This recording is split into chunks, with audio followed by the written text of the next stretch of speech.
Those rods, they're a bit close by the look of it.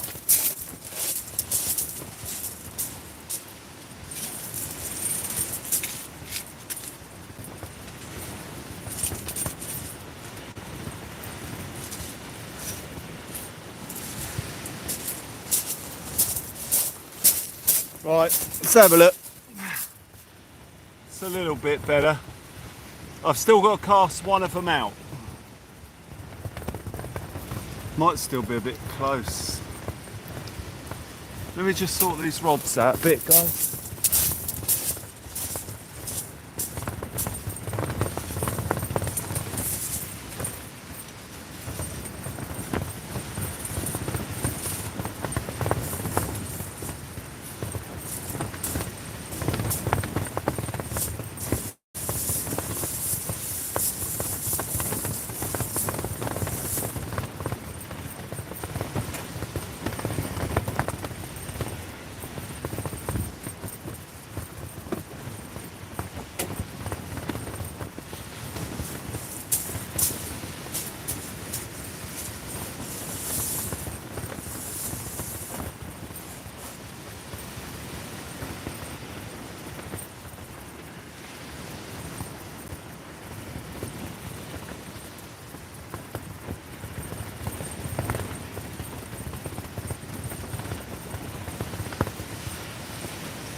Woo. Ladies and gentlemen, welcome to conditions that are akin to hell on earth, ladies and gentlemen. How you doing, guys? Right, Mr. Mike Wallace, Mrs. Fishmas is in the house. Ladies and gentlemen, it is rough out there. I don't know how it's going to go, we'll see. We got the rods in, we'll see what happens, guys. Treeborn Mint, how you doing? All right, thank you. Yeah, have a great Christmas, mate, to you and yours as well.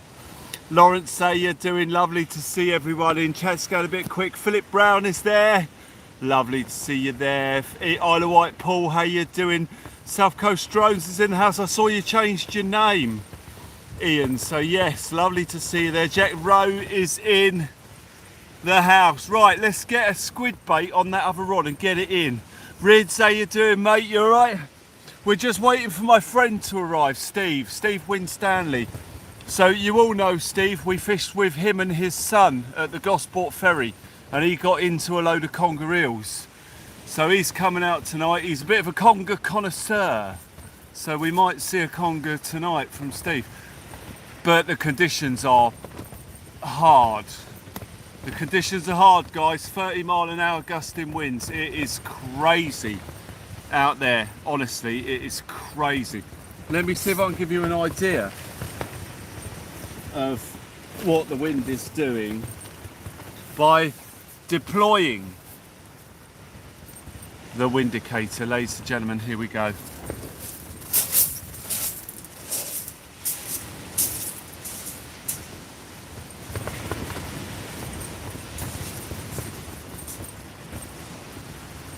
So this is the wind. There you go, you can see it, ladies and gentlemen. It is invisible, yet we make it visible on Local Marks Fishing. You can see the wind, ladies and gentlemen. It is beautiful. I'll tell you what though, it's warm. I'm roasting alive.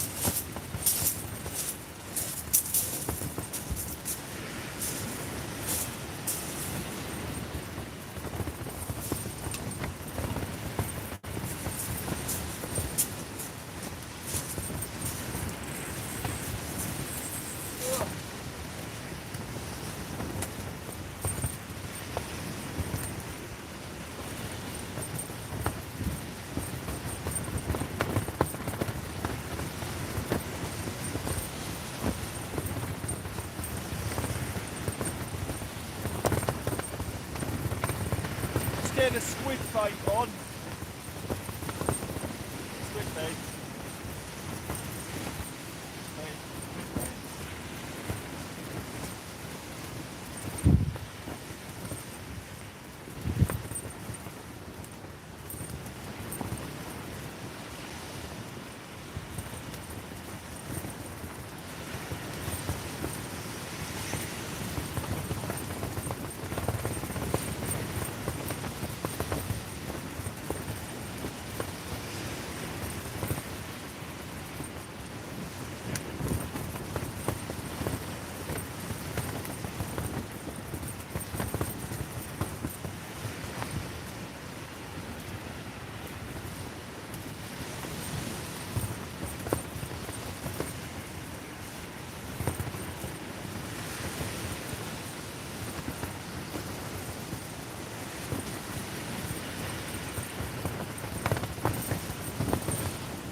Right, I just grabbed my cloth. Right, I'm just getting a squid bait on a pennel rig. I've got a 2-hook flapper out there for whiting. We're in a different place tonight, so I'm hoping we'll be able to bag some whiting.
Guys, I'm just going to go and see if I can get a photo of the rods against that backlit sky. They look awesome.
Well, that photo came out pants. Pants, ladies and gentlemen, pants.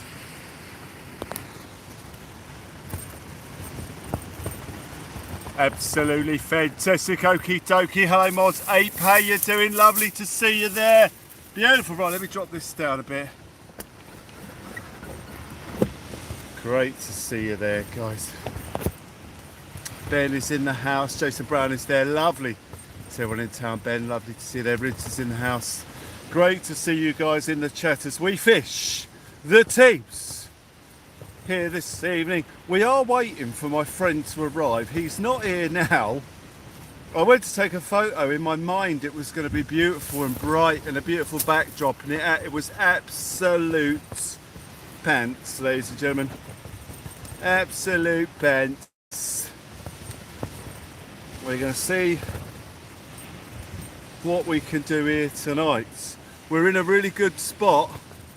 Aid, how are you? All right. Gary, be back. All right, mate. We'll see you soon. Thank you, mate. Once again, I'm hoping to get the elusive whiting. We'll see how it goes, ladies and gentlemen. We know it's been tricky recently, but you know, a couple of whiting tippy tappy would be very nice indeed. We've got a big bait on the right hand rod, custard. Yellow, rhubarb's got a little 2-hook flapper in the hope of bagging the whiting. I just saw a car headlights. That might be my friend. Let's have a look. Don't know, I can't see. If my friend turns up, I'll have to dash over quick and just let him know. I thought he'd be here by now,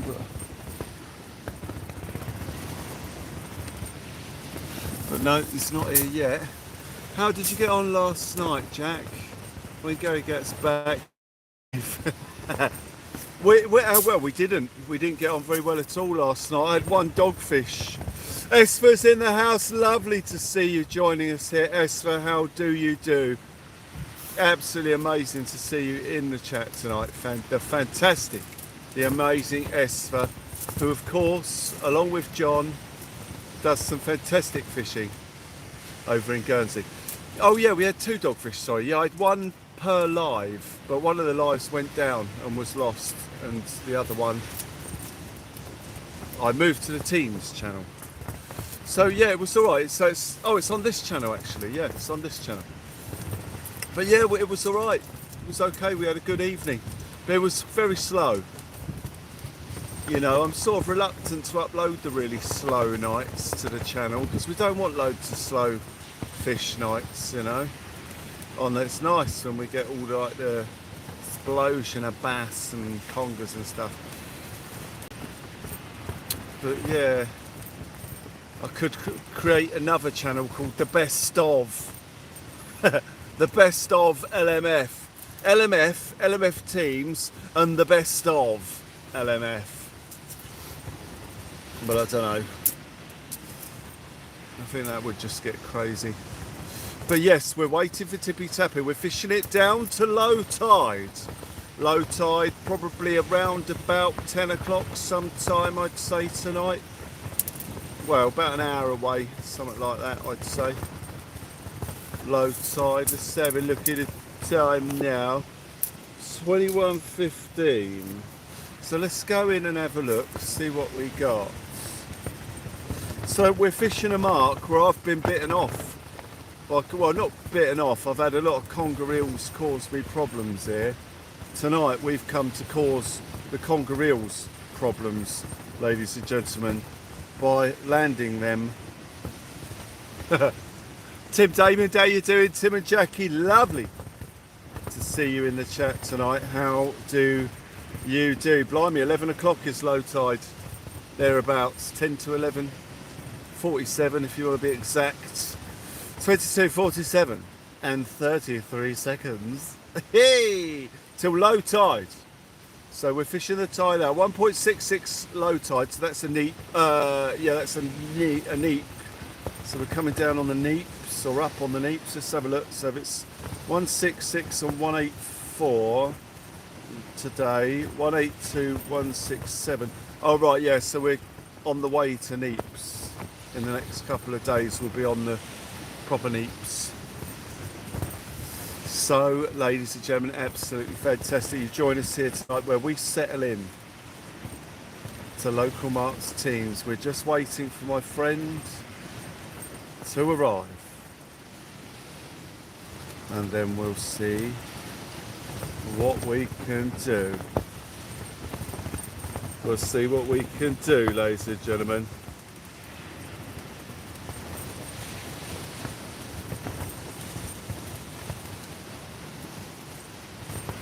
As we fish tonight, seeing what we can do. Absolutely fantastic.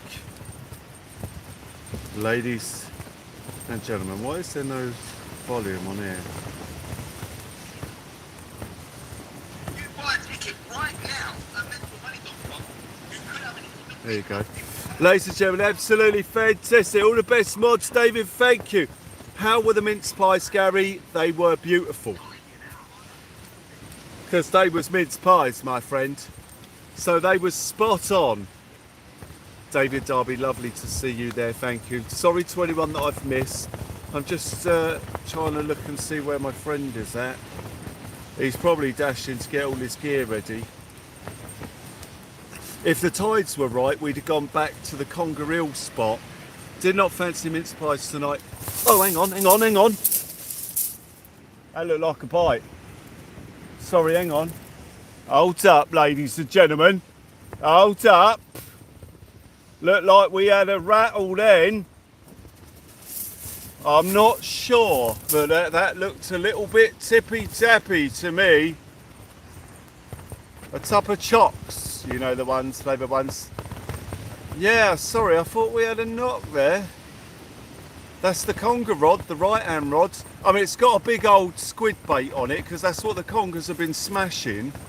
So it will probably attract whiting or little dogfish and that as well. But it was a rattles, it's interest, it's good. Ian the lot said from Hull, how are you? You're right, watching from home with the wife, fantastic. Thank you. We want a whoa. There's a good chance. Well, I say there's a good chance. I know there's some big conger eels about. A friend of mine was bitten off by a conger eel the other day. He said it was probably about 40 pounds, but that was from in a boat on the Solent. But he said that they're catching a big conger eels regularly. So there seems to be a lot of congers, which I sort of had an idea of anyway, because I've missed some pretty big ones. I know they've been conger eels. So yeah, there's definitely some beasts out there. A friend of mine caught a 15-pound conger eel here about a week ago. And we've missed some big ones, so there's definitely big conger eels about. So they are the primary target tonight. But once we catch a whiting, if we catch a whiting, and we can get it on as a bait, that opens up the door for bass and cod. So bass, cod, as well as a bycatch. But we'll see how it goes. You know, we know the whiting's been very tricky recently to get hold of. We'll see how it goes. Nick the Fish is in the house. Lovely to see you there joining us here tonight, Nick, as we have a little blast on the conger eels. Isabel has joined us. Lovely to see you there. Robert Nensler is in the house. Guys, lovely to see you there, and really great to see folk showing some amazing respect to the moderators who do an absolutely incredible thing on the channel, and it's amazing. Thank you. Jack Rowe, lovely to see you there. Lovely to see you there. Yeah, my mate's not here yet. I'm hoping he doesn't blow me out. I'm sure he won't. But I can't see him. And he did say he'd be here quite soon.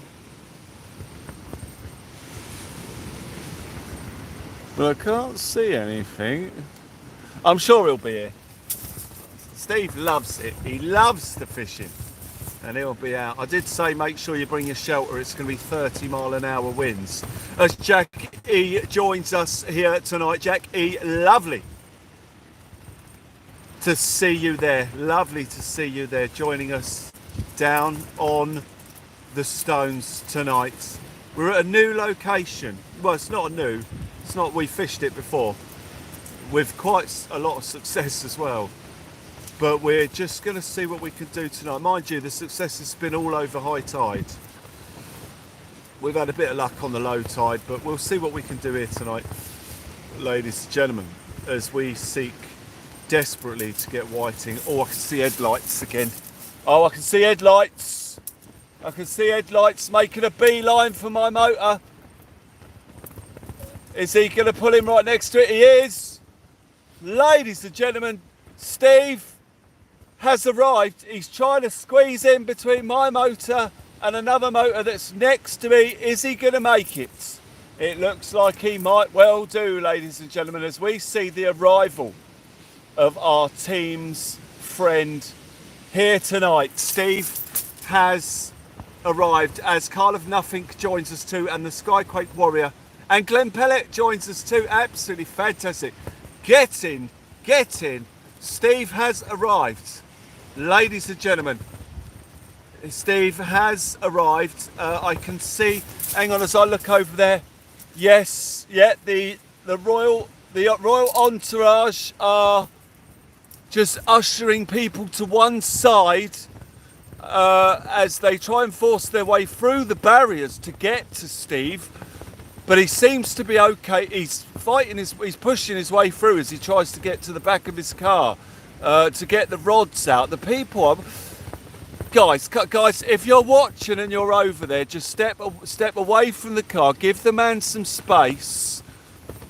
He can't do anything now until he's over here, ladies and gentlemen. If you just step away from the vehicle to give him some space. That's it, guys. Thank you. That's it. That's it. That's it. All pets behind the line as well, guys. I know the dogs want to say hello and they're all happy and they'll jump up and lick your face and that, but the man's got to do some fishing. Let him through. As the Royal Guard ushers people back now, that looks like pepper spray. Is that pepper spray? No, it's not. Getting crazy over there for Steve as he makes this. Hang on. I hope they're not going to start the pepper spray. Is that water cannons? They got the water cannons out.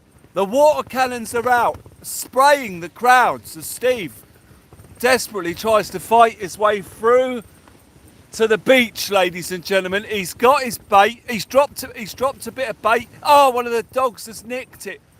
Or is that Filbert? They're cannoning the dog. They're water cannoning the dog.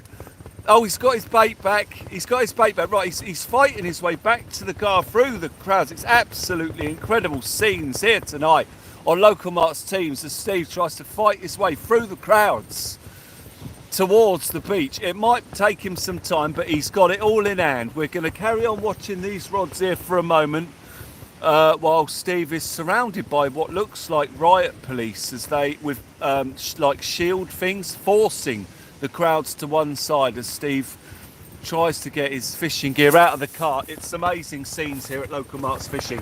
Amazing scenes here. Anything is possible. How do? You procured some mince meat pie, so I'm especially jolly nice. It is absolute pandemonium. Swamped like a queue at Greg's, ladies and gentlemen. I've never seen anything like. It'd be funny if it's not Steve. Yeah, and it's actually Prince William or Harry. I know it would be. I mean, the scenes are similar. Skeet, lovely. I did have that beer last night, Skeet. You're quite right. Yeah, it wiped me out. That's why I'm late here today. Evening, Will and moderators. Dean, how are you doing? He's delirious. That reminds me of War of the Worlds. Didn't they warn them that? Oh, what was it? What's that bit? He's delirious. Where that's the woman that says it before she sings that song. He's delirious. Didn't I warn them this would happen? Be on your guard, I said, for the evil one never rests. The demons were here all along. He's delirious. Ladies and gentlemen, absolutely fantastic as Steve makes his way towards the beach. Big Dave, B-Dave 53. Julie Convington, was that her name? Julie Convington. He's delirious. It's quite an amusing part in the in the War of the Worlds, actually, as she really states the obvious as he wakes up and goes a bit mad. Hang on, what's going on there with that rod? Hang on, that right hand rod seems to be pulling. Hang on, keep an eye on that a minute. Something strange going on there. Something strange. Could be seaweed, could be a conger eel just grabbing hold of the bait and pulling it. Just keep an eye on that. We're going to wait for that to start whacking. Keep an eye on that right hand rod. I think that looks very strange. Guys, hang on. Watch that right hand rod. Is that tide, weed, plastic bag or something else? Ray or conger? I don't know. Something strange happening with that right hand rod. It's not pulling or whacking. Might be tidal. Might be tidal. Hang on. Yeah, he would have felt a hook by now if it was a fish. Just looks to be pulling a bit. It's not wind.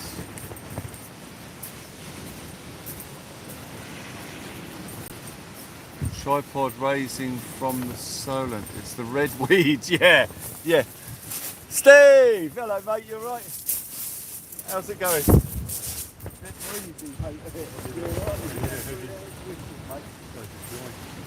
Well, I mean, it's just 30 minutes to get there. Well, that's the deal. Yeah, mate, we get you in then. Alright, mate, wicked. Thank you, buddy. I mean, go as close as you want. I mean, I'm still a class to the front.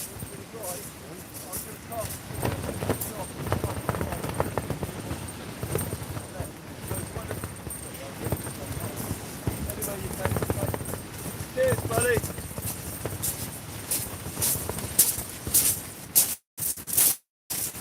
Ladies and gentlemen, fantastic. Steve has arrived, so he's just going to set up next to us, ladies and gentlemen. He's just here getting his gear ready. He's in luminous stuff, which is absolutely fantastic as he gets his gear ready. And he's going to plot up right next to me, so I'm going to chuck my rods far as I can to the right hand side and then one straight out in front so that Steve can stick his rods right next to mine and basically cast left. So we'll see how that works. It should be absolutely fantastic. I'm going to check that right hand rod in a second because I think there might be seaweed on there. So we'll see how it goes. You alright, buddy? Oh, you got to try and pitch your shelter. Do you need a hand? Is that an IMAX one? Nice. Alright mate, wicked, wicked. I'll have a rechuck in a minute. I need to check that right hand rod and then I'll bring my left hand one and put it more central. But right guys, I'm just going to sort my rods out a sec. Nathaniel in War of the Worlds was voiced by Phil Lynott. Okay. No, Nathaniel. Once there was a time when I believed without hesitation that the fear of driven love would conquer all in the name of salvation, incarnation of Satan's creation of all that we dread. When the demons arrive, those alive would be better off dead. There must be something worth living for. Even something worth trying for, even something's worth dying for. And if one man can stand tall, there must be some hope for us all. Somewhere, somewhere in the spirit of man. Do do do, do do, do do do do do, do do. Once there was a time when I believed without hesitation. I love the War of the World. It's beautiful. I've got it on tape. Two tapes that are absolutely awesome. Right, ladies and gentlemen, let's sort these rods out and I shall be back with you in 2 seconds. You're right there, Steve. Do you need a hand? You're right. Yeah, bloody. Out there. Do you do yours outside or inside? Oh, okay.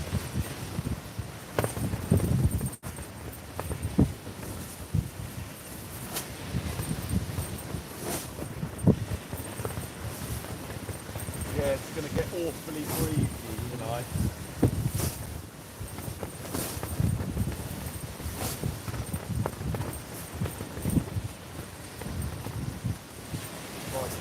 Holes there. Yeah, you're right. Right, sort these rods out.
think this just needs to be pulled across a bit like this. And then lift one out a bit. Push it down, isn't it?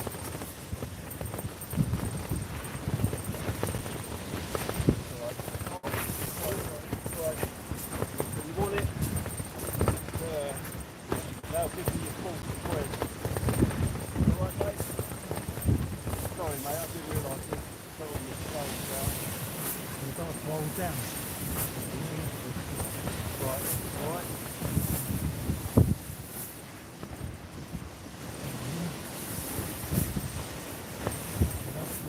Yeah, we'll need a load more along the back here, buddy. Alright.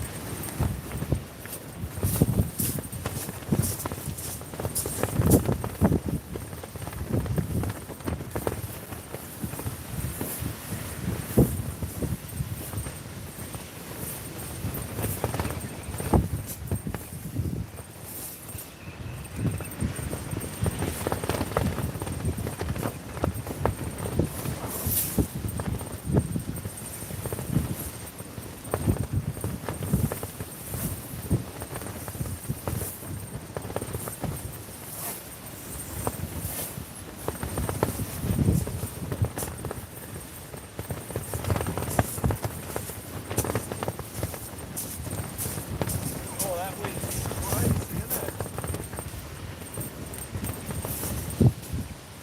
Very windy, guys.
Alright guys, I was just letting Steve know I think I've got a snag in front of me.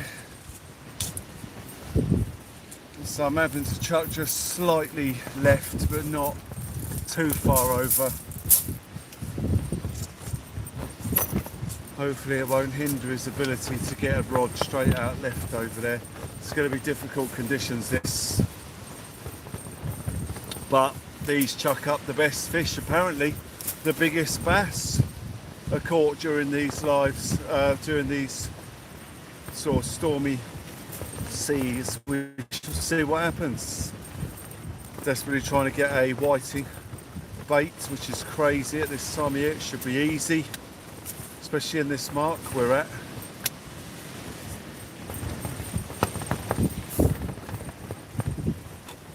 God, can you imagine if we did a whole whiting session and blanked? We're going to target whiting today, ladies and gentlemen, on 3 hook flappers, and then we don't catch nothing. I mean, it's unlikely but not impossible that you wouldn't see one.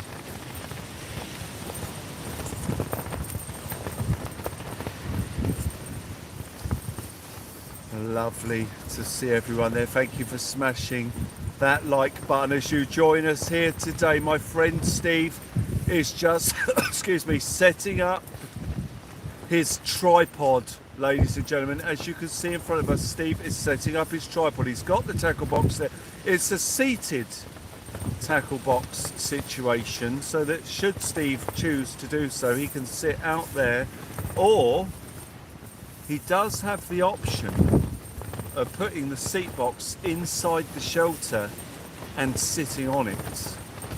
So we shall see what Steve chooses to do. The shelter is up next to us, right next to us. Ladies and gentlemen, we have made 100 likes. You absolute legends, absolute legends.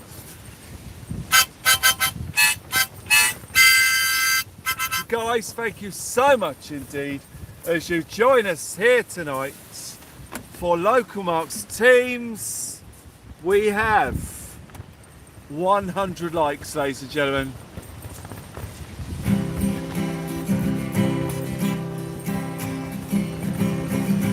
100 likes. Thank you guys.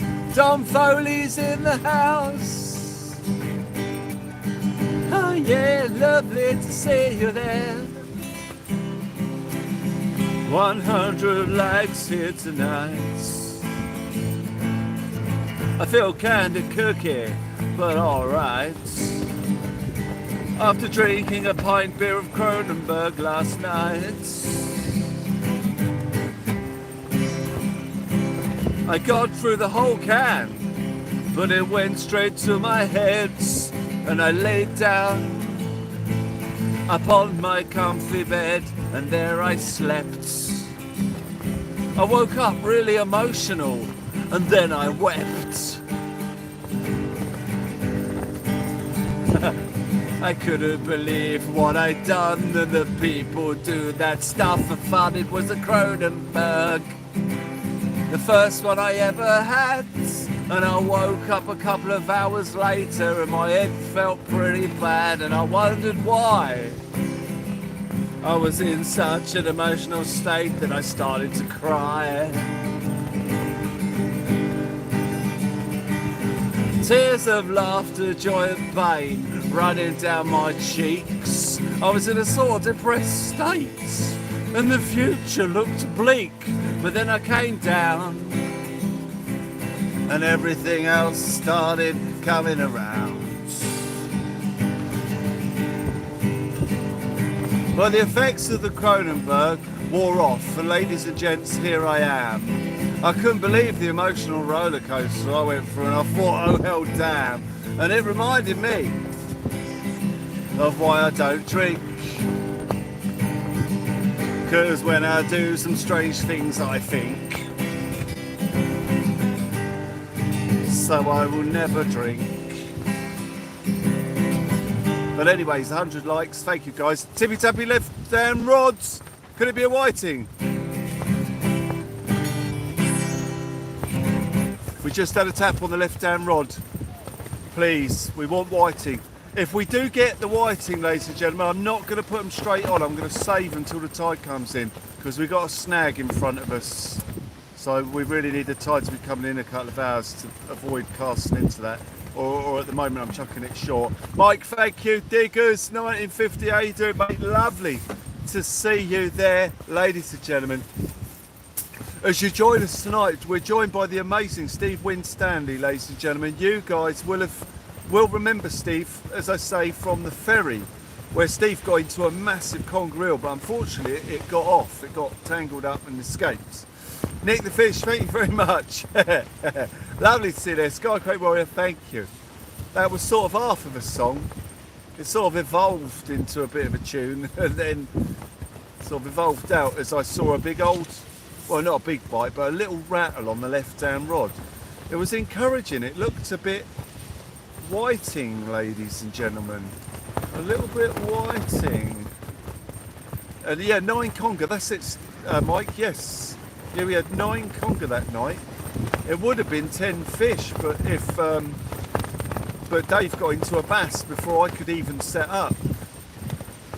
So he was straight into a bass, then he just let that go as I was arriving, and then the rod went and there was a conger on, so I quickly set up the live. You know, it was crazy. I mean, you guys saw how it went. It was absolute pandemonium. We'll be back there one day. It'd be great to get back there with Steve and the guys. Oh, Steve's actually re-spooling a reel here. Is he?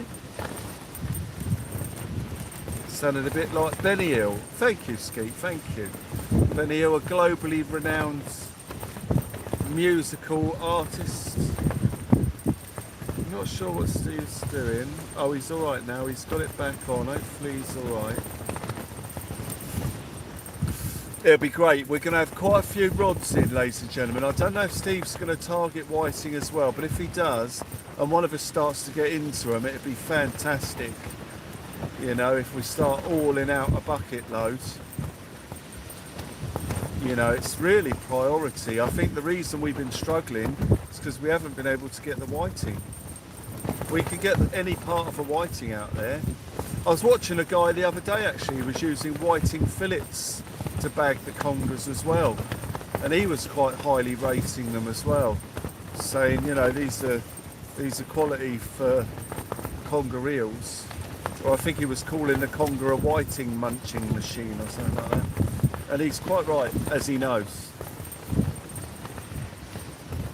But yeah, they are all over the whiting at the moment. Whiting bait are fantastic. Fantastic fish. Because all you need is a bit of squid to catch them. And then you've got bait of all sorts. Are you right there, Steve? Awesome, mate. Steve's just setting his rods up, ladies and gentlemen. Absolutely fantastic. Tricky conditions out here for the intrepid angler that makes his way down to the beach, as we see gusts of 30 miles an hour here tonight on Local Marks teams down on the south coast. It's going to be breezy, ladies and gentlemen. It's an increasing breeze as well. So what we've got here now is light compared to what it's going to be a bit later on, possibly through the day. I'm not sure. I haven't looked too far ahead, but I know that by the time we leave here, it's going to be 30 miles an hour gusting winds, ladies and gentlemen. I repeat, 30 mile an hour gusting winds. The good thing is, it is gusts, so you know there'll be some periods where it's not gusting like that, and it'll be okay. Hope for whoa!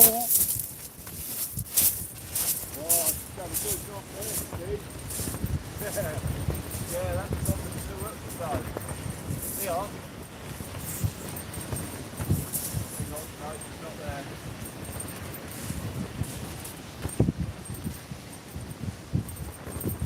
Oh, yes, so.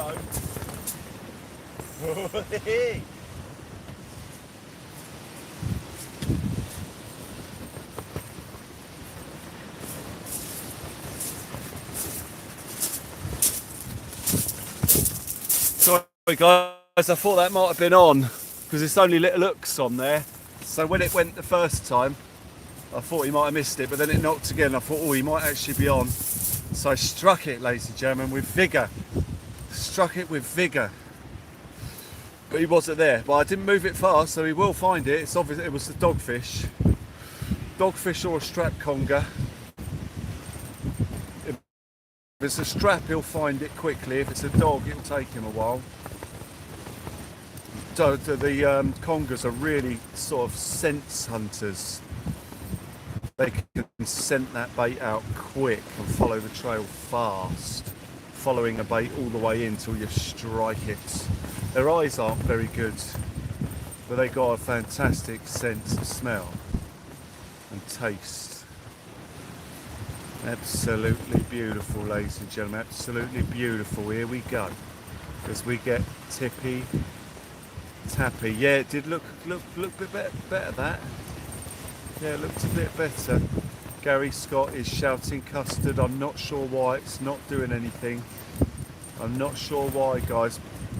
Just bear in mind we've got very, very rough seas out there, guys. Very rough seas. I mean, I don't know what you've seen. Possibly I missed a bite on the way over there, but I don't know. Oh, it had a tap. Okay, fair enough. Alright, well, it could be whiting or dogs. There's definitely dogfish. I might have to reset that left down rod. The line's dropping in where the grippers have been released. Just trying to leave it until it catches the waves and starts knocking away. Looks like we could see a couple of whiting rock up then, ladies and gentlemen. Whiting and dogs. Whiting and dogs. We'll see how it goes. Yeah, we're going to get loads of taps potentially through the night. We want it when it's knocking, really, to call it out. If I'm missing it knocking, you know, if it's going nuts and I'm not looking, that's handy to know. But the little taps here and there, we're going to get those all night. That right hand rod custard has got a 9-0 and a 6-0 hook on it. So little taps won't make any difference. The fish that gets his gob round that bait with any purpose is going to have a 10-foot gob. And we're going to know about it, ladies and gentlemen. Big Mike, how you doing? All right, lovely to see you there. I mean, taps on rhubarb are more likely to be actually a fish on, but taps on custard are not. If custard's hammering away proper, you'll know there's a fish there. But rhubarb, tippy tappy, could be a fish on. It's got a tiny little 2-hook flapper on there to try and catch small whitings, so anything could hook on that. But don't worry too much about custard. If that goes, we'll know about it. It's either going to be a straight slack line to the floor, or that rod's going to go and be hammering off. Big Mike joins us in the live here tonight. Big Mike, who sorted us out a beautiful rainbow trout, ladies and gentlemen. A rainbow trout. It was absolutely fantastic. As Jam Jar joins us here this evening. Jam Jar, lovely. Hang on. That looked like a bite. Left hand rod, rhubarb. Right, wait for it. Is it going to come back? It was a tap. It wasn't surf. Something has found rhubarb, so give it 2 seconds. Will it come back round? He definitely had a look. See if he comes back, ladies and gentlemen. See if he comes back. There it is. There it is. Right, get ready for rhubarb, ladies and gentlemen.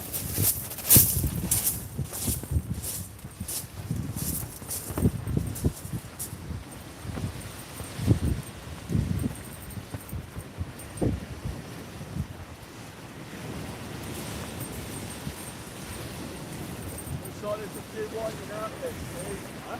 A few whiting out there.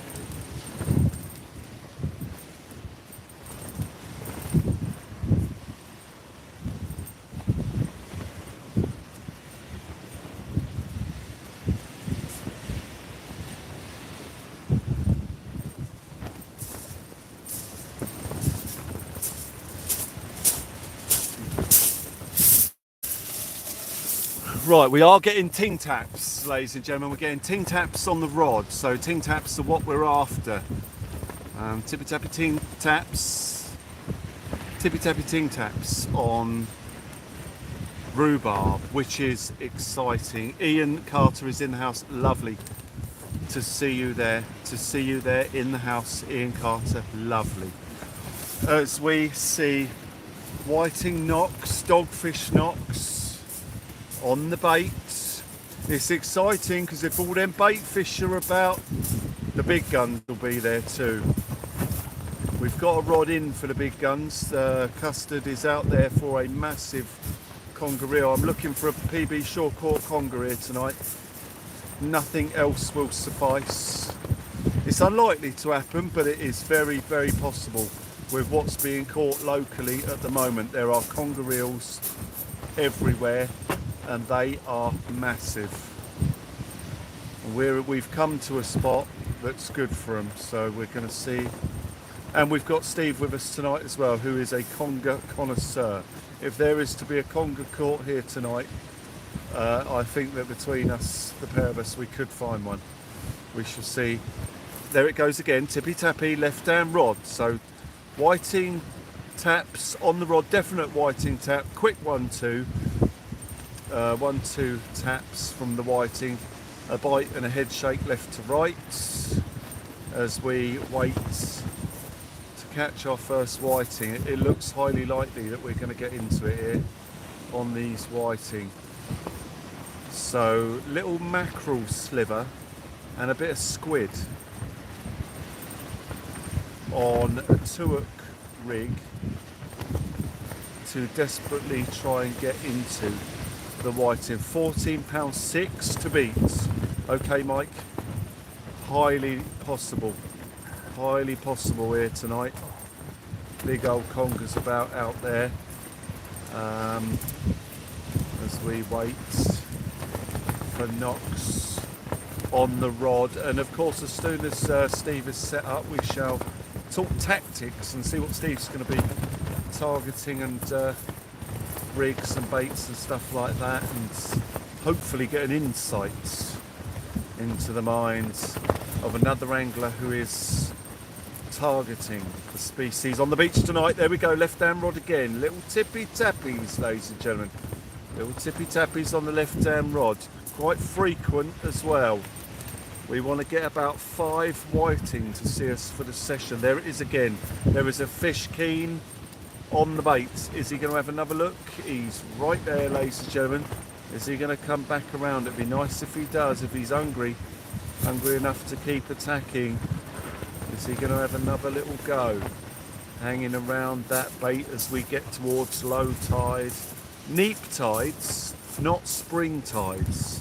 So the fish won't have to put too much effort into holding in the surf. There it is again, right, he's keen on the bait, Too many people eating baked beans. Yes, the night before, windy times as we see tippy tappy on the left hand rod.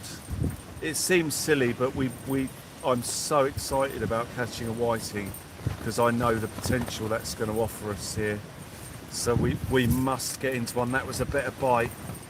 I wonder if he's actually on the hook. Let's just leave it a little bit because it is a 2-hook rig. We don't want to leave it too long because we definitely don't want a big fish hitting the whiting on that rig because it'll just snap it clean off. So let's just keep an eye on that. Very exciting, ladies and gentlemen, as we see potential for a whiting bait on the shore here at some point. Keeping our eyes peeled. Spine tingling, very good. A spine tingling. Yeah, tingling. Ting and ling. Ladies and gentlemen, very, very good from Rids, the very cunning linguist in the house here tonight as we wait for more taps on that left hand rod. It's tricky because I know there's a snag in front of me. I've cast out to the right hand side just to see if I can avoid it, and I haven't hammered it in. The worrying thing is that I've wound in quite a bit before it caught the snag, which tells me it's actually quite close and that I should have had lead lifts really I need to get some lead lifts for this mark the next time we're here, depending on how it goes here tonight as we set our equipment up, ladies and gentlemen, and you join us here on local marks teams. There's a couple of marks that fish really well actually where we could do with lead lifts. There's two that I can think of locally, so I need to get a few in. I've been seeing they're becoming quite popular. I'm seeing more and more posts regarding lead lifts as I look around various forums and shop sites. Lots of good reviews, a few posts here and there about them. Well, I'm going to check that left down rod again because it will need the lead to be cast out and reset. So bear with me while I get over there, guys, and have a little gander at the left down rod. Oh, lots of little taps.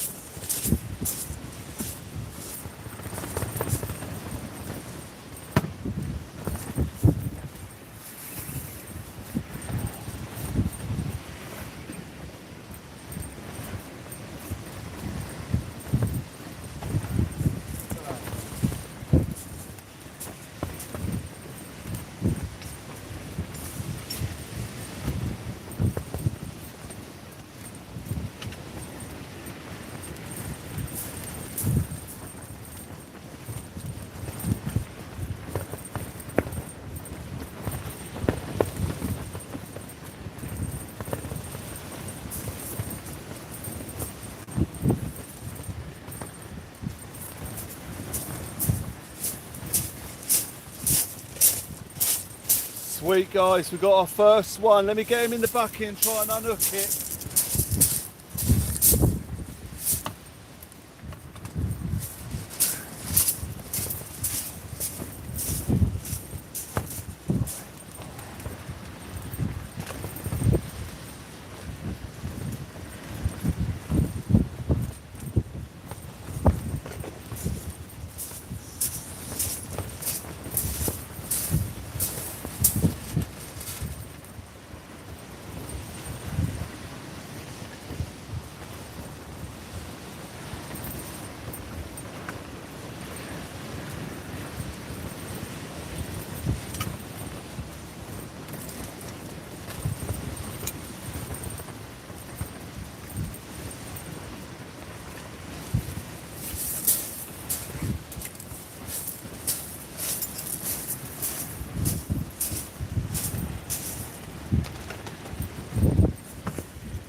Right guys, fantastic. We have our first whiting in the bucket already.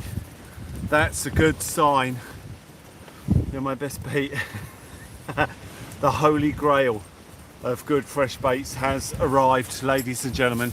Absolutely spot on. As Steve makes up some rigs here, ladies and gentlemen.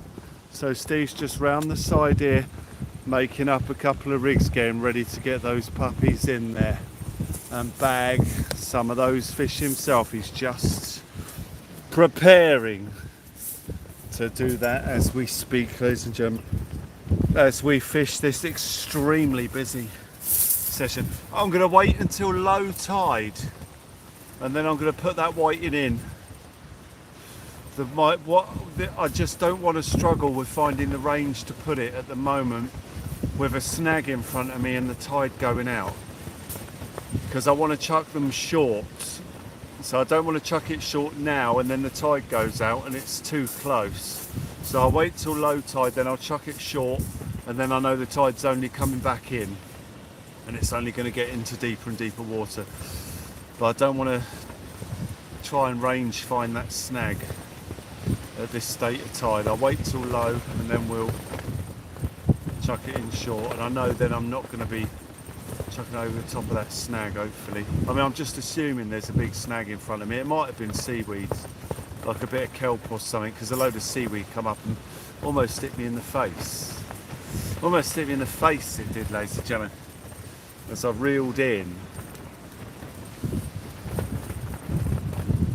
Just going to have another quick check of the weather here. I just want to get an idea of the tides, the wind's direction, and see if it's going to stay westerly for the night. Oh yeah, straight west. Straight west. Okay, so it's going to get rough around 1 o'clock. Really rough. Ladies and gentlemen, just checking the power. We're all good. We are charging as per expectation. So yeah, it's all good. Sadie's in the house. How are you? Thank you. Your baby's sitting, but you're going home soon. Awesome. Daz, 80-mile-an-hour winds. Wow. Big Mike, awesome. Yeah, that's what you'll need for some of those big old congers, mate. That'll stop you losing them. Anytime that there's potential to lose one, that will at least reduce that risk. That will reduce that risk, ladies and gentlemen, as you join me and Steve here tonight. Steve's getting the rods ready. There's not a lot behind him, so I'll just move that way until he's ready. Absolutely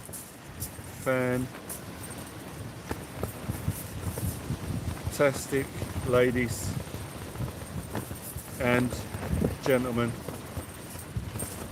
Absolutely fantastic as you join us here tonight with the amazing Steve Winstanley. We shall see how we do tonight.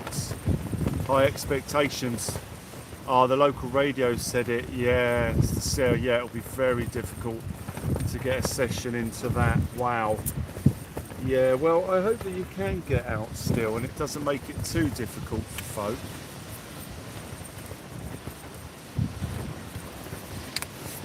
As Steve goes down to the water's edge to cast out, Paddy Bob joins us. Serious Fireworks link has gone in. The amazing Dave of of Serious Fireworks. I apologise if I missed Dave coming in. I don't know if Dave's been in, and if he has and I've missed you, Dave, I am sorry. But yeah, Dave of Serious Fireworks. If you need fireworks, ladies and gentlemen, you know where to go. If you live local to Titchfield, Serious Fireworks, honestly, they'll do you a discount.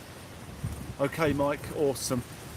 They'll do you a discount for mentioning local marks as well. So, like, whether it's extra couple of fireworks or a discount code, there should be a discount code coming up soon, actually, for Serious Fireworks. I haven't received it yet, but I have mentioned that I'm more than happy to put it into the group and promote it around. Do they do TNT for fishing? Probably. I would have thought so. All you got to do is wrap one of them rockets in a waterproof case and boom, away you go.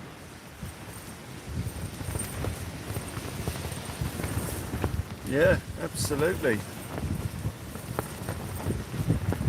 And that shockwave. Yeah. Oh, hang on, guys, hang on. That's not a whiting.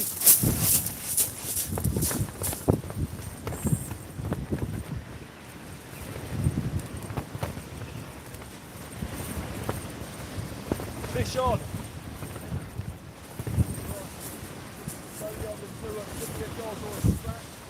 It's probably a dogfish or a strap.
Guys, it's the sweetest little dogfish pup that you've ever seen in your life, I assume.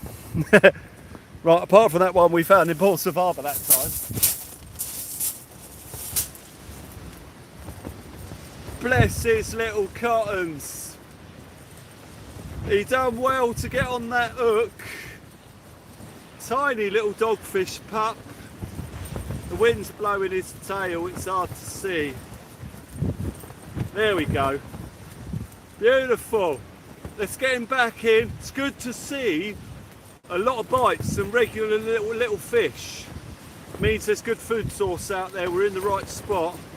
Hopefully something bigger will turn up. Let's get him back in.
easy on the small baits. I didn't think, Steve, we could have put that shelter right next to us here. Oh, that's alright, that's cool there. What tactics you going for, Steve? Pardon? What tactics you going for, mate? 2-hook flapper. Nice. Flap on that. Yeah. Rig out with a bigger bait on that. Nice, okay. We've made up all the time then. Beautiful. Oh, I see. Oh, so you're not putting it on, you're just having it ready. Yeah, so when Nice. I the next one in, that's straight on. Yeah, brilliant. Bait keep doing that, baiting up. Wicked. Yeah. So you say you've got two 2-hook flappers out there now? Yeah. All right, awesome. Nice. Steve's after the tings as well for the time being, ladies and gentlemen. Vicky, Irie, lovely to see you there. Keith, how are you? You're right. We just had a little dogfish as we see Steve cutting up some squid there, getting ready to put a pennel rig together just in case. So when he reels in the next rod, he's got a bait ready to go. So he's got two 2-hook flappers out there now for the whiting. So Steve's got the same plan in mind. Get a few tings in and then potentially use them as a bait later, ladies and gentlemen. Absolutely fantastic tactics here tonight. We're going for the big stuff, ladies and gentlemen. We're going for the big stuff. I'm going to wait till low tide and then I'm putting out a whiting bait. I've got one already. So we're in a good place here, ladies and gentlemen. We're in a good place. We just need some more tippy tappy. I've seen a couple of dogfish bites and I've seen a couple of whiting bites. Those dogfish are perfect size for the big conger eels to be munching on. It's great to see them about. It's almost as good as it is to see Vicky Irie in the house. Straight mackerel works well for whiting. Yes, yeah, it does. Yeah, it certainly does. And quality baits, quality baits. Ugh. I find that mackerel's a bit mushy though. So if I attach it to a bit of squid, once the whiting's gone, the squid will remain.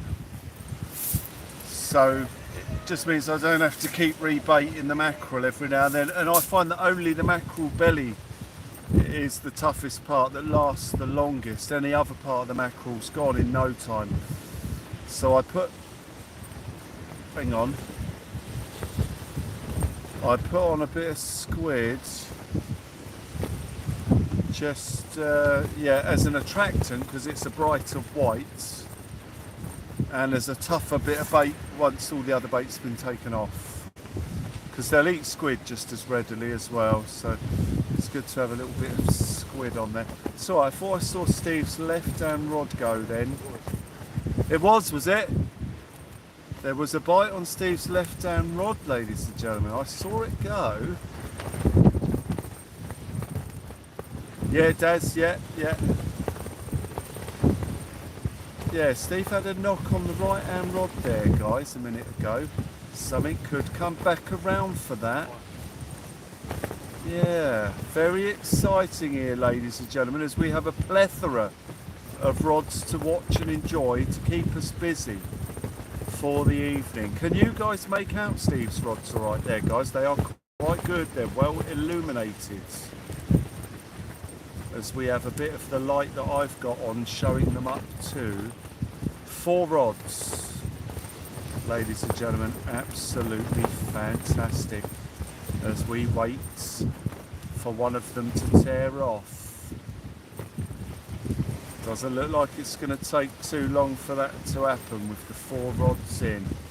You can see them perfectly beautiful. Beautiful 4 rods for you guys to enjoy here tonight. It's me and Steve on Local Marks teams. Very exciting. Lovely variety of baits. We know there's loads of big fish out there. We know there's loads of little ones too. We're going to see what we can do here tonight, ladies and gentlemen. very exciting as my right hand rod just takes a tiny little tap, but it's a massive bait on that. If it goes, it's going to have to be a big fish. Thank you, moderators. Yeah, if you guys are there sharing is caring, ladies and gentlemen, so they say. So please do share the channel about. If anyone's got any links they'd like to share, you can share them to the Facebook group, or the moderators can share a link for you. Fishing with Matt UK is also live. Oh, Steve, showing a bait here, guys. Hang on. Let's have a look. Here we go, guys. So this is going to be Steve's next bait, ready to go. Look at those pulley pennel hooks in that bait. Beautiful. That's a squid and mackerel combo. Juicy. That looks lovely. Lightly fried in the saucepan. That actually doesn't look bad at all. Yeah, that's beautiful. But it's for the fish. It's for the fish. Yeah, Fishing with Matt UK was live, but I don't know if he is still. They prefer it raw. Taste it. Nice. Nice, ladies and gentlemen.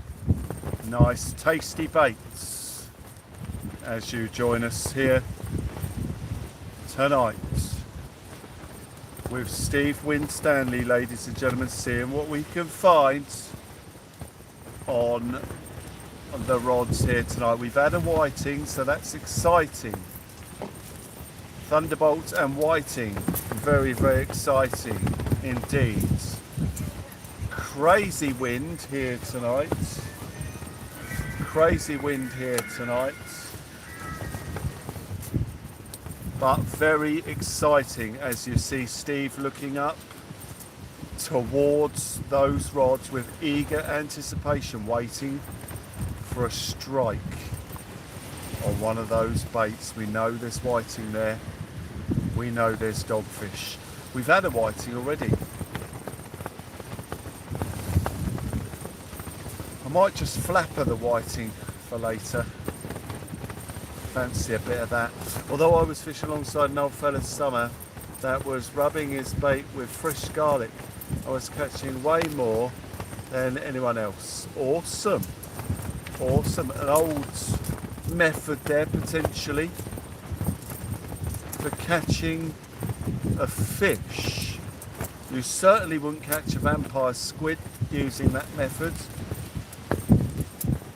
But who knows, it may work for other fish and other species, ladies and gentlemen.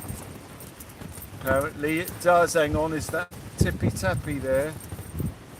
Or a bit of seaweed on the line? It just sort of pulled down a bit there. Maybe a bit of seaweed on the line as it hasn't started bouncing yet.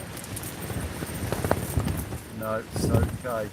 Of course, a strong gust of wind can create the appearance of a slow pull down, so it's always good to bear in mind what the wind's doing as well if you see a big pull down. Waves can have the same effects. Waves have the same effect. Flatties like it. Flatties like a bit of garlic infused bait, ladies and gentlemen. Fantastic. Yeah, I mean, there's always something new you can try, I guess.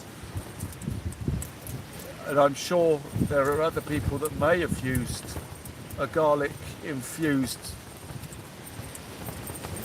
bait. That's right, that was Steve. I thought there was something going on with that rod then. But Steve was just winding down on the line, doing what I do sometimes also, just making sure it's taut, so that if a fish takes it, you get the first indication of tippy tappy, ladies and gentlemen. Tippy tappy on the rod. Two hook flappers out there, and no knocks at the moment that we can see since that one I thought I saw on Steve's rod. So it appears that things have gone a little bit quiet just for the time being. 4 rods up in front of us as Peter McGillivray joins us. Lovely to see you there, ladies and gentlemen. Lovely to see you joining us here tonight as we wait for Tippy Tappy on the rod tips. Guys, absolutely amazing, keeping our eyes peeled. Very strong wind, consistently strong wind. They said it was gusting wind, but it's not. It's consistently hammering away. As Steve's rod, Tippy Tappy's there. I'm not sure what's going on there. If that's a fish, it might have been actually, because it's not doing it now. Something might have had a look at Steve's rod there. I know that he's thinking the same thing as well, as that left-hand rod takes a little bit of a wobble. It stopped now, so that would be in keeping with a fish having a brief nose at it. We're keeping an eye on both rods here. I am aware of custard moving, and there could be something looking at it at the moment.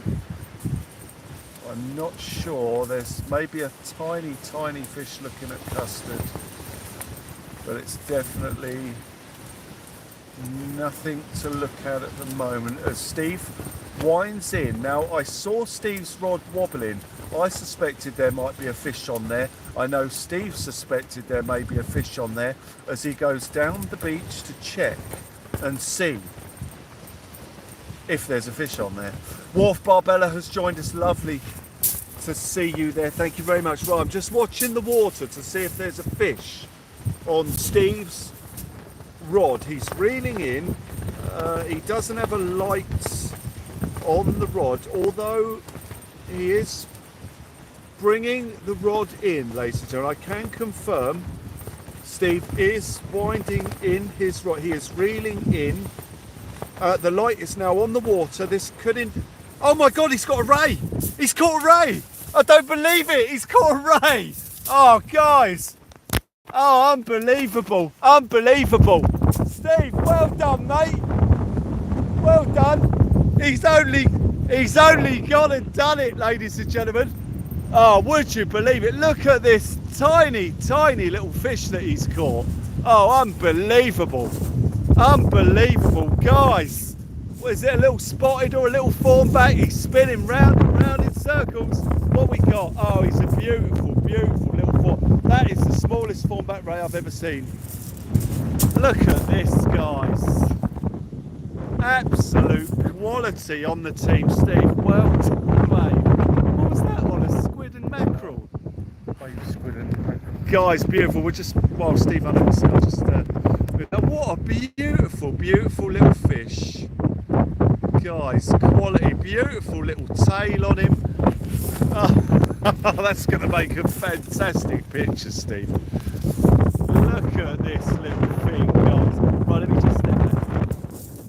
Look at that quality little fish. Can I put the red light out a second?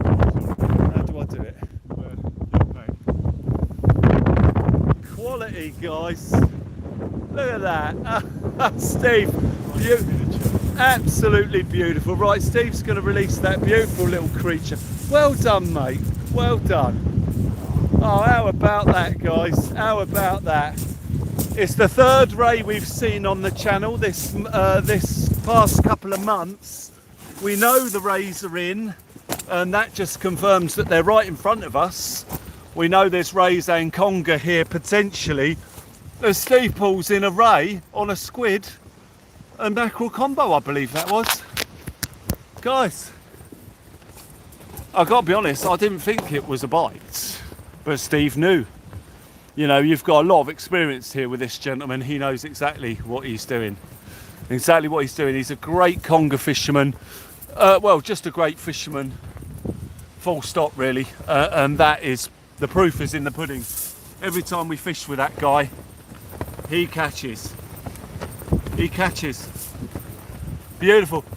I shall let him know when he gets back, excuse me, guys, that everyone is saying hello, saying well done and fantastic. Absolute stunner. What a stunning fish. The rays are in front of us, ladies and gentlemen, as I also fish a 2-hook flapper, so we might see one as well, but Absolutely fantastic. First cast, half an hour, and boom, he's straight into a baby thornback ray. It makes you sick, really, doesn't it? I'm only kidding. Well done, Steve. You absolute legend. Absolutely beautiful. Beautiful little ray. I can see it's been safely released, and Steve is putting the rod back in the water. Oh, okay, Skeet. All right, mate. Are you off for a bit? Lovely jubbly. Now you have to get a ray wheel. Well, I could on the baits that I'm putting in. Well, I could get a ray on the bait I've got in. So yeah, we've got a bait that a ray could take in the water. That big bait that I've got out there, a decent sized thornback ray could hit that. We've got a 2-hook flapper out there with mackerel and squid. I know a ray will take that. So yeah, we've got the good baits in. We got the good baits in for it, but I won't be able to compete with Steve. He's a lifelong fantastic angler. He's got incredible experience, loads of years on me, and I can only watch and admire as he does what he does, and that is catch lots and lots of fantastic fish. We've got the privilege of being here with him to see it happen. So, you know, I expect nothing less from an angler of Steve's calibre. That's what happens when you fish with gentlemen like this. So yeah, fantastic. Well done, Steve. Fantastic. Beautiful fish. Absolute quality. The smallest thornback ray I've ever seen. Yeah, Ridge, the perfect little thornback ray. I've never seen one that small. I mean, I've caught some small rays. The last one I caught that was my smallest one was Brown Down. We were fishing Brown Down and I caught a very small thornback ray. But it weren't as small as that. That thing was tiny. Absolutely beautiful to see. And to catch it so quickly. There could be a few out there. We might see a couple.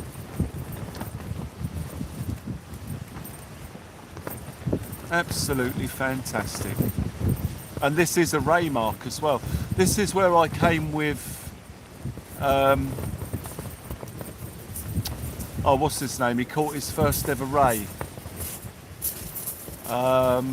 Ryan the angler. He caught his first ray here, and Steve's just caught one. LC, how you doing? Steve, everyone says well done, mate. You're being praised through the roof here, mate. They are loving it. Well done, mate. Steve's focusing on getting his other bait on, ladies and gentlemen, currently. I think he's got the wind in his ear holes, ladies and gentlemen, the wind in his ear holes. Darren Stevens, how are you? You'll be back down Friday night. Awesome. Darren, we're at the spot where your mate caught a 15-pound eel. You'll be back down Friday. Guess I missed a fish. Yeah, LC, yeah, we've had 3 fish so far. So I've had a whiting and a dogfish, and Steve has just caught a thornback ray. A thornback ray, ladies and gentlemen. A thornback ray pup. He was beautiful, wasn't he, Steve? A pocket-sized ray, yeah. A pocket-sized ray. A perfect pocket-sized ray. A PPR, ladies and gentlemen. And absolutely fantastic. Brilliant quality, ladies and gentlemen, here tonight as we fish alongside Steve Winstanley, amazing fisherman, going down in LMF teams, well, LMT history, quite literally. Fantastic, ladies and gentlemen. It was only a little rattle that fish gave as well. Little rattle. Question, guys, I'm on Android. When I'm in landscape mode and want to chat, I get a stupid little pop-up keyboard, but when I change phone portrait, it's normal. How can I revert the keyboard landscape?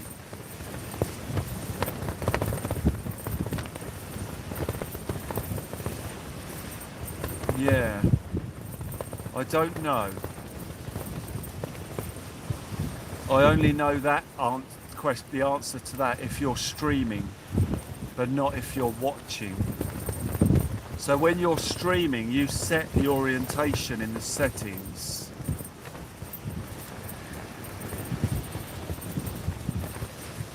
But I don't know. Yeah, I don't know.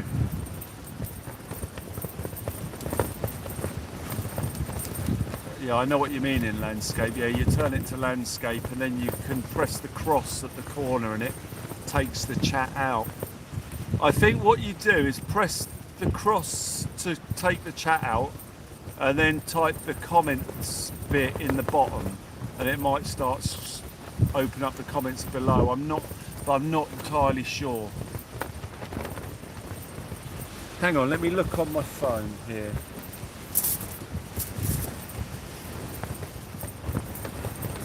So let me just read that again. When I'm on Android, when I'm in landscape mode, I want to chat. I get a stupid little pop-up keyboard.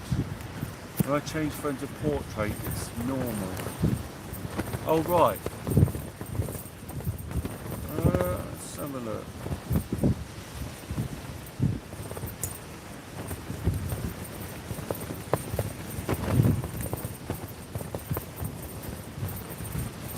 Just going to see if it does the same thing on mine, so I sort of know what you mean.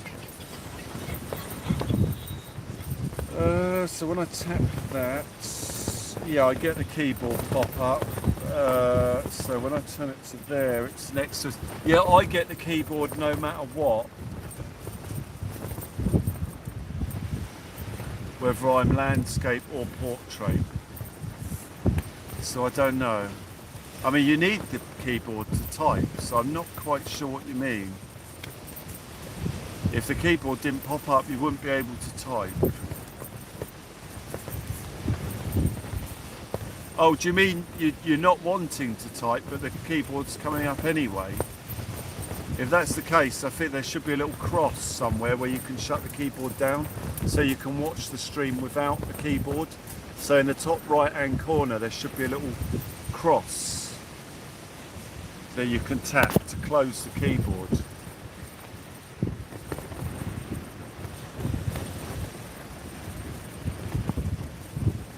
You should be able to just get rid of it immediately.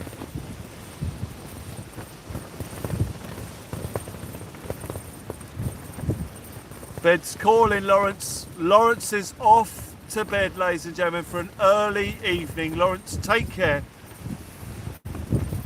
Take care. Oh, it's a floating keyboard, not along the bottom. Okay, right, yeah, I'm not sure. I've not seen that. LC seems to be a bit up to speed with that one. Sorry.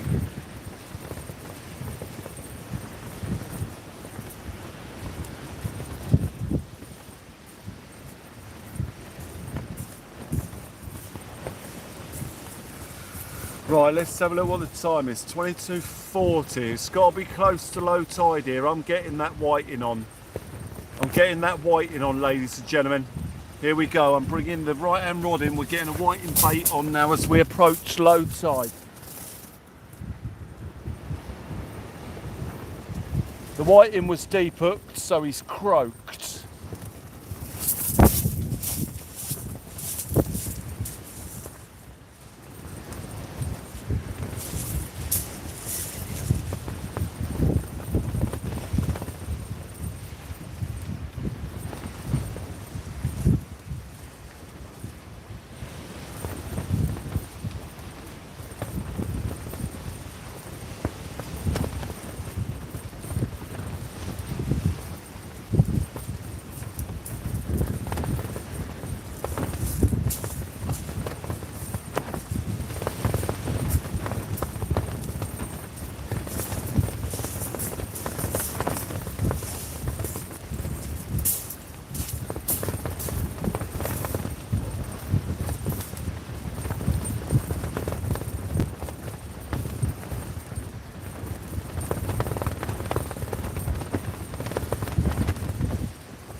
quality fish, Steve. That's going to be on the thumbnail. It wasn't that noise. Yeah, that was beautiful, mate.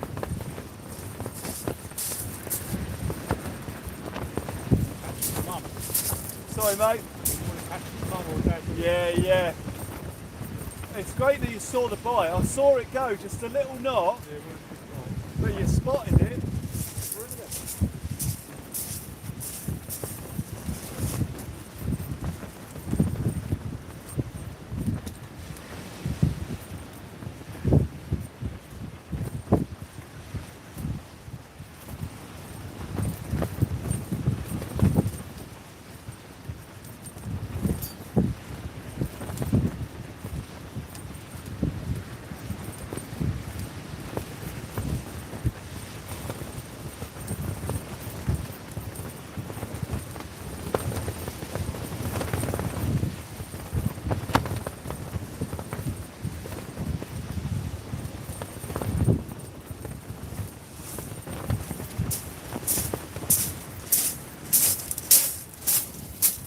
Oh, I'm going to show you what I do with the whiting baits, guys.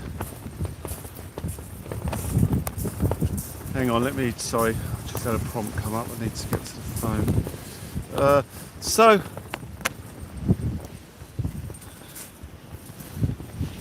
here's the whiting.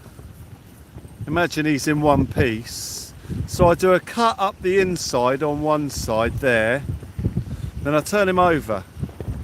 And I do a cut up the inside, the other side, and what that does is it reveals the spine and the innards.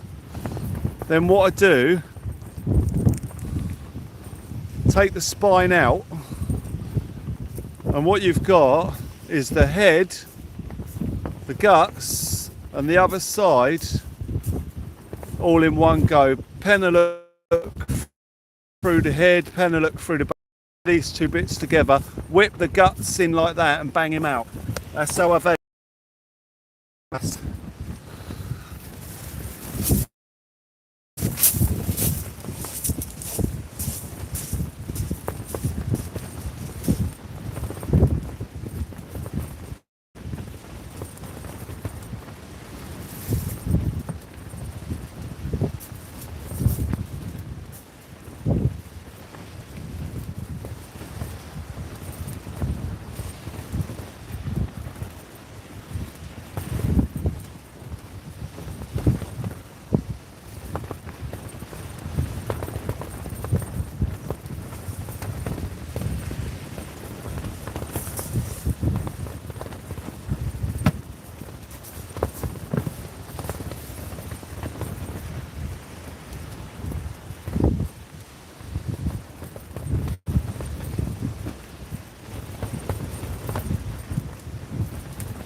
I'll just show you what you're left with once you've done that. This.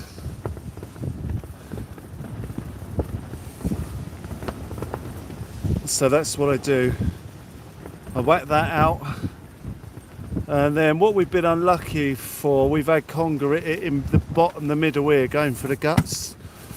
But the bass hit it from the head and that, so But we'll see, it might work tonight, it might not, we'll see. It's a proven bait, so it should do a good job.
Got my whiting bait in now, Steve.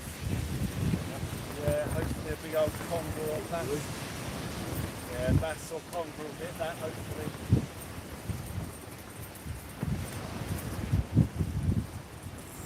This is where I had all my bass on the first run.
great, those little ones, aren't they? Yeah. Perfect. Yeah. Great for the rays, mate. Wow. Oh, I see that's a squid you've caught. Quality. Yeah. These are brilliant. Yeah, well, I've had bass on that end section, yeah. It depends, I've had the bass over high and over right proper low, so we're on low tide now. So there should be some about, hopefully that white plate will go. No, that's quality. A quality selection of baits here, guys, from Steve, as Steve is down there setting up another bait here, guys. A fantastic tray of baits as Rowdy Royal joins us. Look at that beautiful tray of baits, ladies and gentlemen, as we zoom in and see Steve's hands creating a new rig with a sand eel on there, ladies and gentlemen. A sand eel rig going on. It's absolutely a fantastic, ladies and gentlemen. Very exciting here tonight, very exciting for Local Marks Fishing Live. Let me just turn that camera and turn it back the other way so that I can get the zoom correct. There we go. Turn off the flash. Is it off? Yes. Right, we've got our biggest and most deadly bait in.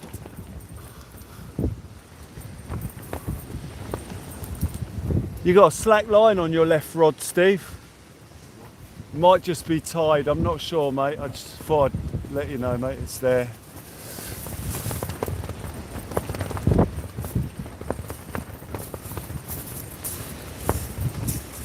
Charger's working perfectly, Scorpion. Thank you very much indeed. Thank you. Steve's got a slack line here. That line is on the beach. I don't know if something's picked that up or not, but it is a slack line. I had to let him know.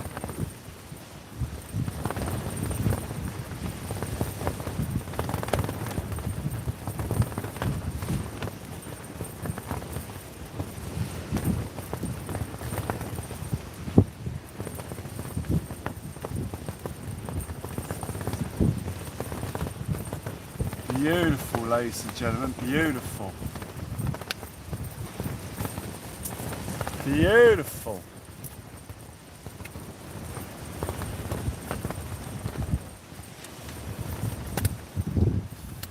Yeah, I don't know, no, it's slacking off again. I think the lead's just come up, or he's got a massive ray swimming in. No, in Steve's luck, he's got a big old ray on there that's swimming in. I had a line like that and I caught a big bass on it when we were out, so I kept reeling it in and it was going slack, reeling it in, it was going slack, and then I came in and sat down and whack, we were fishing Fort Gill Kicker, and yeah, I reeled it in, and then as I came and sat down, turned round, off it went. But I weren't sure, you know. I kept reeling it in, I thought there's something not right. We caught it on the live. I think it was one of the larger bass that I had. As I came in and sat down, I said hello to someone, and then I was like, oh, that line's slack. And boom, off it went. Oh, lovely, big old bass. As Steve winds down on it again, I think the gripper might have gone. But you just don't know, you know, the man's had a ray already. Could have any sorts of fish out here in front of us. Sorry guys, we just buffered then. Hopefully it didn't buffer too bad, guys, and you guys are all still alright and still there. Thank you to the amazing moderators that are in the chat and all the folk watching here for a beautiful teams that's got off to a blinding start, and we've got our best bait in as well.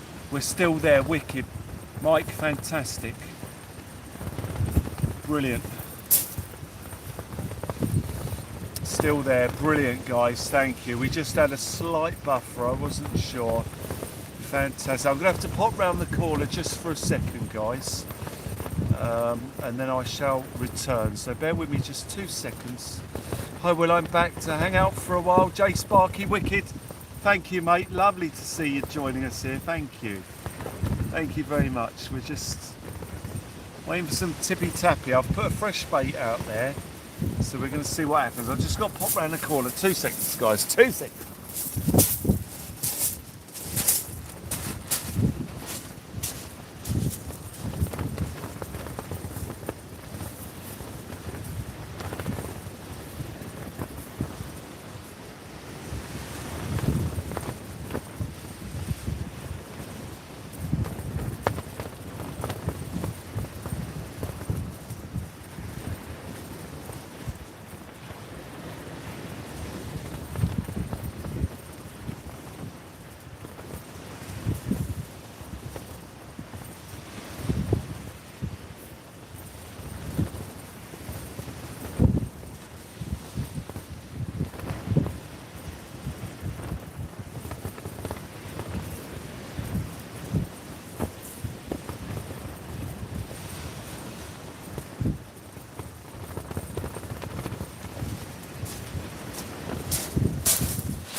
Beautiful, guys, beautiful. It's not cold either. Steve's going to check his left-hand rod now, guys, just to make sure there's nothing on there.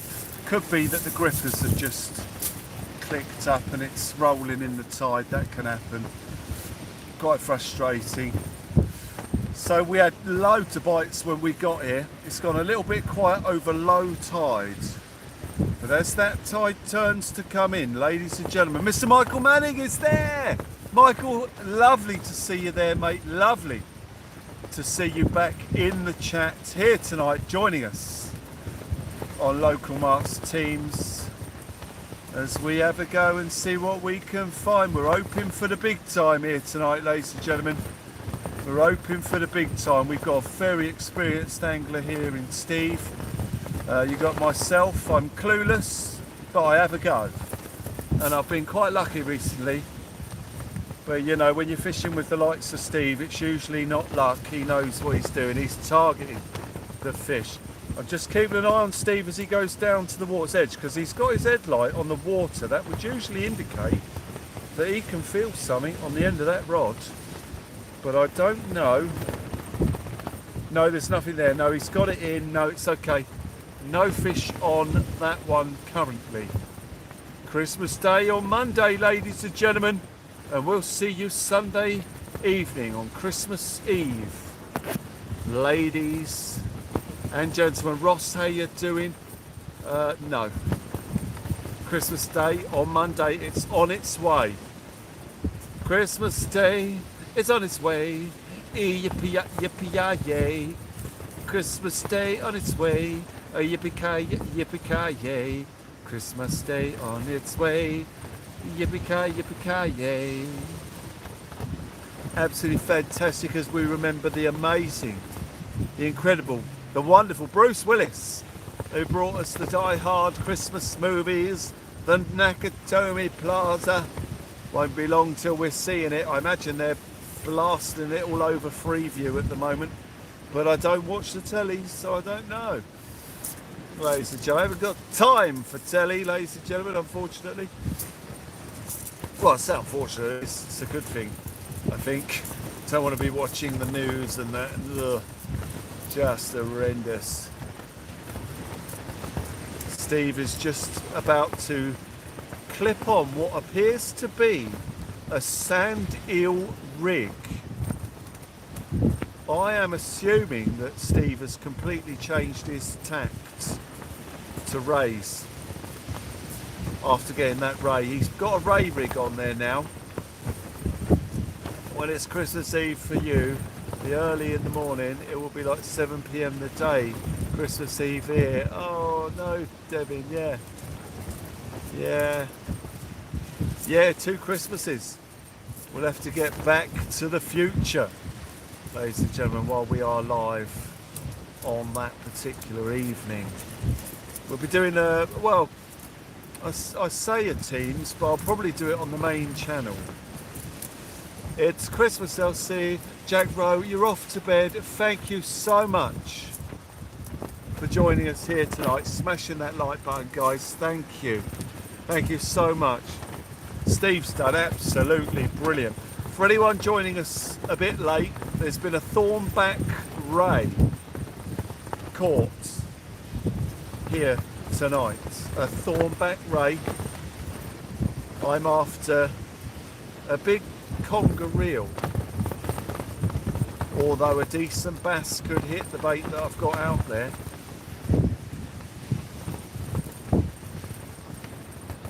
We'll just see how it goes as we're joined by the amazing, the incredible, the awesome Mr. Michael Manning. Woo yeah! And the amazing Rids, the amazing Mike, the amazing Mrs. Fishmas. And I saw Ben briefly earlier on. I'm not sure if he's there still, but the amazing Ben, ladies and gentlemen, here on Local Marks Fishing, Local Marks Teams. We are 6 hours behind in Chicago. Right. Gonna sneeze.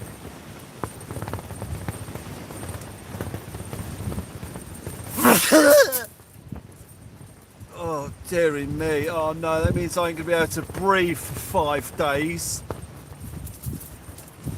In a minute.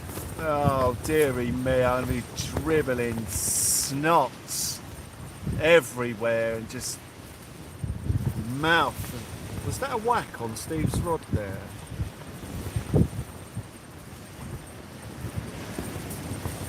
Thought I saw a hit there, but I'm not sure.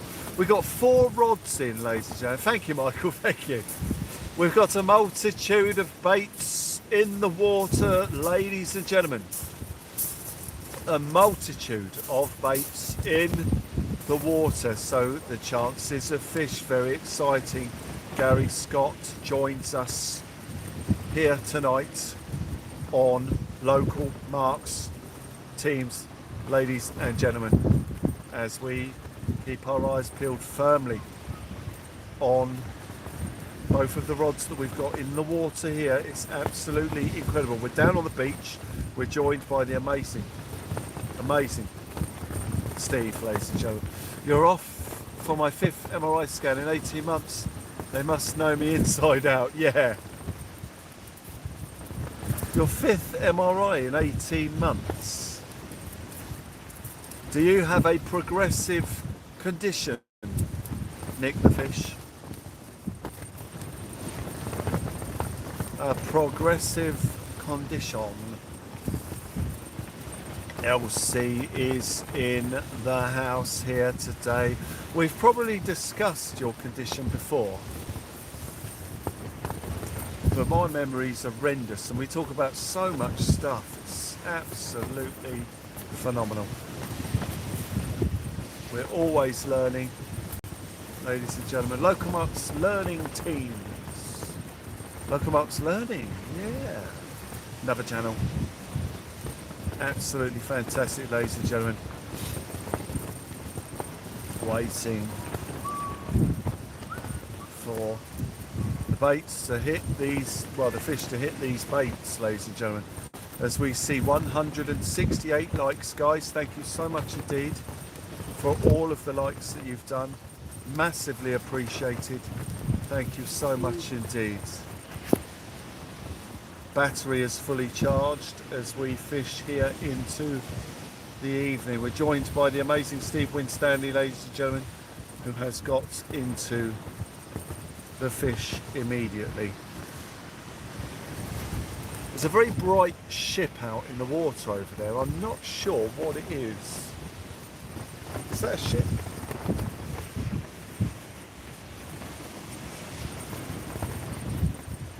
Maybe a dredger or something.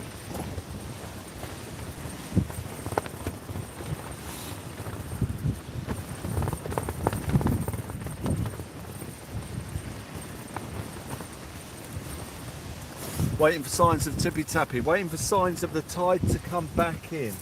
Let me just have another look at the tide times, ladies and gentlemen, because I did forget. Oh, you've got cancer, losing the walking gear. They don't have the answer, right? Oh yeah, so you had the neurological issue, isn't it? Yeah. So they're looking for a nerve issue, yeah. Oh man. Yeah, well hopefully they can resolve that or help in some way. Yeah. Beautiful ray photos that have been sent in, ladies and gentlemen.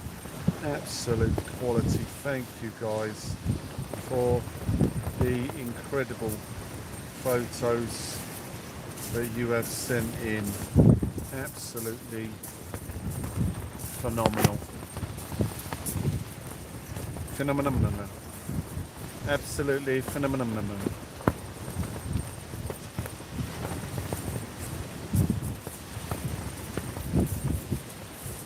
Phenomenal. Steve's had a tap, I think. Did you have a bite, Steve?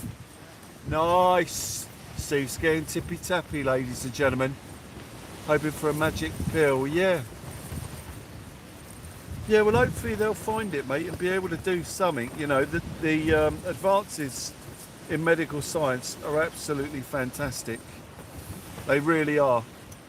Once they can diagnose you, you know, it's very good nowadays. We've had a couple of people come on that are absolutely cancer-free. You know, absolutely incredible. But those were lung conditions, I believe, lung cancers that they've cured. We've had a couple of people that have had lungs removed and they've done well, fully recovered.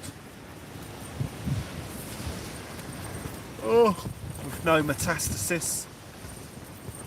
So very, very fantastic progressive treatments for cancers nowadays.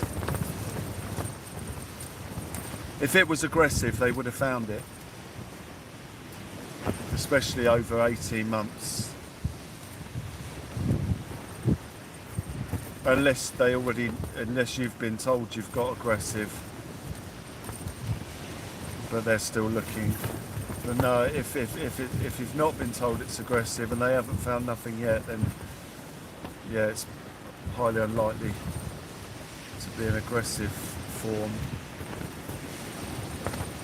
So yeah, you'll be alright, mate, I would have thought.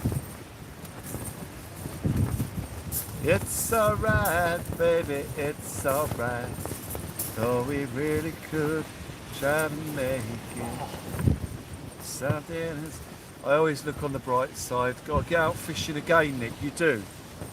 Yeah, because it's great therapy, mate, to be down the beach, out and about doing it. Yeah, absolutely. Being free, free falling. Was it a good bite, Steve? Pull down, that's it really. Nice, okay. There you go. Oh yeah, I see it. Oh, hang on, guys. See his right hand rod, something, and a little pull down on it. And there, again, this looks like a conger eel getting ready. This looks like a conger eel getting ready. What bait's that, Steve? Is that a 2-hook flapper? Okay. The wind's a bit strong here. I think it's making it difficult to hear. Steve's getting a pull down on this rod here.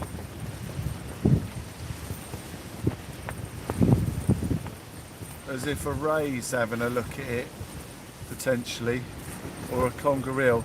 You watch Steve just hammer out loads of rays here tonight. Oh, there was a good hit there. There's something looking at his right hand rod. I think he might have a conger eel there. It went again. He's lifting into it. He's lifting into it. The rod looks like it's gone right. Like something's pulled it to the right. Doesn't look like a dogfish sort of bite. He's making his way down to water's edge. Oh, I tried to join last night's stream, but you finished. Oh no, as I joined. Oh, sorry, Andy. Yeah, we're all right tonight. We've seen a thornback ray here tonight. Now, Steve's just been getting some slow pull downs on his rod. Typical large conger eel sort of bite until you strike it and they go nuts, or until they realise they're hooked. But he's down there reeling in. No headlight on the water yet. So Steve usually gets a headlight on when he feels there's a fish there, but I can't see anything at the moment. Just keeping an eye. If my rod starts to whack, it might be because he's knocked it slightly. He's quite close to where I've cast. But we should be alright. There's nothing happening on mine at the minute, and he's reeling in. Right, he might get his headlight on in a minute. Doesn't appear to be anything going on at the moment. Can't see any significant bend. Oh right, his light's on now. His headlight's on. Taking a while to reel in, so possibly something. But I'm not, maybe, hang on. Oh no, he's caught over my line. Right, he's over my line, he's got my line.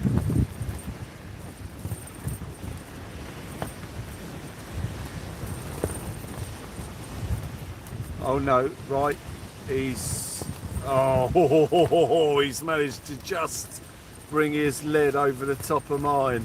But there's no fish there. There's no fish there. I'm surprised my rod didn't start banging then. That's very lucky. His bait's gone. His whole bait's gone. Oh, hang on, has he been bitten off?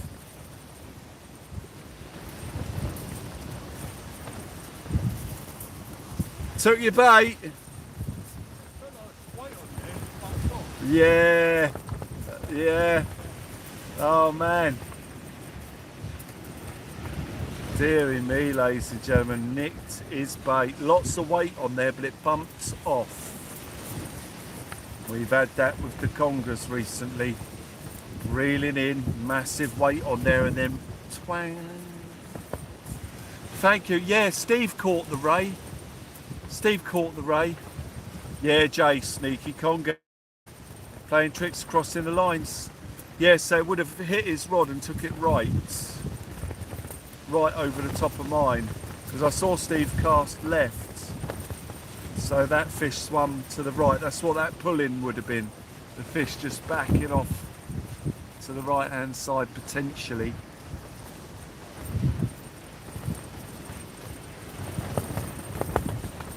I think that's a sand eel bait that Steve's got over there, tapping away. So the sand eel's been swiped. Something inside is dying and I don't know if I could take it.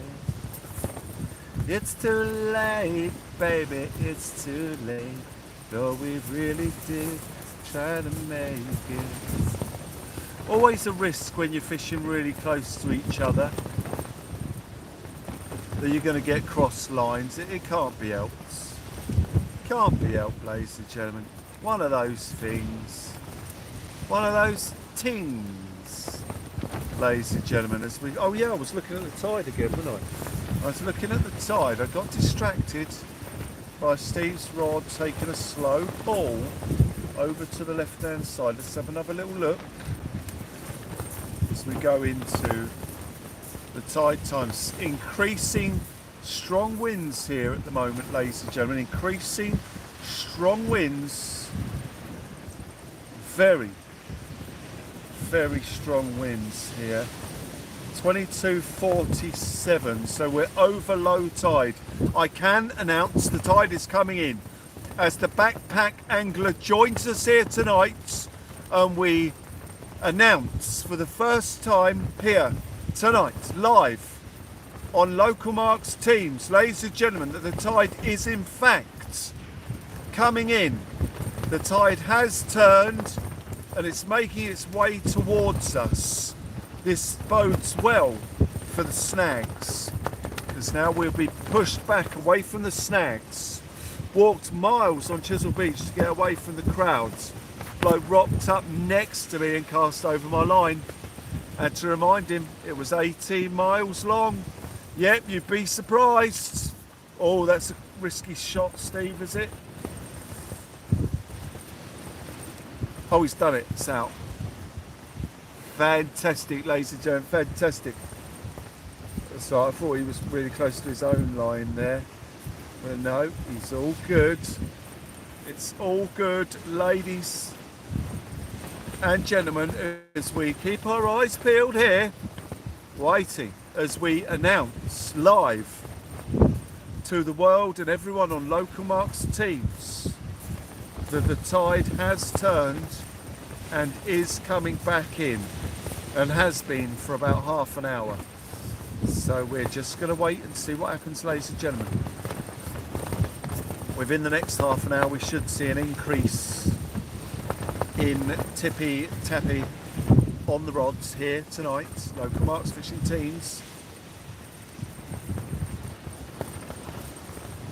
Seeing what we can find. Thank you for sharing the links, ladies and gentlemen, to Last Cast Saloon in Gosport.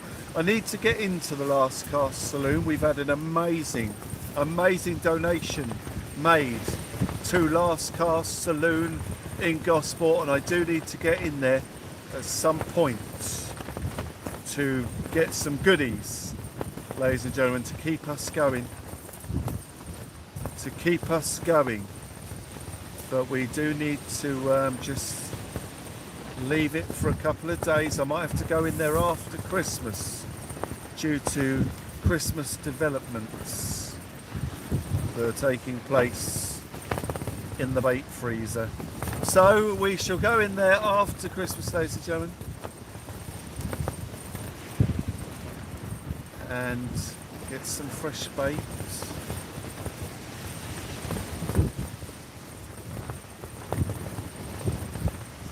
Keeping our eyes firmly on the rods here, ladies and gentlemen, waiting for the next bite. The rods are holding remarkably well considering the wind. I'm really pleased with the way it's going. Those rods they're not whacking all over the place in the tide. You know, they're quite good. We are on top of quite a steep shingle bank. So we've got the rods quite high down towards the water. Wow, Rids, man. Wow, that is pretty good. Nigel Rose here, how you doing? Rids nose. Rids nose, ladies and gentlemen. So I can't get any more bait in the freezer at the moment until Christmas has passed. Yes, Rids. There is a turkey in the freezer. It's not my turkey, but I have been asked if a turkey can be placed into the freezer for the time being. And a turkey takes up an awful lot of room. Therefore, we will not be putting any more bait in that freezer yet. Be lucky to get the turkey in there, to be honest.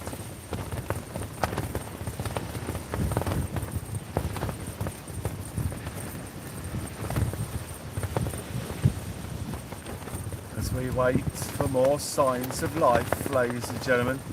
Yeah, there is a turkey in the freezer, Michael. There is a turkey in the freezer. But it's nearly Christmas, so it shouldn't be there for long.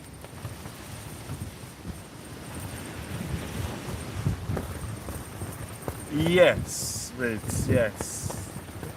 Yeah, I think that's what it is. There's nowhere else to put it. So they're like, yeah, can we stick it in the freezer? Yeah, go for it. I said if she can get it in there. If it fits, feel free. But there is a lot of bait in that freezer. So it's going to be some shuffling around to get a turkey in there. If that's a word. Shuffling. It should be a word. It's like shuffling, but shuffling. Have I just invented a new word? Shuffling around. When you're trying to fit something into a packed freezer. The art of shuffling.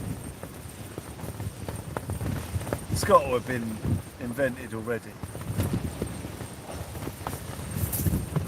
15 mackerel and squid starter. Yes, yeah. Yeah, that'll clear enough room. Yeah. Oh, beautiful night on the beach, ladies and gentlemen, recovering from a can of beer that wiped me out. I just looked at the local market's dictionary. It is a real word. Oh, is it, Jay? Ah, what does it mean? Shuffling. Is it? I guess it's a type of baby animal or something. Maybe it's a shuffling. A Shetland pony puppy. A shuffling. A shuffling here and a shuffling there.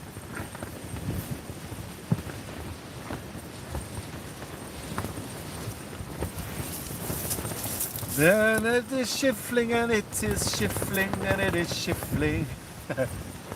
And it is shifling.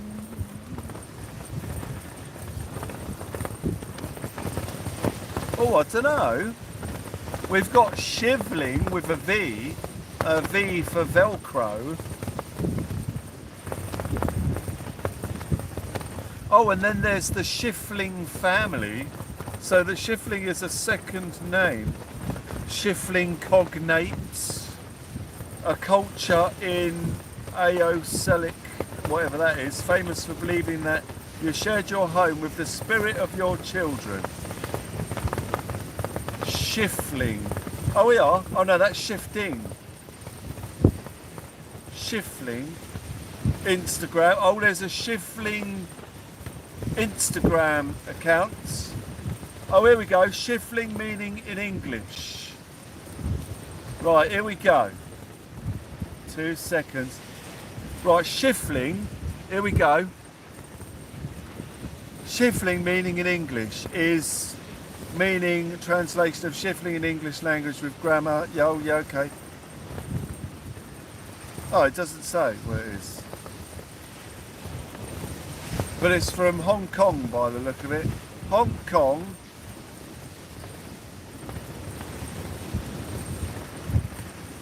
But it doesn't tell you what it is. Shifling. Shifling.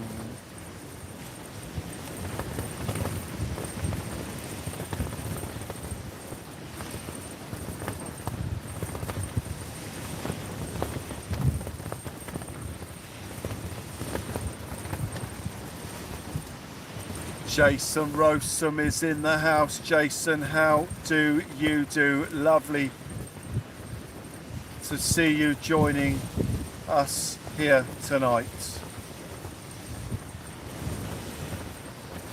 Oh, it looks like it might be a dance move as well. There's a game called Shifling. Dancing Through Time, Shifling. Oh, there's actually a song called Shifling. Right, let's have a little play, see what Shifling sounds like. That's the sound I make when a cast goes wrong.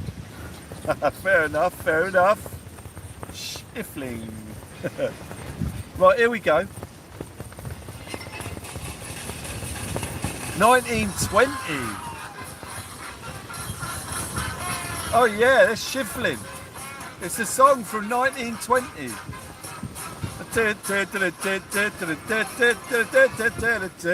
Right, so these guys are Shifling.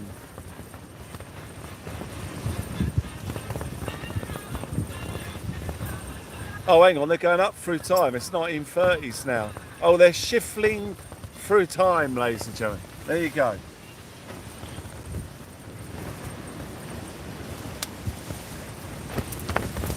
Wow, that wind's getting very strong. Is it going to rain tonight? That's something I haven't looked at. Let's have a little gander and see if it's going to rain. It's getting very, very breezy. It doesn't feel like rain. No, it's just cloudy with really bad wind through tomorrow.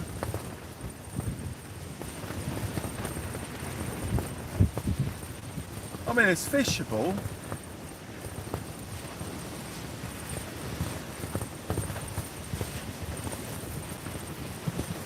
It's well fishable.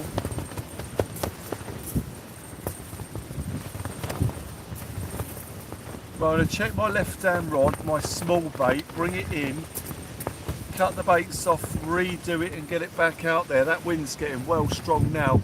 Thomas Smith, how you doing? You got to shift over to your rods now. Yeah, I'm going to shifling over there.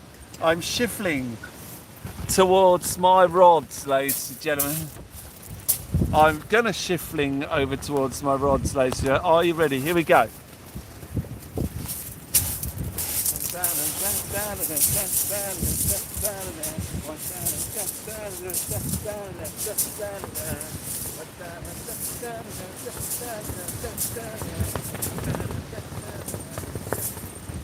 ladies and gentlemen.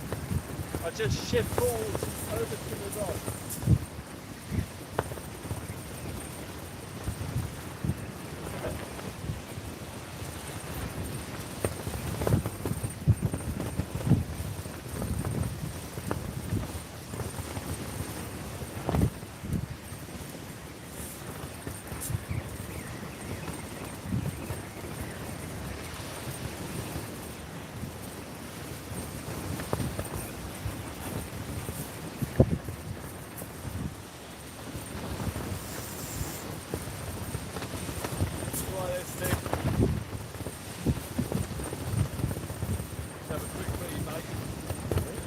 Have a quick read, mate. They are getting stripped off the baits. There's something out there.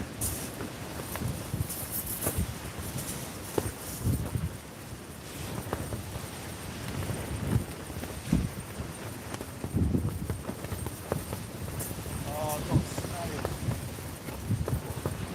Snail. Little horse dog well.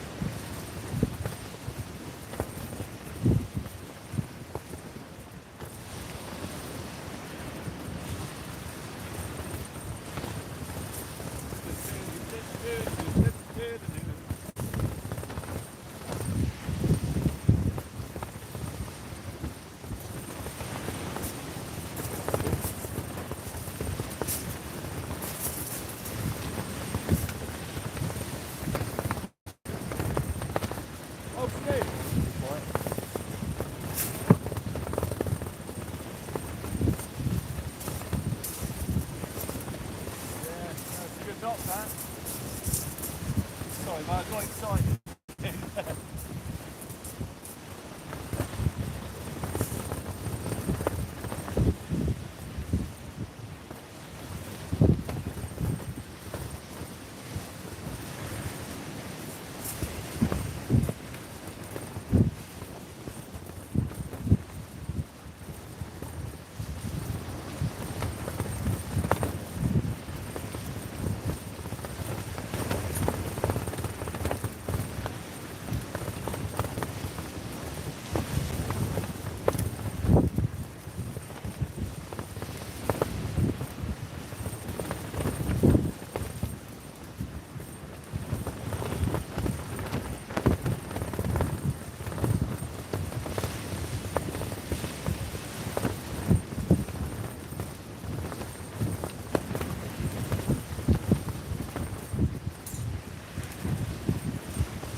Just going to get a photo from down there while Steve's there.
Oh, beautiful, quality photo there, guys. Quality. Steve's looking at that rod. He had a good hit on the rod there. The trouble with YouTube, there's a delay in its broadcast. So if I see a bite here and I'm stood next to Steve and I shout bite, he can look up immediately and see if that rod's tapping. However, by the time you guys see it, about 30 seconds has passed. So when you guys shout bite and we look up, the bite is long gone, because YouTube delays the live streams. So although we're live, there's a little delay, and they do that in case someone decides to do something silly while they're live. So they have a delay and the algorithm picks up if something takes place on the live, and they quickly remove it if they can. But yes,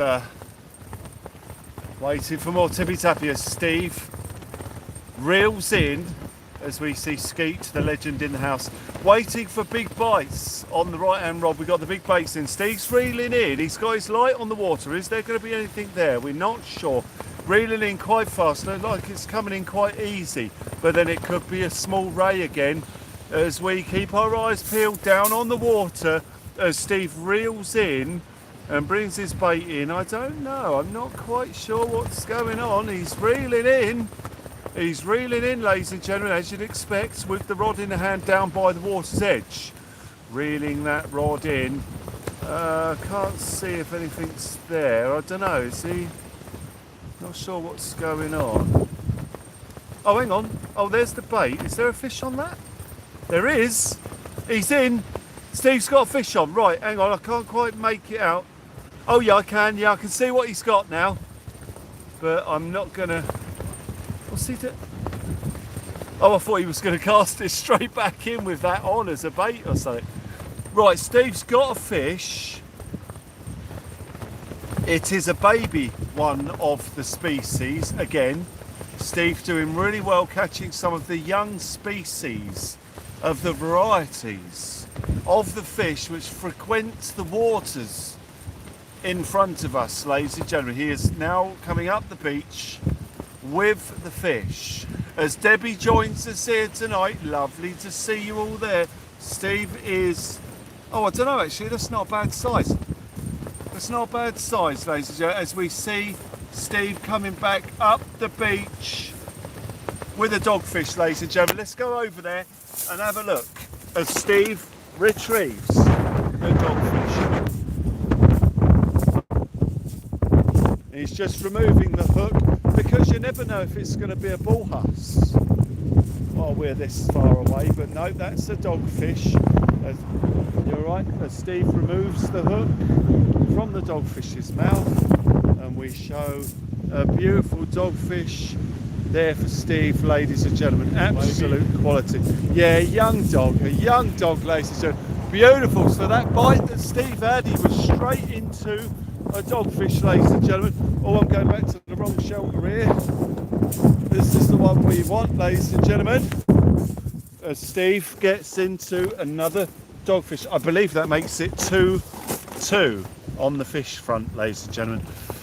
Myself having one whiting and one dog.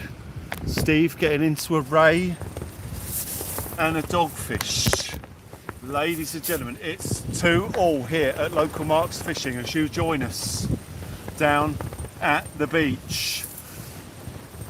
We're going to see what happens. I've just done a rebait and a recast, so as the tide starts to come in, we see a fish arrive at the baits. That's to be expected as that tide pushes in. As I take a look at my phone to see the date, which is Wednesday the 20th of December, that tells me that my sandwich is just about in date. So I am going to eat it, ladies and gentlemen. So there it is, 20th, and this one's 22nd. Right, we are good.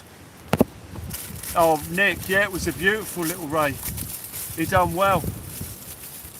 It's Desmond at the minute. Desmond Decker. necker, ladies and gentlemen. As we wait for the next rod to go, I've got a massive whiting bait out there. I'm not going to touch it. I'm just going to leave it there until we get another whiting, and then I'll change it.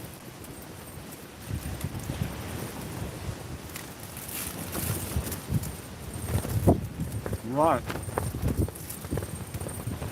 2-2.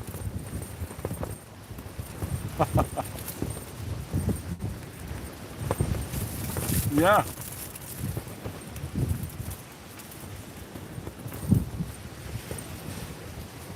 I met Nelson Mandela's bodyguard.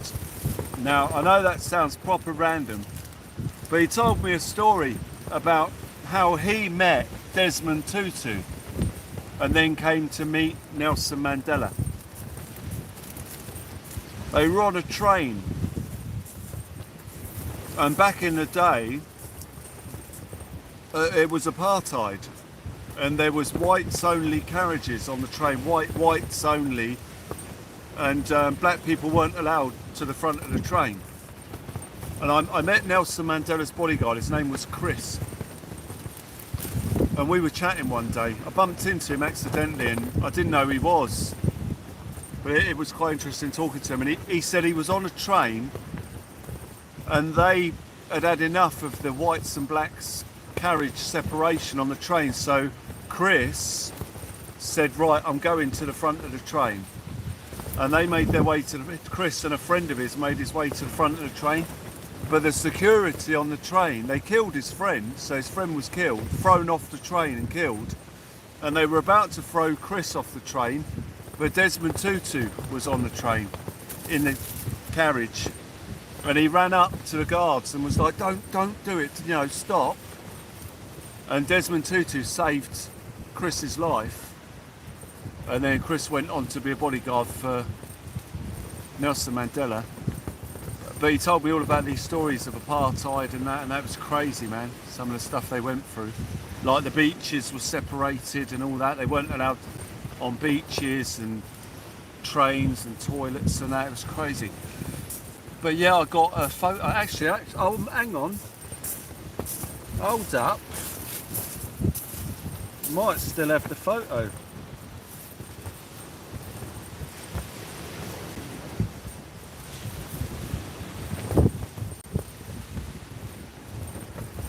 Somewhere. Should be here somewhere.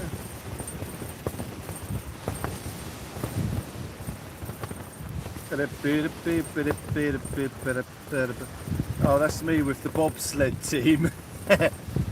Holding their gold medals.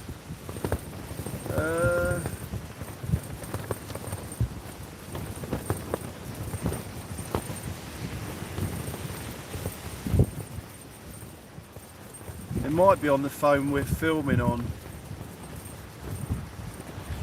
Oh no, there it is.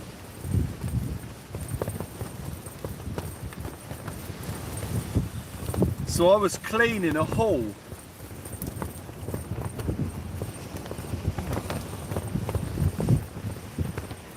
So I was cleaning this hall out and I didn't know who he was. And I was like, mate, I need to clean the hall, you know, you're setting up, but I need to clean the hall. And he's like, yeah, I'm doing a talk and that. He was really nice. And then I came out the hall and someone was like, do you know who that is? But, no, that's Nelson Mandela's bodyguard. I was like, oh wow. So I went back in and put all the chairs back and we ended up just chatting and that. I was like, can I get your photo? Got my colleague to take the photo, and yeah, it was really interesting guy.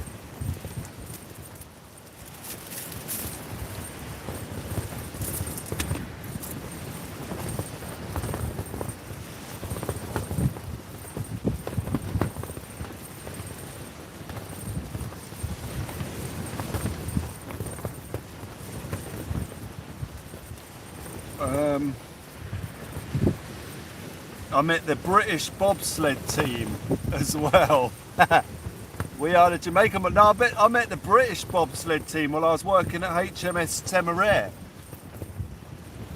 So, and they had their gold medals. I was like, let's have a go on your medals then. So those two were stood either side, and I grabbed their like little gold medals and that. I was like, yeah, let's have a go with some of that. So that's what I was telling the gentleman about last night that we met, Bats, saying that I worked at Temeraire. And that was, I met the British bobsled team at Temeraire. And then I was working at the, the Marines Museum. And they were filming the show that this guy does. And I met that guy as well, filming at the, he was hiding upstairs. So they were filming downstairs, and this guy here, he was hiding upstairs next to me, and I was peering through the window watching the show. And I looked next to me, and he stood next to me. I was like, shouldn't you be down there? He's like, no, I'm hiding from this bit. I don't like this bit. He's actually camera shy and that. He don't like it. Really awkward he was, but he's like, no, I don't like it. I'm hiding up here. So me and him I was trying to watch the show, and he's hiding next to me. I was like, can I get your photo? A quick selfie.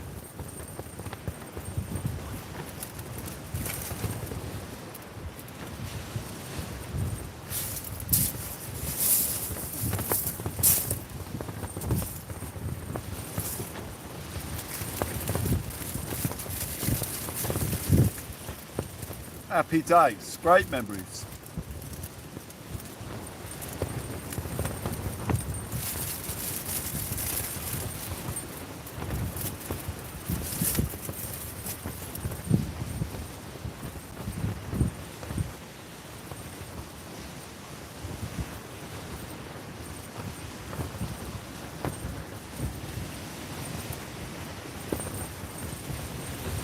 Mikey's in the house. Is Mikey there? I miss Mikey coming in. Mikey, how are you, mate? All right? You was an extra in the Muppets World Tour. Wicked. Is Mikey in? I miss Mikey coming. Sorry. Oh, there you are. Mikey, how you doing? All right? Lovely to see you there. You all right? Yeah, doing all right, mate. We're 2 fish apiece here at the moment. I'm fishing for the big stuff. Going for the big time, ladies and gentlemen. But the good thing is we've got Steve here with us, Mr. Steve Winstanley. He's got 2 rods in, and I've got 2 rods in. One of my rods is going to be very quiet until it gets hammered, potentially. It might not get hit, but my yellow rod is a sleeper rod, so it's just out there with a massive, ridiculously large bait on to see if we can catch a ridiculously large fish. It may go, it may not, but we've got 3 other rods to keep us going until that potentially goes. Steve's just here next to us in the shelter as we both shelter from the rain. You're right there, Steve. Wicked, mate. Brilliant, mate.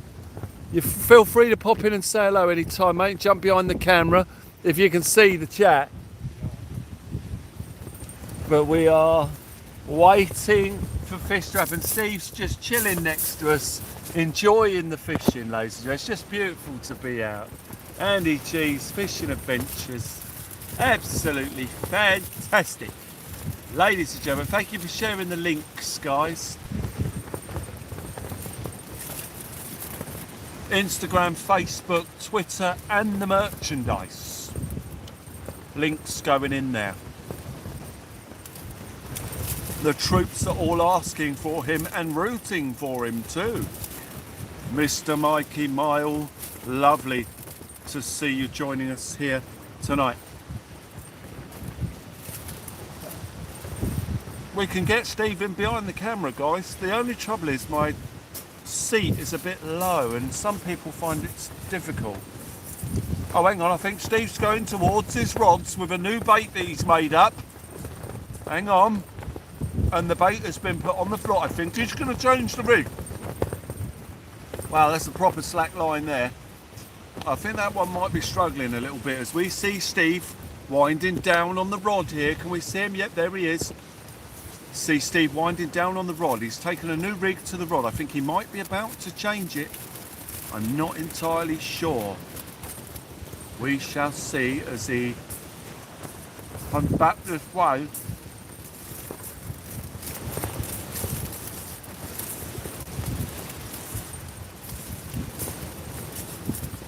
Absolutely beautiful. Who's going to get the next fish, ladies and gentlemen, as we are neck and neck? It's Desmond, ladies and gentlemen, Desmond. We got two. You're right. Oh yeah, mate, that'd be lovely. Get in there. Yeah, go for it. Yeah, jump in there, mate. Let me show you where the seat is there. Can you see the seat just there? Yeah, nice one. Come here. That's it, mate. You alright? Yeah, nice one. Are you alright on that edge there? Yeah, I'm alright. Yeah? Oh, I'll jump in next to it. Let me just move this handle out of the way. Oh! Ladies and gentlemen, Steve is here with us. Oh, thank you, man. If you've got any questions for Steve, we did have one that said, tell Steve the troops are all asking for him. Steve is here with us and he's pouring the coffees, guys. Steve's got the coffees out. Absolutely amazing, mate. Is it coffee, sorry, or tea? Coffee, yeah. Coffee, wow. It's not sugar. That's all right, mate. It's beautiful. Diabetic. Oh, really? Right. Oh, so yeah, that means you can't have sugar, yeah. Oh, wow. Oh, I didn't realise that. I just thought it meant people had to cut down or something. I have. No, I cut beers and things. I don't eat sweets. Yeah, my light on. Sorry, blind you. I'll turn one off. That's all right, mate. That's all right. So we've had some steady bites, haven't we, on the outgoing tide? Slowed down a bit, but now it's coming in. I hope we'll see it pick up. Potential for a big, good fish there. Michael says, Steve, good evening. Hello. Right. Skeet says it's the winter solstice Friday, and then the days get longer. Is that right? Yeah, it is, yeah. Nice, guys. Long it's a shortest day, isn't it? And then, Wow. And then spring is on its way. yeah. Is it officially winter? Yeah. Right, we're officially winter now, guys. So the solstice doesn't sort of signify the beginning of spring or anything like that? Or is it just the shortest days? It's the shortest day. Right. Mikey, that's your birthday, yeah, and you're at Stonehenge for it, aren't you? Mikey's at Stonehenge. You might have seen Mikey, he lives in a van up Oh, does he? Hasler Wall. Oh, yeah. You might have seen Where him. he lives in? Yeah, he's at Stonehenge at the minute, but he's got a van and he parks it up there. You're a druid.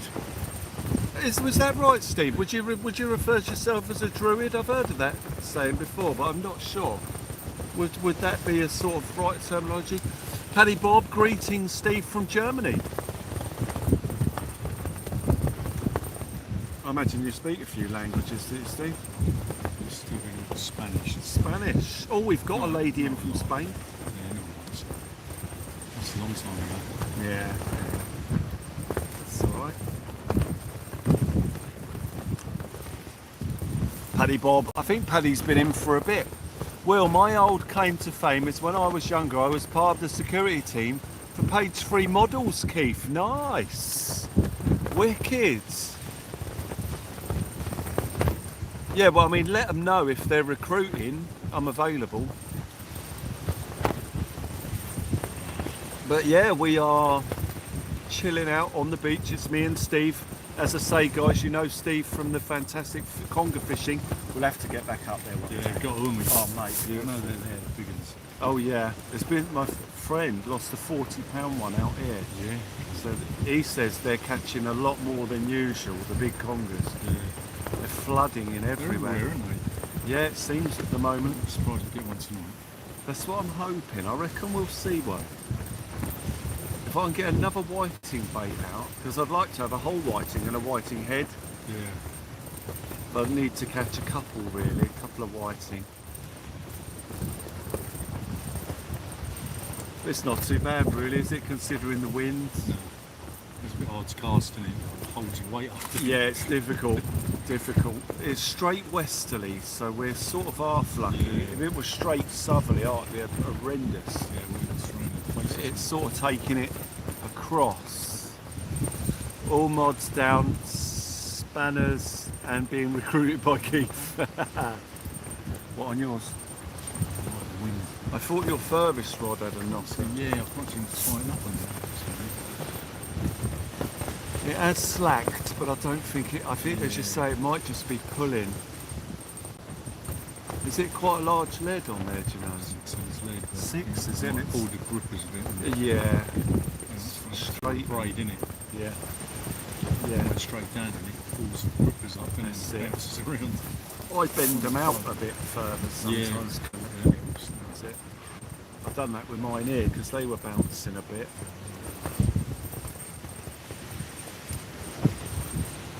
It's over 35 years ago now. I think we are all more wrinkly. Yeah, we are, Keith. We are. That doesn't stop us getting the job today still though, Keith. Have a think about it, have a think about it. Yeah, we might be a little bit wrinkly, but I'm still up for the job, mate. Still up for the job. How many's on tonight? We've got 196 people watching currently. Brilliant. And 188 likes. It's incredible. And they were all there when you caught that ray. So that was beautiful. That was. We've got to catch his dad. Yeah. Or his mum. That'd be amazing, wouldn't it? I like the male ones, like you say, the dad, because they got the massive entrail bits that come down. Did you get the photos I sent over? No, I've seen it. Sent you a load of Oh, photos. right, I didn't see it. I took a wicked photo from down there while you were stood up by the rods. Oh, right. And yeah, with the background all lit up. Yeah.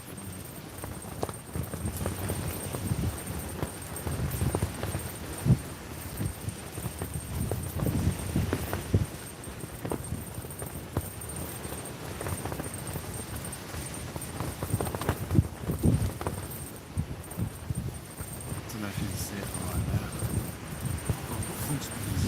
there. Oh, they're in, are they? Oh, that's I need a- reading glasses. Oh, See that's close up with him. It's a beautiful photo. It will look great when you get to see it. Yeah. And the ray and that, I sent you the ray. Yeah. Reading It's all right. breaking the pot. Yeah, it's frustrating. That's why I have to keep these on. Frustrating on a boat when you look over and you're Yeah. worried about them falling off. Missed up, yeah. Horrendous. RTRG has joined us. Reference last night, where else in the world can you accept a parcel of pie poppers, sparklers and mackerel? Like it's just an everyday thing. So funny. Oh, it was great, wasn't it? We had some amazing donations last night.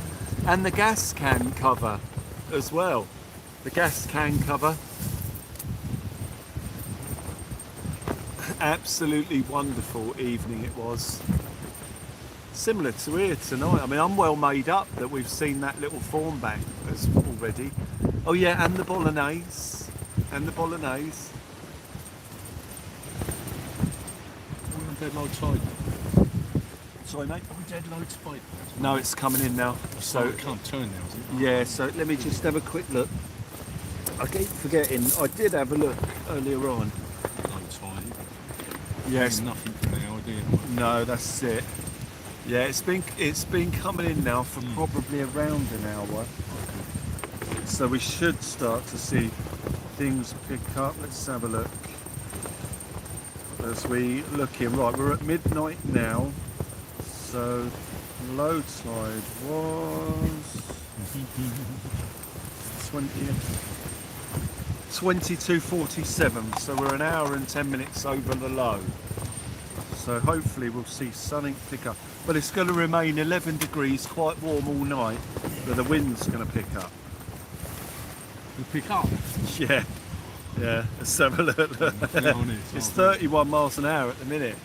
Noisy, isn't it? Yeah, it is. Yeah, it flaps the tent around and that. It's frustrating. Right, let's have a look at the weather. So we've got 24 at the moment, but it's going right up. Look, it continues to climb right through the day. Tomorrow midday up to 37. You know, it's going to be 40 plus miles an hour tomorrow midday, but up till we'll be here probably it's going to be about 30 mile an hour. Yeah, that's 30 mile an hour straight, so I'm not sure what the gusting is going to be, but it remains steady 11 degrees, goes up to 12 degrees in the day. So it's going to be a warm day, but with a bit of a breeze, which could make it feel a bit more chilly, but it's well manageable. I'm sure we'll see a few folk out in shorts.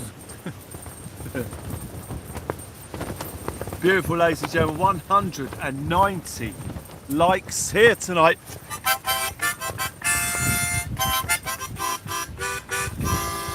Gadam, ladies and gentlemen. And bully special prize, the speedboat. That's it, yeah. Microwave oven, pots and pans. Did he do well? Cuddly toy. Oh, what's going on here? 7-Up and a beer. Oh yeah, all of what we got yesterday, yeah.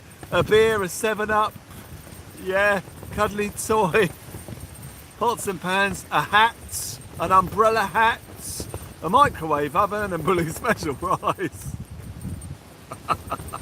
The speedboat. Yeah, it was great yesterday. It was great. I got that little hat that blew away, didn't it? Managed to catch it. Yeah, I met a lovely guy on the beach last night, Steve. Yeah, it was brilliant. He came down. Weren't sure at first because he turned up with pockets full of beer, and he'd drunk a few by the sound of it. But no, he was a lovely guy, and that ended up chatting. He gave me a beer, which I drank when I got home, and I regretted it waking up at 6:30 that evening. But yeah, it was really nice. Oh, I thought that was a knock then. Did you go off last week? Come back on again? Yeah. Yeah, it died. I was really frustrated. My phone this here was broken. Yeah. So this USB bit here, now that's a brand new one. Yeah. So the old one was all rusted out, and I hadn't realised. And they just wear out. Yeah. You know, I'm always replacing stuff. It's the seawater. Yeah. So where that's open here, this port, and see, look, it's gone off there. I'll have to sort that out. So moisture gets in then just now while we're sat here, and that's what had happened on the other one, and it died.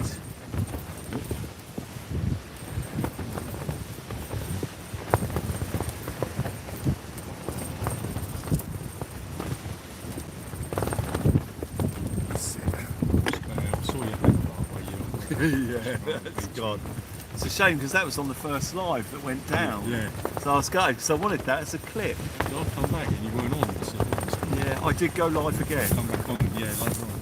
That's it. Yeah, about 5 or 10 minutes after I managed to restart it.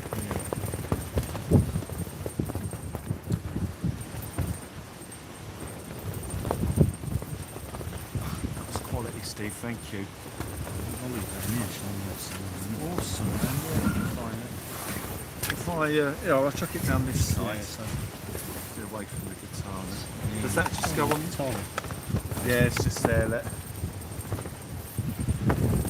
So I have that over that side, and then all this slot down here. Yeah. Food this side, guitar that side, the weight sling, just in case you get lucky. Oh, but hang on, I've just remembered I haven't got a set of scales.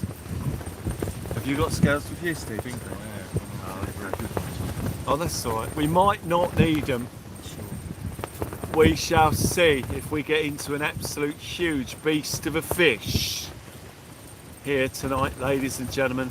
But I just remembered I've got to buy a set of scales, so I'll have to try and remember that when I go into JJ's. Tackle Last Cast Saloon. We need a new set of scales. Biddy, can't forget the act. Oh, Nick the fish is off to bed. Good night, Will and Steve. Take care. Right. Cheers, see you later tomorrow. Thank you, guys. Thank you. We're just waiting to see what we can find on these rods, ladies and gentlemen. Waiting for that slamming bite to take place. Could happen, ladies and gentlemen. It could happen. Just keep our eyes. Yeah, gonna do a rebait. Okay, Steve's gonna have a rebait in 5 minutes, guys. Just to see if anything can be coerced onto the rods as we wait for an increase in the bite rate, ladies and gentlemen. Beautiful, just waiting for the big takedowns as the wind increases around us. Yeah, yeah, it's blowing the insides in, and this is vibrating, and it's going to rattle the bits. Yeah, it's all going to rattle the bits, ladies and gentlemen, but we're okay at the moment. Keeping my eyes peeled for sharks' teeth at every opportunity. Where did you spot them? Just in the stones there, Steve. So what you do, well, under this light, they sort of light up. Because they're a funny type of grey colour. Yeah. Like this grey. Yeah. Like a bluey grey. And when you spot one, they stand out. But I've found them all over the arcades. Yeah, I found it here. Oh, you found some before, yeah? Yeah, there are though. Yeah. Can you see them better at night then? Yeah, under the light. Yeah, this light lights them up better. It reflects off the angles better. I found one the other day when we were doing the teams. Yeah, I saw it. Yeah, it's a lovely little one as well. It's a double one. So it had one bit and then a bit next to it. Like a back tooth. It was lovely. But yeah, they're definitely there. You found them at Hill Hedge, yeah? Yeah. What, along the cliffs? Sort of bit. No, back In front of the sailing club? yeah, sort of. around there. Yeah, there's a group that goes out there looking for them. Yeah, that's where I've always thought of looking. Was there any decent ones you found? It's not one of the same as Yeah. Dawson.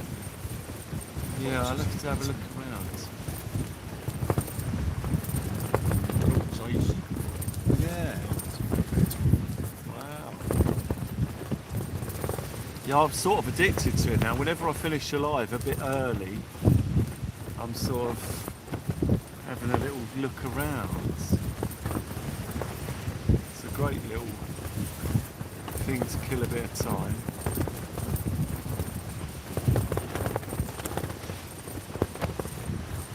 Tide's coming in, ladies and gentlemen. Just an hour after low tide at the moment. All of our baits are in as we wait to see what's going to take those rods next. It's anyone's guess. Local Marks teams down on the beach, seeing what we can find. 4 rods in the water, several hooks. So I've got a rod out with 2 hooks on. Are both of yours single hooks now, Steve? We've got 2 hook flaps on. One rig with 2 hooks, 1 2 hook. 3 with single hooks. Right, got you. Alternating. Oh, I see, yeah. Alternating a rod with single hooks, ladies and gentlemen. So when Steve brings the rod in, he clips another bait straight on, and it's straight in. 4 on the go. 4 baits on the go. Yeah, I've got a pulley pennel rig. Yeah. A bigger pulley. Nice. A pulley pennel with a bigger bait on, guys. So when those big hits start to occur, which hopefully they will, we start to load on those big baits and see what we can find. As we see 193 likes, guys, thank you very much. Fast approaching the 200 likes mark here tonight on Local Marks Fishing live stream. We're seeing what we can do. Local Marks teams live streams. Oh, do you know what that boat is, Steve, out there? What's that? That really bright one. See it? Is that a boat or is it on the island? Oh, Yeah, I think it might be a sort of dredger or something. It doesn't seem to move. it's just staying there, isn't Yeah. Steve, do you fish competitions? it? No, I used to. He used to. It's a lot of fishing. Used to love it. Fishing I've done it competition. for quite a long time. Yeah. So what made you decide to stop fishing? I'm not in the fishing club anymore. Oh, you. I've been in several different fishing clubs. Okay. I fished a lot of matches with them. Oh wow. Did you do any good? Yeah, I bet you did. Yeah, one song done really well. He won. He fished for the local club here, Gospel. Yeah. For a little while. No, before that, he fished for Vospers. He fished for Vosper Thornycroft. Vospers Thornycroft. Yeah, and when he was there, he come down here and fished an open. Yeah. Yeah, Gospel Open. And he, I think he won. I think it's 150 quid. Wow. A Ras, you know where the Rats. Yeah. yeah, Ras and something else over where the old pier was. Yes. Real Yes. snaggy area. I know it. Yeah. Decent Ras, won that. Oh And he man. got a like a picture frame. There's like a big circle of £20 notes, and it looked brilliant the way they'd done it. Oh, I'm sure it was £150, and then he won the junior Western Shore Open. yes. Well. We got the crappy draw. Flounder up we there. got what was it? What's the Western Shore further up? Southampton water, that isn't it? Yeah. Yeah, it goes up It's a from really pretty town down there. Old Town Quay. Town Key. Just up from Western Shore, guys. Warsash, Opposite where the Warsash, water comes in. where the water comes in at Warsash. You've got Titchfield, Haven. Is it up as far as Town Quay? No, it won't be as far, will it? I think I know what you mean. By Western Shore, not as far as Town Quay. Hamble. The River Hamble. Yeah, we got Drew Hamble, and it's supposed to be the one like the crap. There's no flounders, nothing down there. Yeah. He goes and catches a bass about £3 underneath. Wow. In about half an hour. Oh, he won man. the biggest fish and won the match. He got £75 and he played the cup like the FA Cup. Wow. It's a short champion. Oh, that's fantastic, Yeah, guys. he's always win the Ross's juniors, and then he joined the Gospel Wow. a few matches with it. Yeah, a friend of mine runs that Gosport Juniors now. I used to work Yeah. in Hootmacky. Skeet, the River Hamble. Yep, Skeet's got it. The River Hamble. So Steve and his son used to fish a few of the local matches then, guys. Absolutely, and do quite well by the sound of it, so that's absolutely fantastic. Catching some beautiful wrasse. Wow, that wind is well picking up. Is the wind alright for you guys? You're not getting blown by the wind there, are you guys? Is it alright? It's not affecting the mic, is it?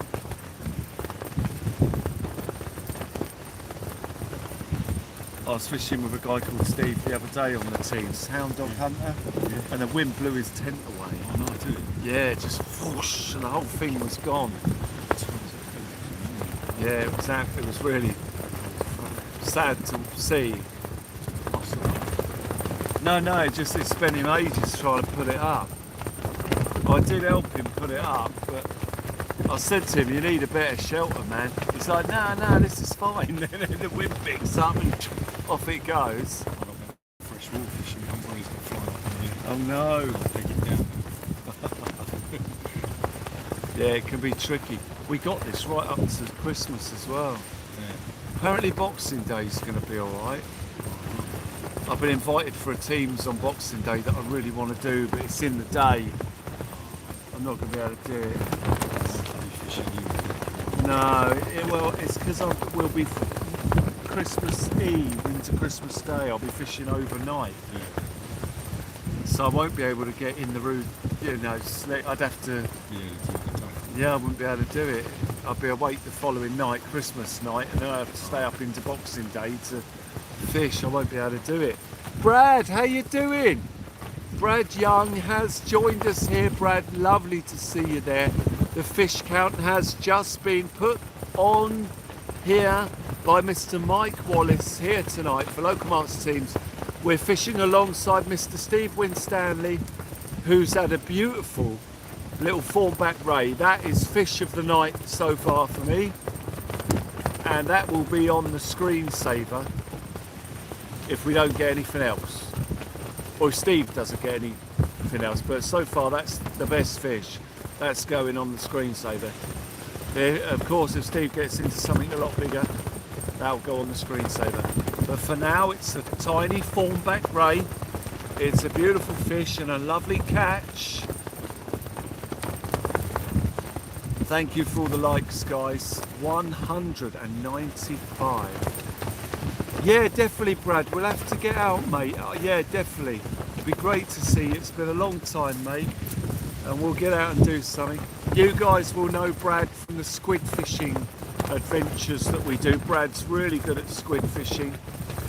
And the videos that we've done with Brad have gone around the world. A lot of people have seen them, and when I fished up the pier, we've seen the folk who have seen the videos Absolutely fantastic. Diazepam, how are you doing? Yep, it's a bit of a wild one tonight, but we fish on in hope that the bass are going to be there, because it's bassy. You know, this is what they say is bassy, and the best fish come in these conditions.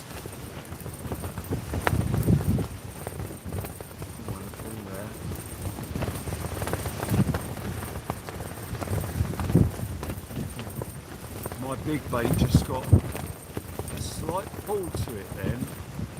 Looked like something had a go at it. Yeah, the one closest to us, the big one that's upright, looked like something had a pull on it. It might just be dragging in the tide. It's been a while, Brad. Yeah, it's been a while, man. But you've done well on them as well. LC's watching intently as well. Yes, I thought I saw a slight pull on the big bait. But it could be the tide picking up as we go over the low tide now and get towards a point where the tide will be picking up. It won't run through very hard because it's only a neap tide. But with the wind and waves behind it and it being bassy, we could see, yeah, possibly. It's got a 9.0 and a 5.0 hook on though. So if it goes, it should hammer over. There might be something having a nudge on it, but if he gets it, it should go.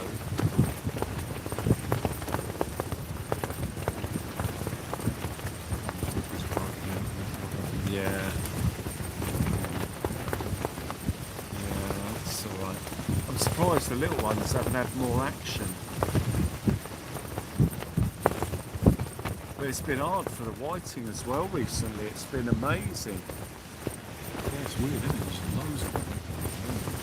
Yeah. Coming loose in some ones. Yeah, it's crazy. Yeah, you can't get rid of them, you know, so most nights.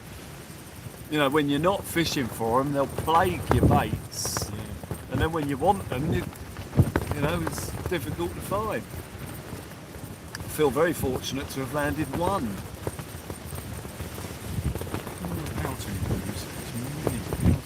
Yeah, the ragworm baits on small hooks have been catching them. Yeah, they've been. I've had a couple of bass on them. Yeah. Ah, the ragworm baits I find again. I had a few in Portsmouth Harbour last time I was there. Last man standing, Mike. We try not to ask because we don't want to give anyone an impression of how many moderators are watching. Because if it becomes clear that Mike's the last man standing and then he has to leave, it'll be obvious that there's no more moderators on the channel, and then we could get plagued by trolls. So it's best just to not really investigate how many moderators are on of an evening, you know, because we don't really want to give those that are against the channel any idea as to who's there, what they're doing. You know, if they know that there's only one mod on, we could suddenly find ourselves plagued with trolls. So the mods come on and they sort of just do their thing, and yeah, it's awkward when folk come on and say, "Is Jan here?" You know, or is Mike here? Is Rids here? You know, because they could be asking, waiting for someone to say, "No, they're not in yet." And then all of a sudden you've got a lot of issues. So with the mods, I keep my cards close to my chest with them for their protection and the protection of the chats.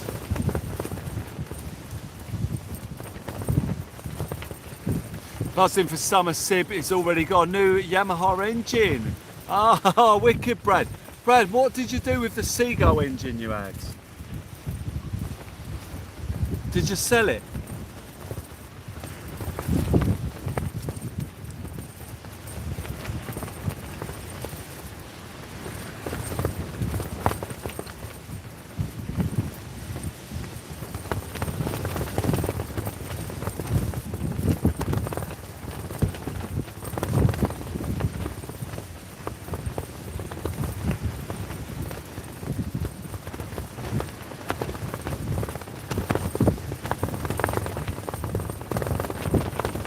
Elsie's off to bed. Elsie, take care, mate. Thank you. Have a good night, mate, and thank you for joining us here tonight. Absolutely amazing.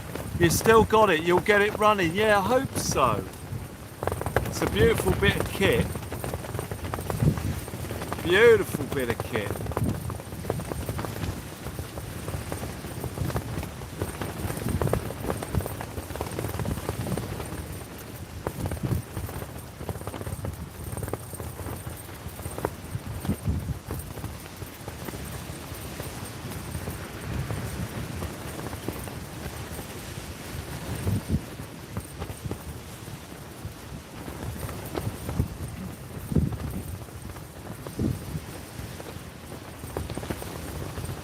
Yeah, no tippy tappies on the big baits yet as well, which is a little bit.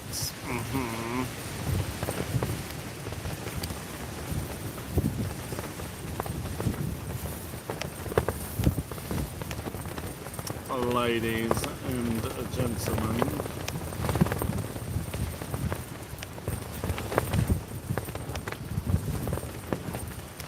No rain though.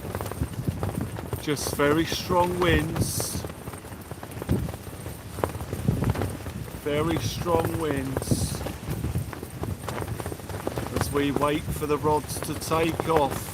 It has been quiet. It was quiet yesterday. Hopefully it won't be too quiet today. Yeah, it's horrendous. You can feel it. Is it pushing in? Yeah. I always test just to make sure the stones are holding. That'd be the worst nightmare. That just goes. It'd wipe everything out on its way. Break the phone, the tripod. The tripod's held together with masking tape at the minute. I dropped it yesterday and broke it. So I've got to replace that. I need to get a new one of those.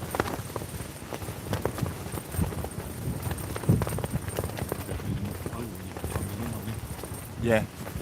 Well, that's why I put this down sometimes. Because if a fish goes, I've run straight into that before, bang. So I have to put that down there.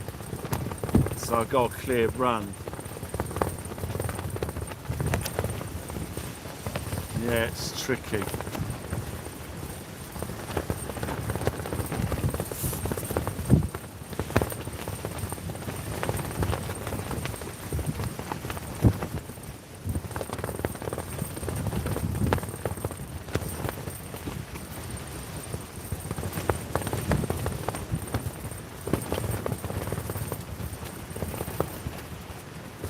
Waiting for tippy tappy. Right, I'm going to check that big bait. I'm going to make sure it's not snagged, and I'll just put it straight back out again if it's all right. Oh, okay. Do you want to head out first so I don't tread on you? You're all right, Julian. Give your hand out. That's all right, mate. That's all right. I know it's difficult getting off this chair. Right, you all right? I'm out. You're out. Wicked. Right, ladies and gentlemen, fantastic. I'm going to go and check my big bait and reposition it.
mate. It's alright on that fish, mate.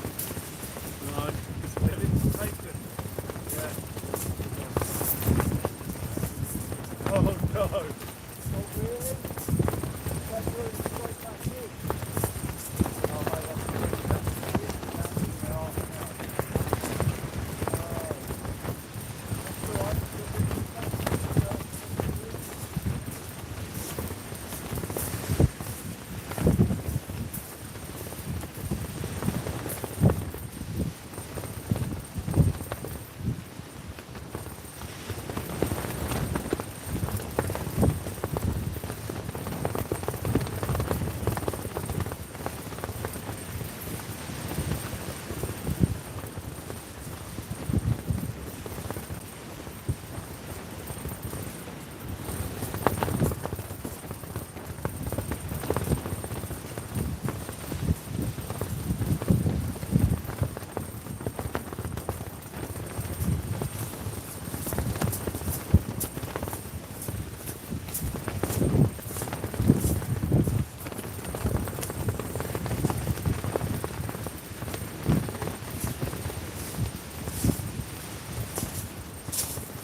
Keep going back to the wrong tent. Go back to the wrong tent, ladies and gentlemen. Back to the wrong tent. Oh, Elsie's off to bed. No. Alright, mate. Elsie, take care, man. Nearly 200 likes, Mikey. Nearly there, mate. That's alright. We're in no rush to get out of here, so sure the likes will climb. We made 200 likes. Well, I mean, we're on the team's channel as well, so that's really good for the teams. We've done that on the other channel sort of regularly. We've been getting into the 200 likes. But this is teams, so for 197 likes on here, that's outstanding. Absolutely outstanding. Thank you to everyone who's hit the like button.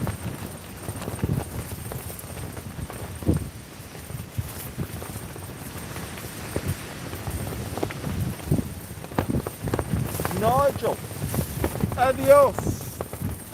Oh, are you going?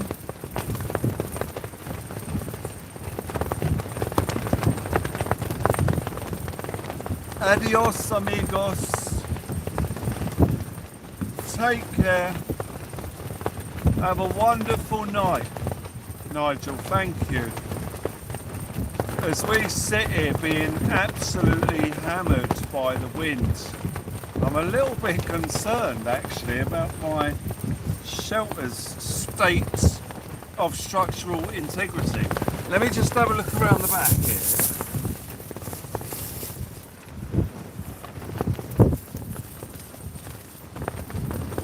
Seems to be alright at the moment.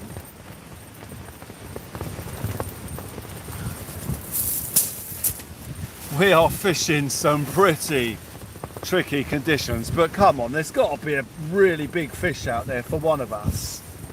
You know, I've seen nights where it's blowing a hoolie and I've been like, wow, who'd fish that? And then you see the next day fishing reports of people fishing locally, and one of them's caught a huge bass or something, you know, for the trouble. Oh.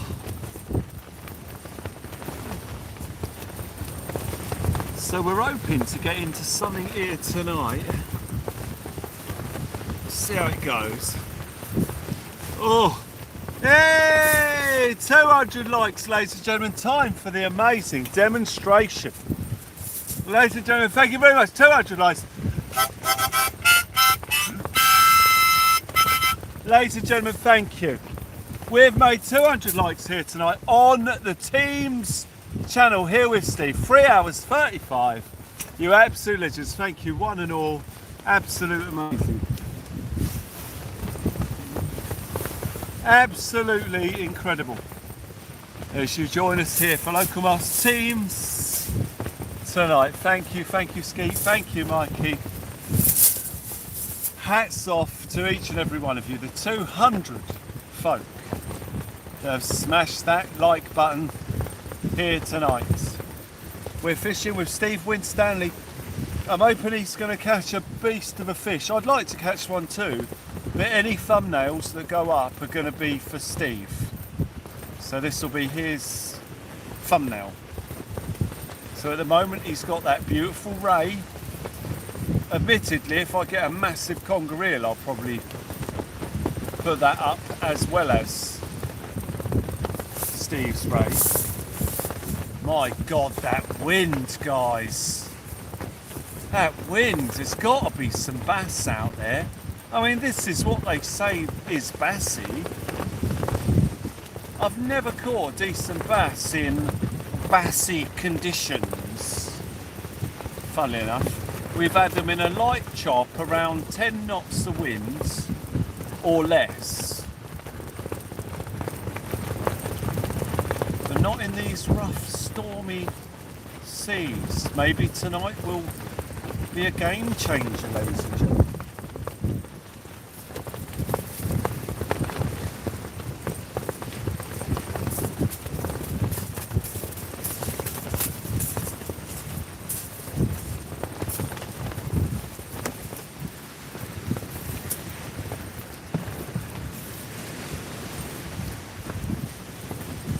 What the hell is that?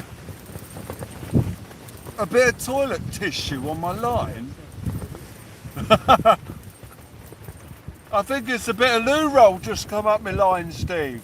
Oh, the line. Up mine, look. Oh, we got a load of debris blowing in.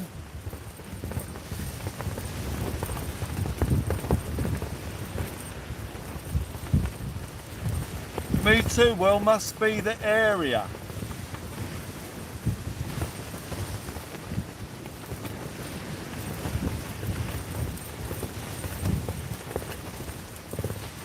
You got some toilet roll blowing in.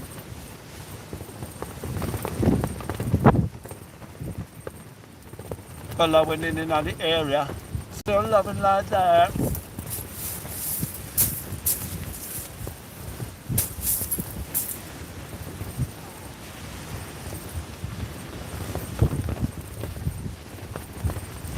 Maybe it's a sign. A sign that something huge is going to slam that rod shortly. It's the big bait.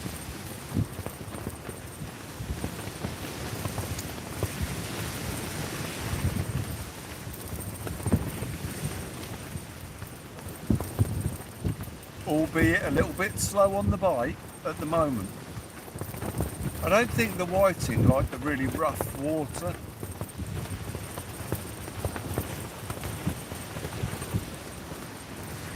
Oh, was it Rids? Yeah, it was quite stormy, yeah. Right, okay. Awesome.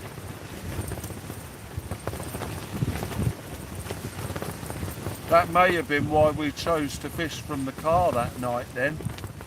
Being a bit rough, trying to escape from it. Pulling the car up next to the wall.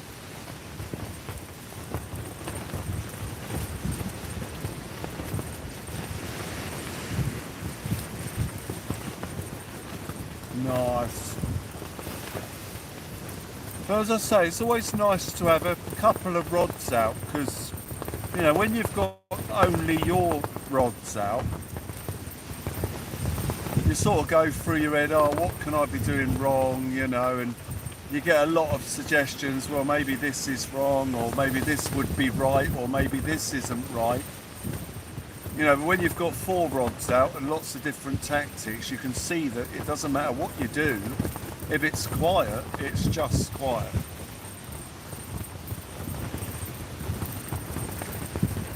That's fishing hellhead in the storm, had a good bass. Yeah, Ski, he did. He did. Mikey, yeah, we've always got the guitar. We've always got the guitar, ladies and gentlemen.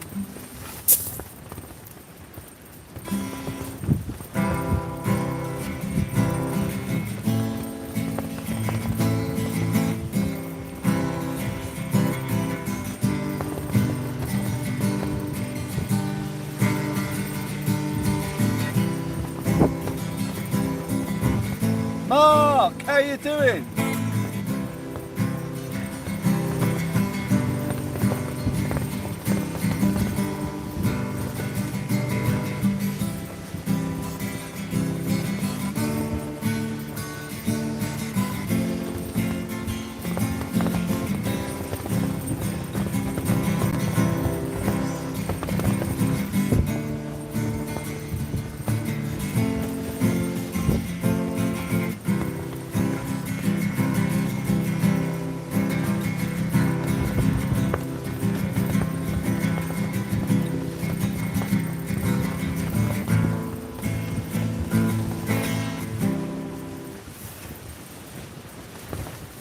Waiting for Tippy.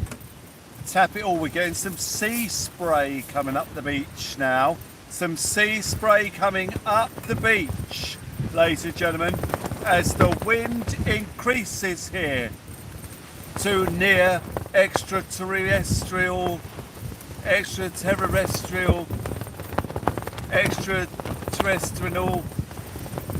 power. The shortest day today. No, I'm not sure it is. I think Friday's the shortest day because it's Mikey's birthday. Ladies and gentlemen, we've had a super chat. Ladies and gentlemen, Mr. Mikey Mile with a $10 super chat. Fantastic at this ungodly time of the night, ladies and gentlemen. Beautiful. Mikey, thank you very much indeed for a $10 super chat. That is great, mate. Honestly, thank you.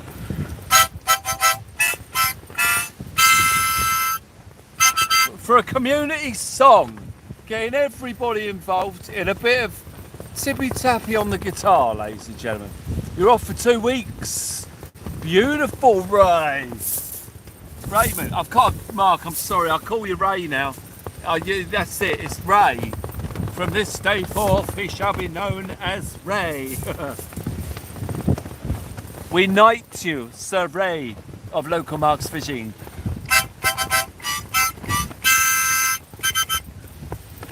Mikey, thank you. Ladies and gentlemen, we've had an amazing hyper chat. Not a super chat, a hyper chat straight off by Mr. Mikey Mile for a community song. So ladies and gentlemen, do get your tunes in, your words, ladies and gentlemen, for the community song. The beautiful community song we love so much.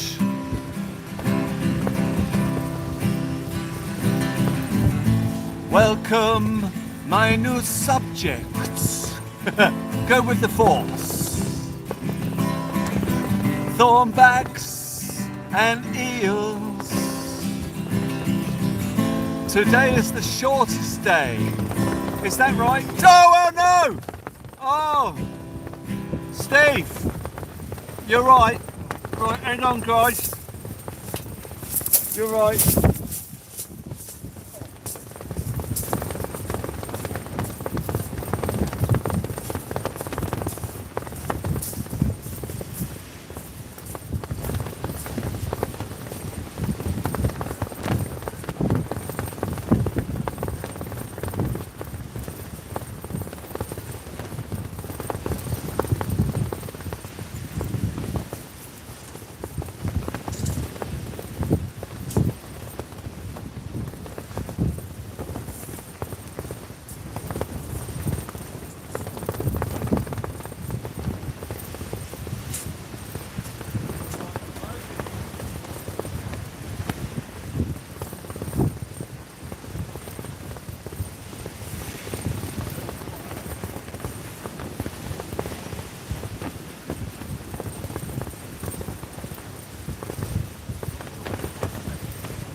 Ladies and gentlemen, catastrophe strikes here on Local Marks teams as we see the wind increasing to such a point that it blows over Steve's rods and they fall to the floor like two warriors downed in battle. Horrific to see. Horrific to see. Wide legs and bag in the middle. Yep. And the wind still done it.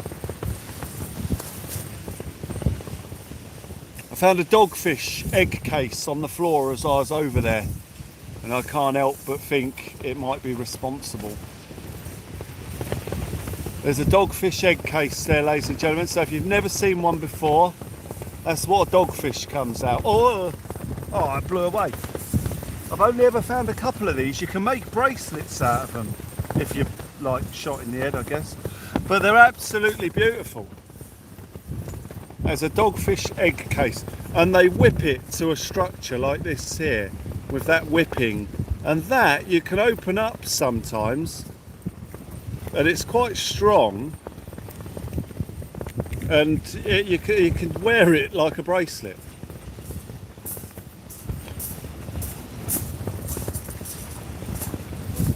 You all right, Steve?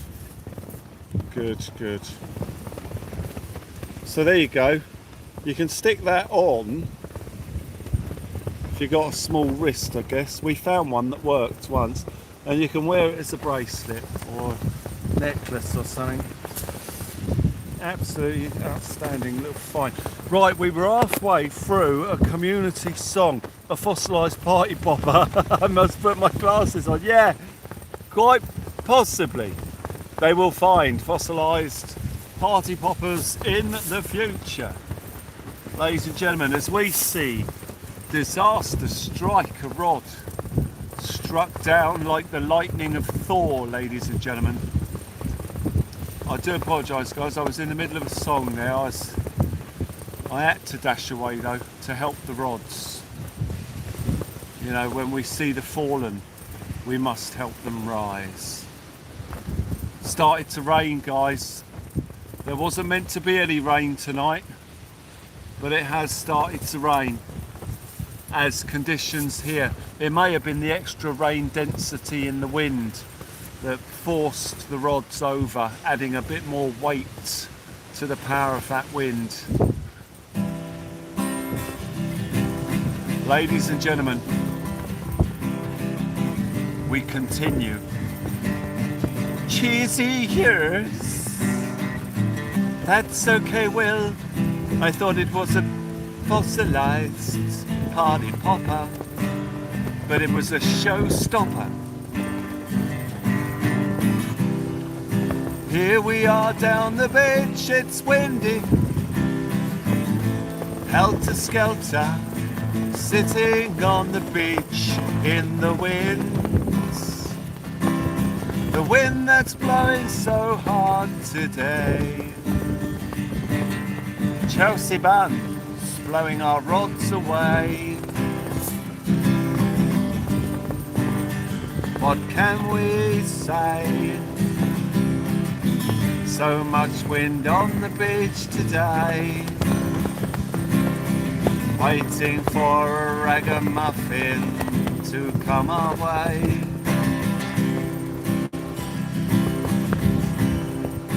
Indicator blowing everywhere. Wind, dust, rain and sand in our hair. Congers and rays, that's what we want to catch today. It's blowing a hoolie. Oh, hang on. Oh,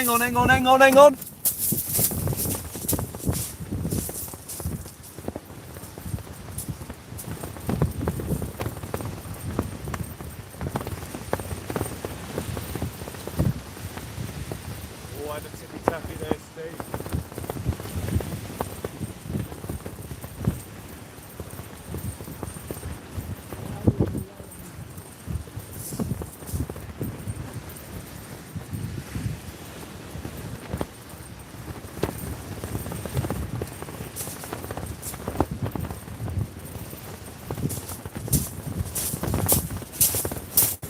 I've got a funny feeling the fishing gods don't want us to finish this song, ladies and gentlemen.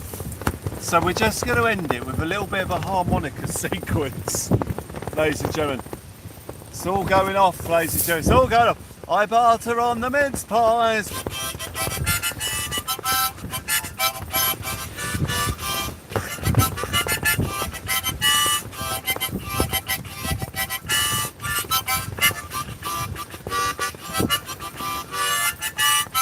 There it goes again. There it goes. Oh no, I nearly broke my back getting up then. Right, guys. Oh, I need to get my plectrum back in the guitar. The rod's going to go. There's a fish interested in that bait, ladies and gentlemen. There is a fish interested in that bait. As I desperately try and get my plectrum into the guitar, there it is. Make sure Veronica the harmonica's okay, as we have a fish interested in the bait. Bravo! Bravo! Here comes the rain. Right, I'm going to have to close my tackle box and the bait tub. Oh, where's the... Oh, there it is. Right, here comes the rain, guys. We need to take some evasive measures here. Here comes the rain.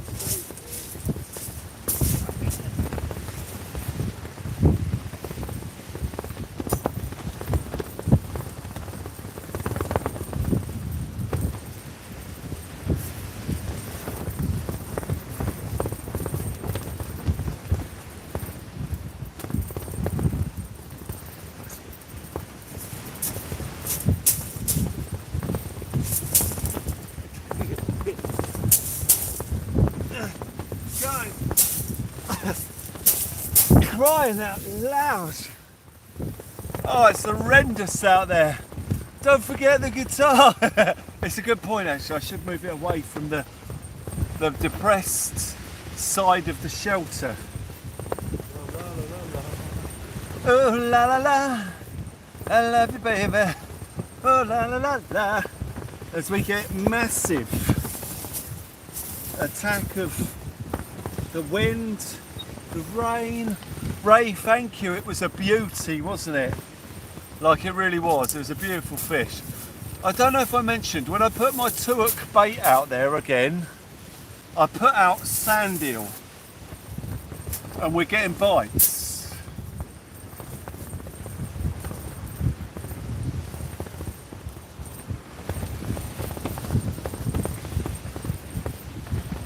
We're getting tippy-tappy on the sand eel. Mikey, thank you for that amazing donation, mate. That has not gone unnoticed. You are a legend. Thank you.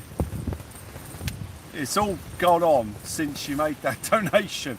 We've had rods go over, we've had tippy-tappy. Now we're waiting for the bite to pick up again.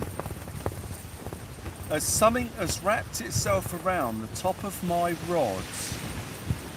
Absolutely horrendous. Although the rods went over, they're both holding perfectly over there, which is fantastic. So the weights didn't click off or anything like that. They are still sitting pretty, waiting for massive bangy bitey, ladies and gentlemen. My rods went over yesterday as well. Just before I went live, Gary and Jason was with me and the wind blew my rods clean over.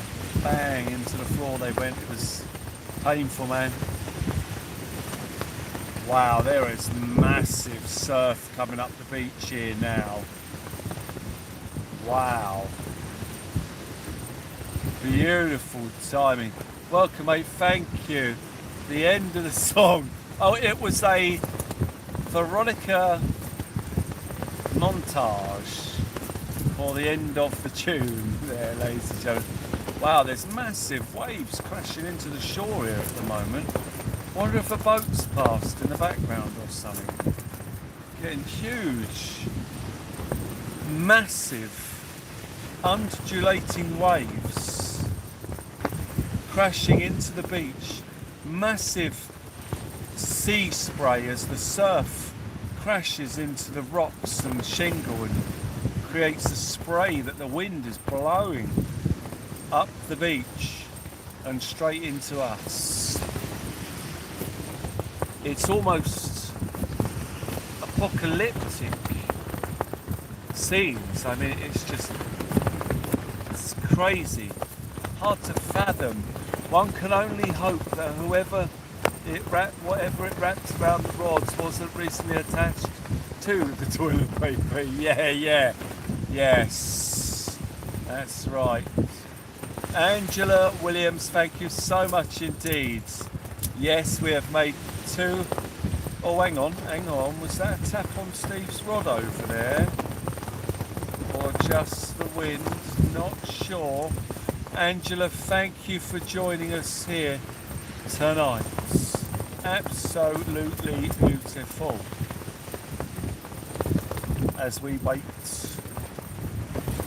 for more signs of life on the rods, we've had some tippy-tappy on the sand eel baits. I've had a few whiting on sand eel baits before. Hence, sand eel bait out there now.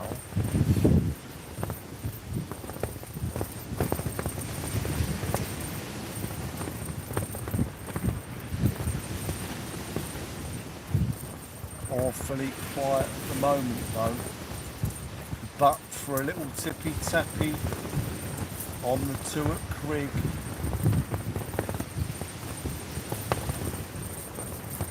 But for a tippy tappy, ladies and gentlemen.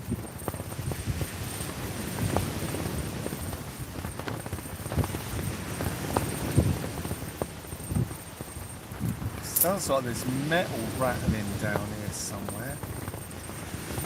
It's still 2 apiece on the fish, ladies and gentlemen. Steve landing that beautiful thornback ray and a little doggy. And for me, it's been a whiting and a doggy. As the wind increases further, ladies and gentlemen, we can feel the increasing forces on the shelter, ladies and gentlemen, pushing the side of the tent in. Robbie Gin, the legend, has joined us here for this storm force fishing as we struggle to get to grips with the weather and conditions. Let me try and give you a visual reference with the wind indicator, ladies and gentlemen. 2 seconds. As we get the wind indicator out.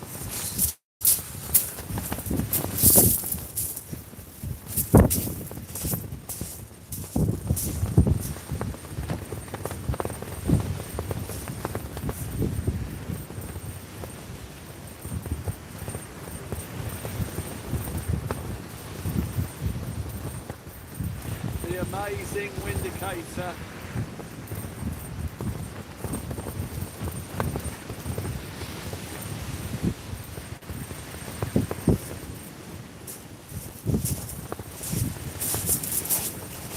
Oh, it's all bright with all the lights. I can't see a thing back here. The amazing wind indicator, ladies and gentlemen, showing us the brute force of the wind, as we are joined by the amazing Robbie Gin here today, while we wait for more taps on the rods. The fish playing hard to get. We've got beautiful baits out there. I've got a massive whiting. I did bring it in and have a look. It was all still there, guts and everything intact. James, thank you very much indeed. Nice wind indicator. Perfect for showing us the way of the wind. Ladies and gentlemen, the way of the wind. Beautiful wind indicator. As we fish 4 rods, just waiting for an increase in the bite. Come on, fish. Where are you? Get on those baits, for crying out loud. the likes increasing. Ladies and gentlemen, thank you so much. Thank you for everyone who's dropped in. The Windicator flux capacitor, ladies and gentlemen, showing us where the wind was at the beginning of the Windicator and where it will be towards the end of the Windicator, thus indicating a difference in time from one end to the other end of the Windicator, where the wind starts and where it ends, ladies and gentlemen. The past is where I'm holding it, and the future is the end that's flapping about. The flux capacitor Windicator, ladies and gentlemen, was born here today.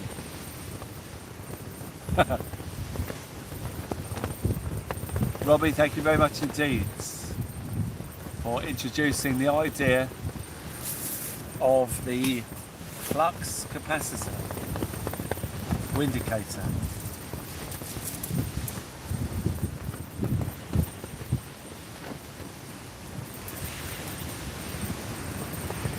We just need some flux capacitor fish now that were in the water but are currently on land. That would be nice.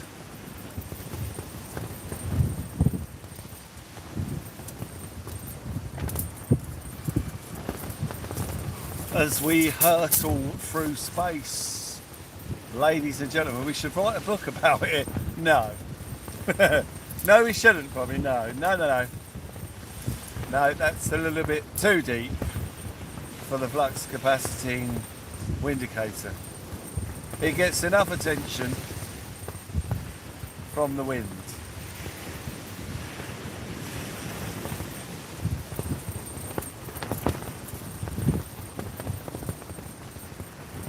Ooh la la la. Is that a wad of chewing gum at the end of your rod?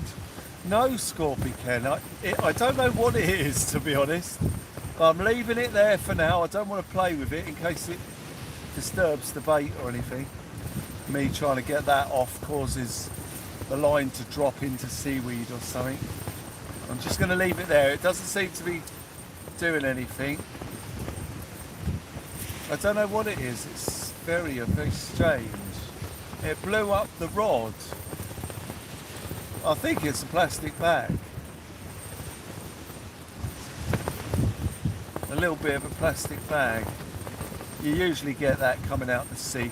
I thought I saw a little tap there on my rods, left-hand rods. Rhubarb. Thought something had a little tap at that then. I might just bring it in and check the bait actually. Maybe stick a bit of squid on there with it. Oh, Wriggler, how you doing? Wriggler, sorry, Rhubarb was over to tell me last night, similar to now, and when your back was turned for around 5 minutes. That was when you had the dogfish on. Thank you, Wriggler, thank you. Yeah, I was under the rods, I couldn't see it. I remember that, I remember getting the dogfish. Yeah, I wasn't looking at the rod, I was baiting the other one up and then I checked that rod. But yeah, dogfish are usually quite an aggressive bite. I mean, there could be one on there. I've had a couple of knocks, but I've just left it there because it's a 2-hook flapper. So even if there is a fish on one of the hooks, it's always worth leaving it a little bit longer because we might get a double shot. But I am about to check that rod right now and put a bit of squid bait on there. So we will see if there is something on there. There could be. It's unlikely, but it's not impossible. Let's have a little look, ladies and gentlemen.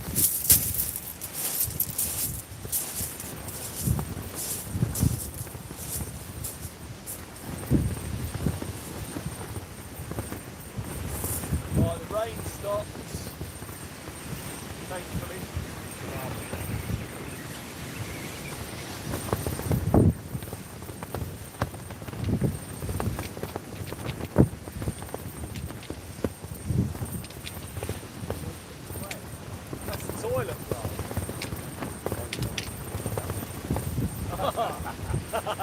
That's typical, isn't it?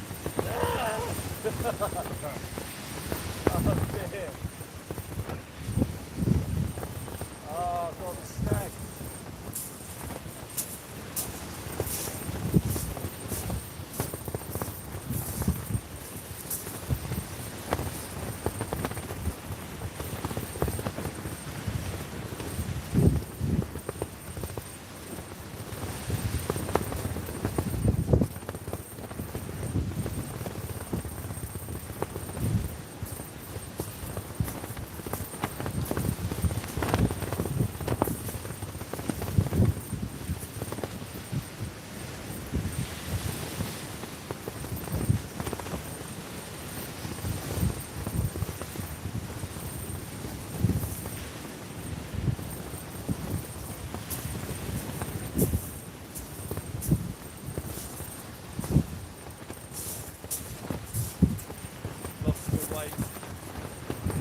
doing at the minute, is it, Steve? Hopefully it'll pick up.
Alright guys, I was angry and upset with myself then.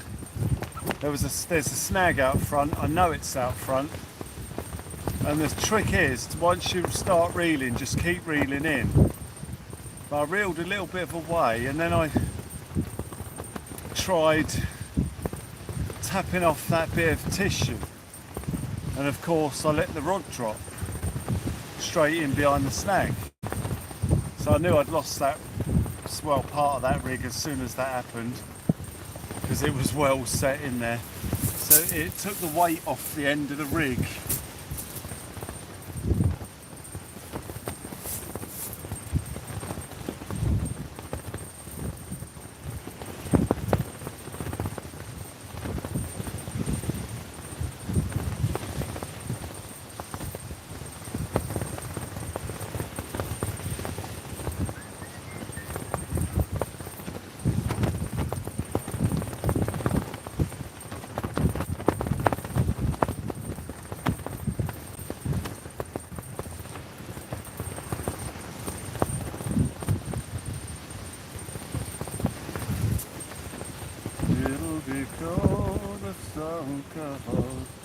Without you to hold this consumer.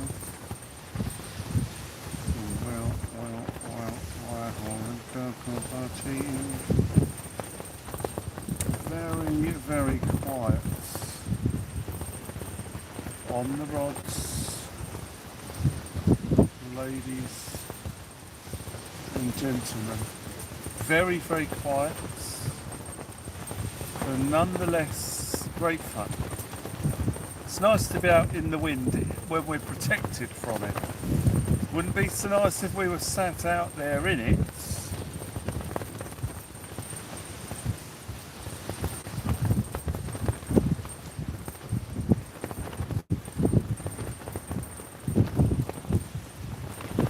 But it's actually quite nice.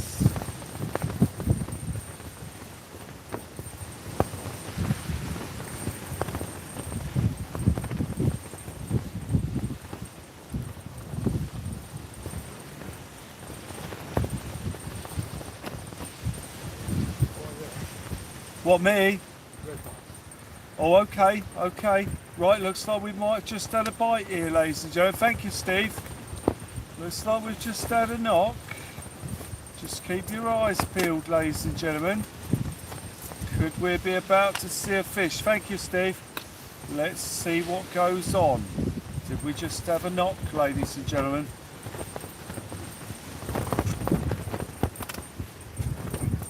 Do we have something sniffing around the baits? Rhubarb's waking up, Scorpion. Awesome.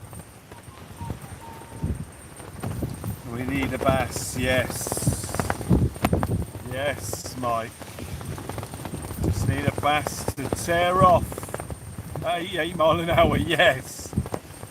Yeah, it's going to sound incredible, but you're the only man on earth will believe it. I'm from the future. I will, I'm telling you. If you don't show the windicator. Rhubarb is having a future. Awesome. Alright, we'll keep an eye on rhubarb. I've just rebaited rhubarb with a bit of mackerel, and for a little bit of a mix-up, I put a bit of sardine on there, ladies and gentlemen. That's right. A little bit of sardine. So we'll see if we can land something on the sardines. The Sardinians. The trouble with those sardines is they go so mushy. They are so mushy.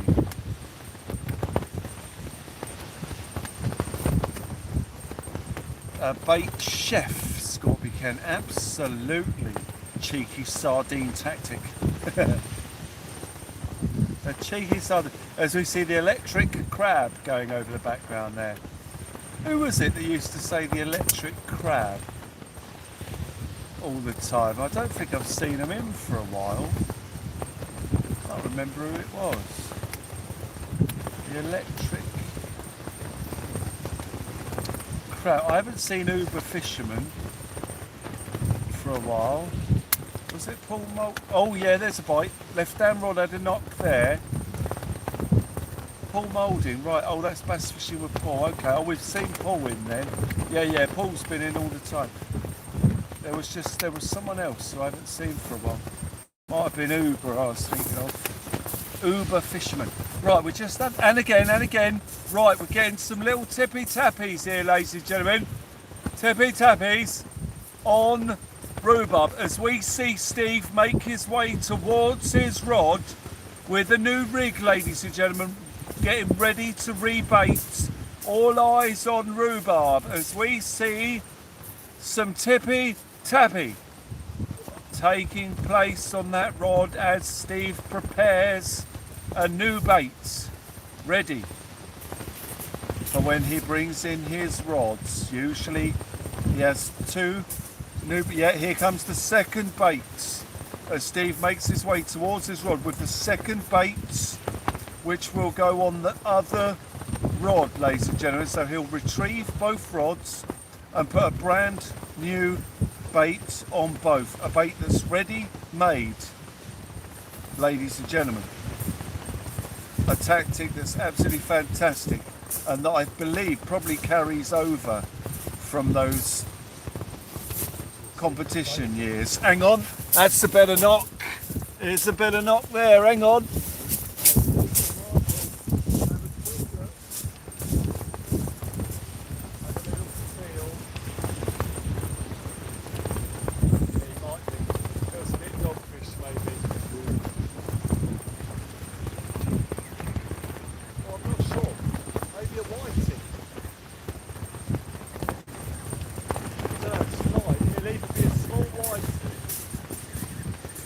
Might be a small whiting, guys.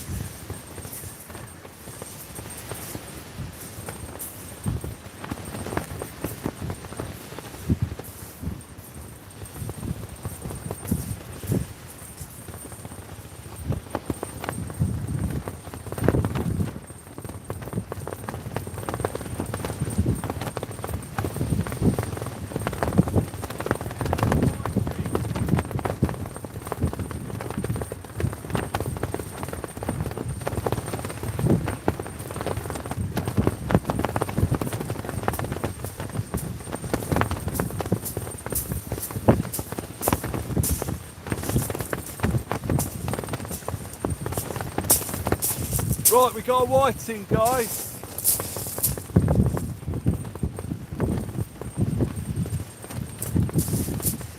I just got to unhook it.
the cheeky sardine bait.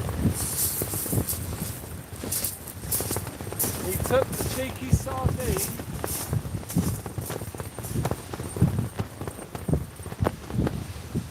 Get it back in.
Steve's got a dogfish on down there, guys.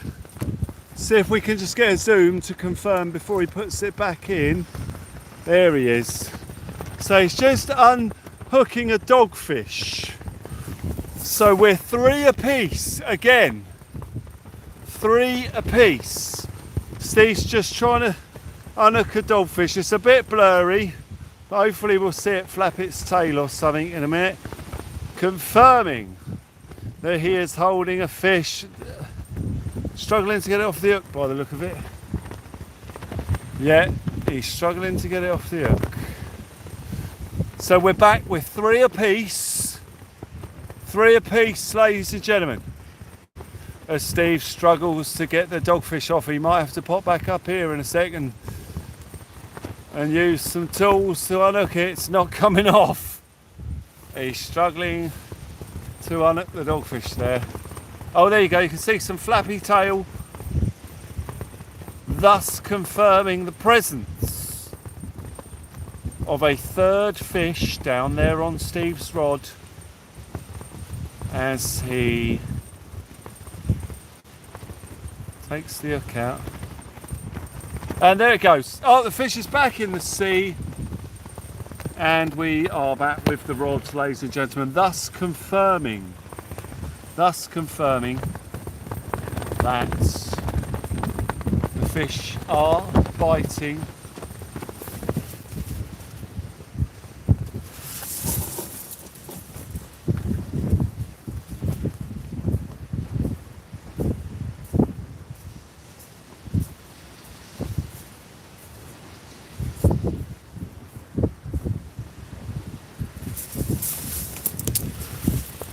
My whiting has not survived. Right, I'm going to bring in that bait that's out there, the big one, and I'm just going to put a whiting head on.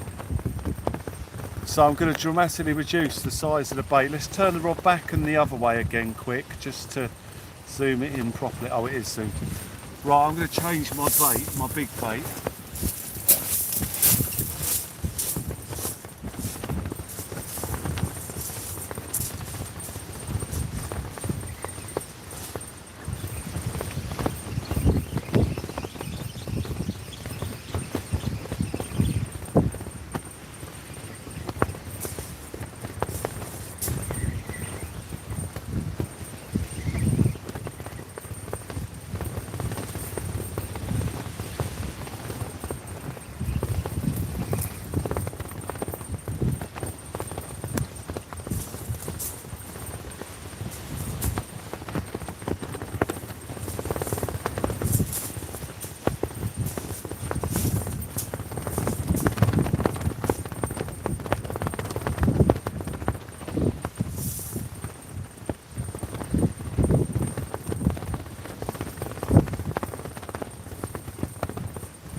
Ladies and gentlemen, I have greatly reduced the size of the big baits down to a small whiting head.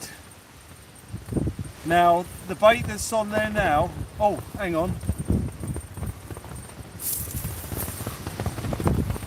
don't know, is that banging? I think Steve's rod's going. Don't know, has he cast over it?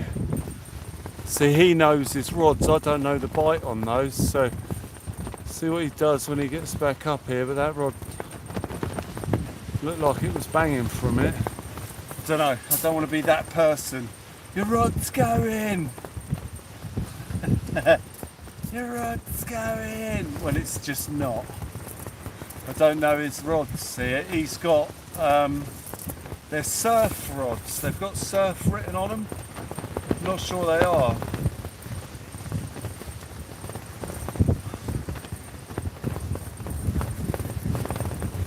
But they look solid, like a Sixon bait. Portsmouth and Gosport fishing, how you doing? What's the wind like?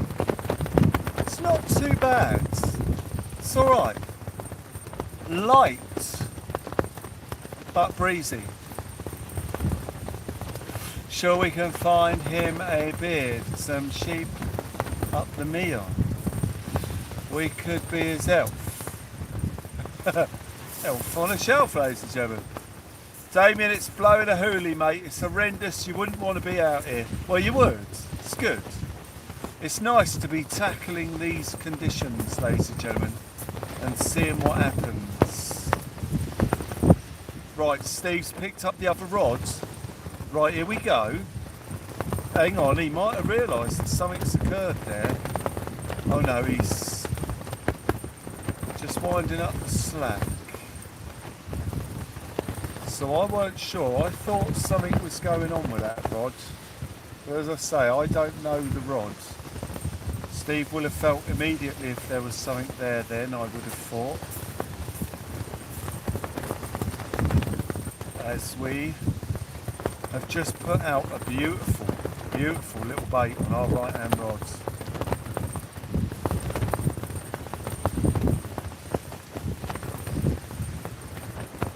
Beautiful little bait. I would love to be there. Oh, 4,000 miles away. That is a long old way, Score Weekend. That is a long old way.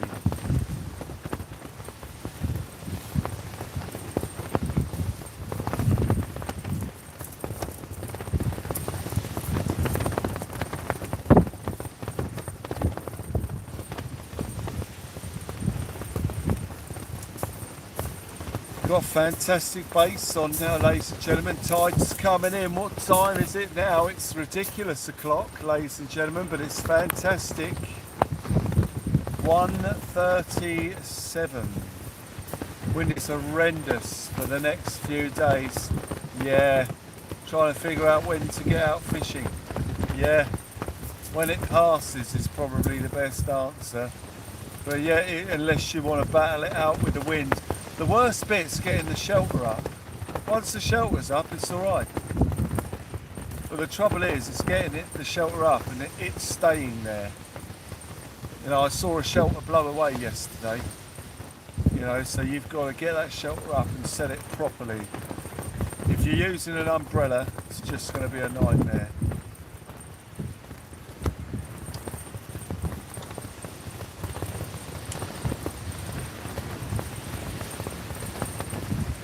And you can stand under my umbrella, Ella, yeah, under my umbrella, Ella. You don't use a shelter, you'll be alright then.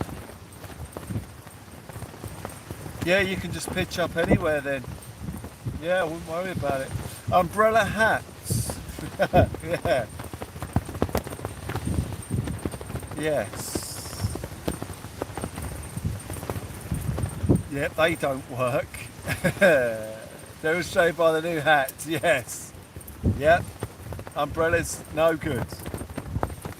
So the only thing you'd have to be concerned for is rain then, Damien. So if you haven't got a shelter, then your issue is rain.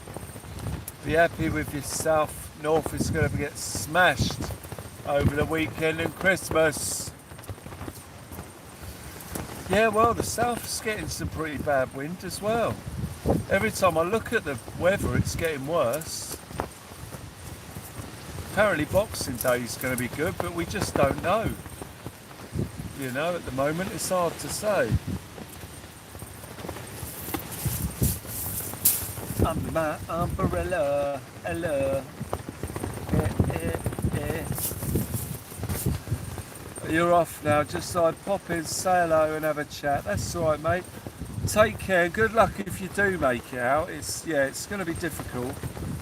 Hopefully you'll find some way, somewhere, some when to get out and have a go. Wow, man, I've just seen one of my videos has had over 3,000 views today. What's going on with that? 3,700 views. Blimey. Oh, I can't wait to see the analytics on that one. That's going nuts.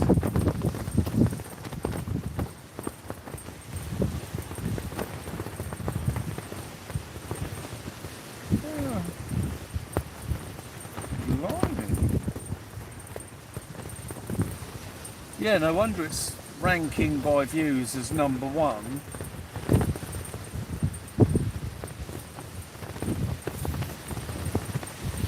Wow, that is crazy. You're right there, Steve.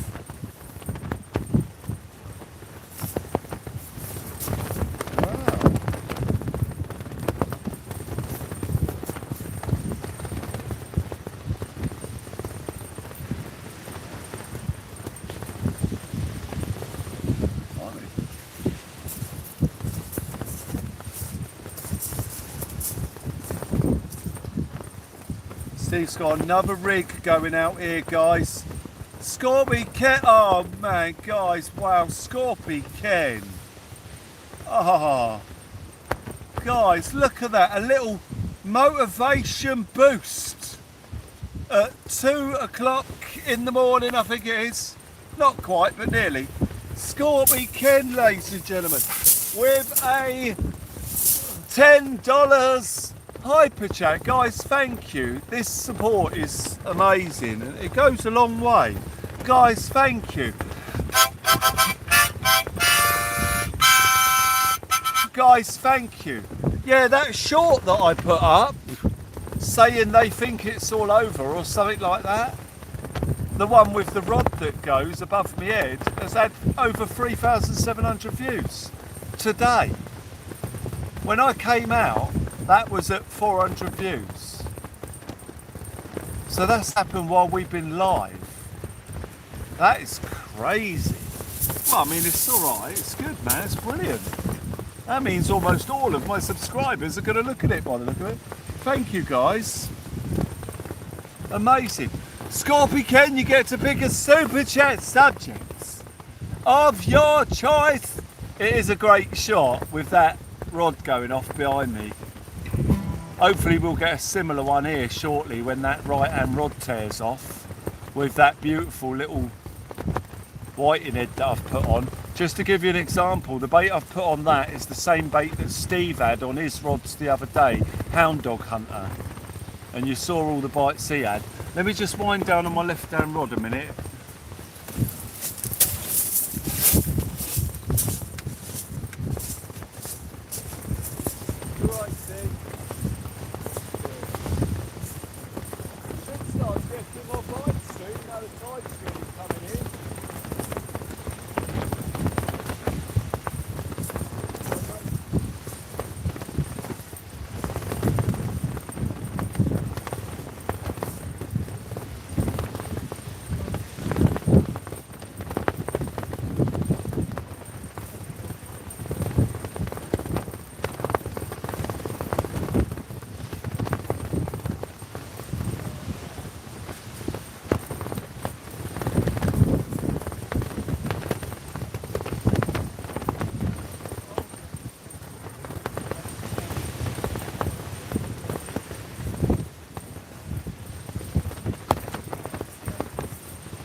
Steve's rods are a Kuma Surf.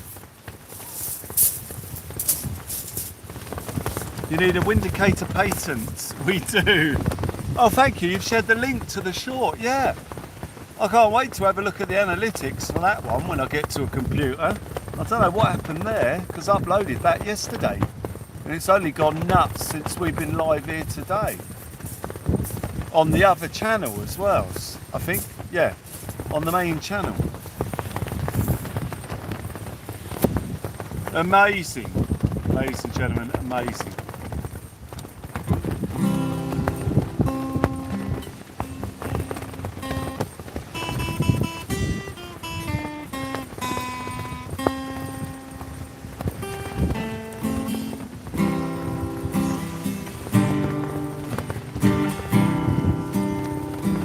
Yeah, 4.7. So it's had, well, 4.2 views since we've been here. It's crazy. Fossilised shark teeth. Is that the word? Oh, hang on. Have you called a community song or a song about fossilised shark's teeth, ladies and gentlemen? I haven't seen. Oh, what happens as that wind gets even stronger. Oh, Rid's all right, mate. Take care. Thank you. Blimey, the wind is. Whoa, hang on. We got to be careful here. Hold up. Is my shelter blowing in here? We might have a problem here in a minute, ladies and gentlemen. Fossilised shark teeth is what I like to find. Thank you to the fossilised fish that left them behind so many years ago. And now we find them everywhere, you know.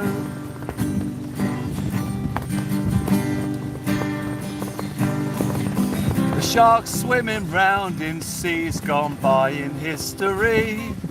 And now they left their teeth behind, just for you and me to look for. You can find them lying on the sea floor.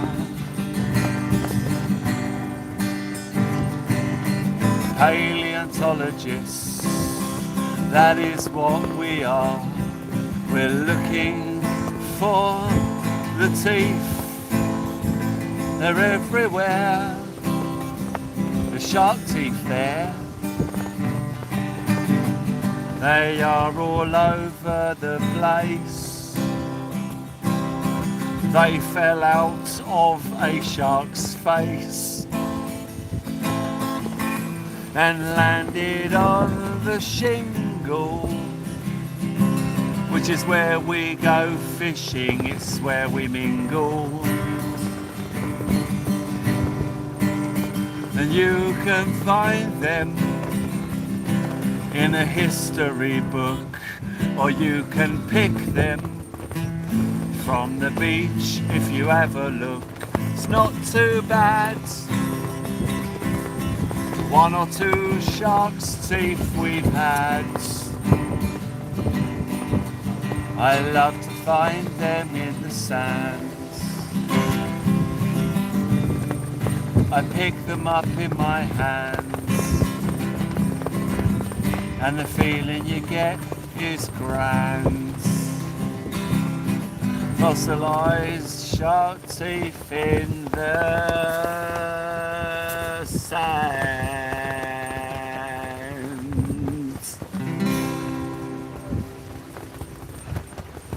Thank you so much, guys. You're right there, Steve. It's well blowing now, isn't it? Blowing in, ladies and gentlemen. The wind. I just need to look round the corner. Scorby Ken, thank you. It's okay. It doesn't look like we're going to blow away here.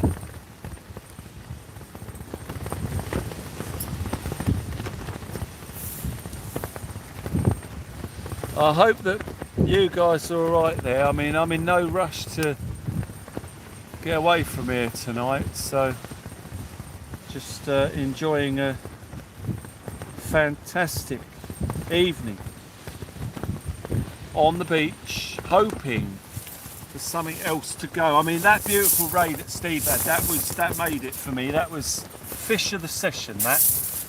That was beautiful. Bravo. Bravo. Thank you very much, Scorpion Ken. Bravo. I love that word. Bravo, bravo. It's like the English version of Zajebiście, which is German for, not German, Polish. And I always imagine it's used in a similar way as bravo. Zajebiście, when something's really great and it's happened and it's brilliant. Zajebiście. Bravo.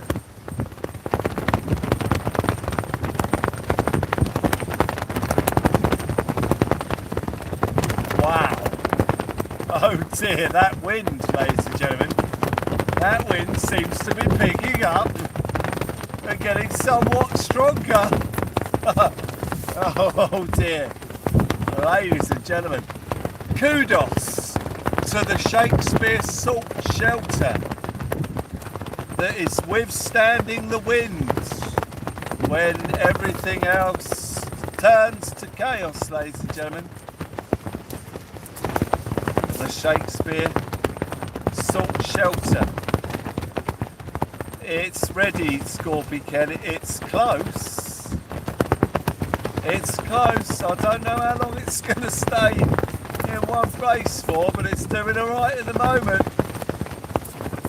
But it is certainly very,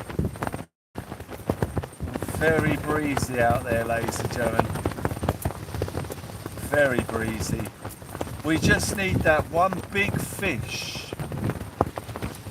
You know, it's great that we've had a beautiful little ray, but it'd be lovely to get that one big fish and then say wicked. Jobs are good. We've had the beasts. The salt shelter, ladies and gentlemen, Mike.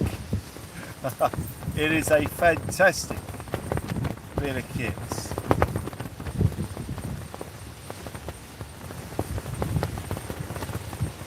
I'm just going to pop in next door and say hello to Steve, guys. If those rods go, grab them. Steve is a trooper. He is. Yeah, he is. Yeah, he's a lifetime fishing veteran. So he's fantastic. Absolutely fantastic. I'm just going to pop in and say hello. I will be back in a sec. You right there, mate? How you feeling, all right? Just hoping that massive one takes off soon. I'll put a little white on there. Yeah, because that should be not big shots. So anything to do with the white on, it makes for a slow night. You know, it makes for a slow rod. But if it goes, it'll be a good fish.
Fantastic, ladies and gentlemen.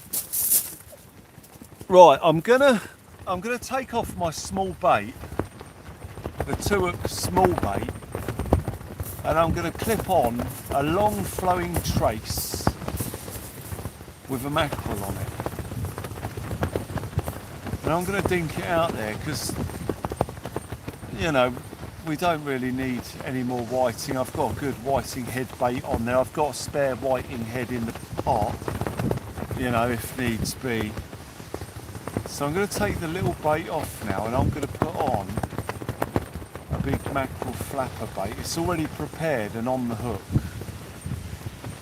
So I'm just going to bring that rod in, cut the rig off, get the new one out. I think it's time to go for mackerel. We're getting to that point in the tide where the big old congers should be moving about. Permanent shelter down there, Will. Beach hut, yeah. Oh God, the cost of them, biddy. It would be great though, but I'm sure it'd be broken into if I had one. So I wouldn't buy one. They're too much risk. My God, that wind is picking up even more now. Ladies and gentlemen, hang on. Ladies and gentlemen, anyone got an old shed?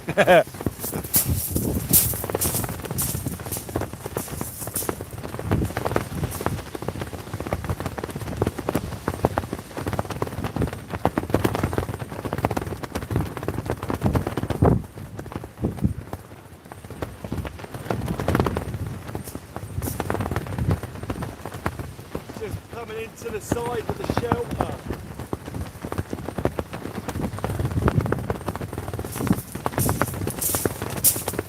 It's well windy woo.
wind.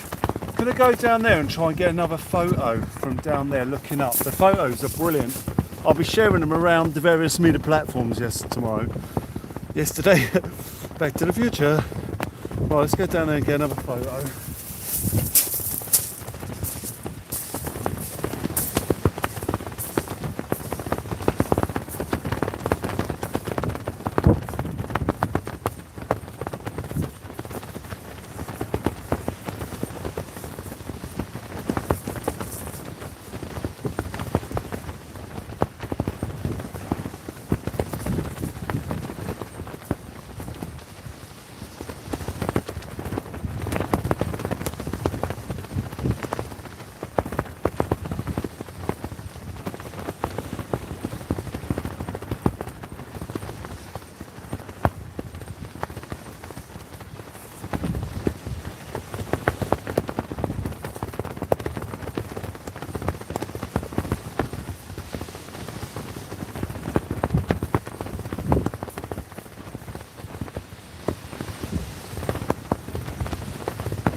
Some more photos down there for us, Steve. It looks great from down there looking up. It's amazing.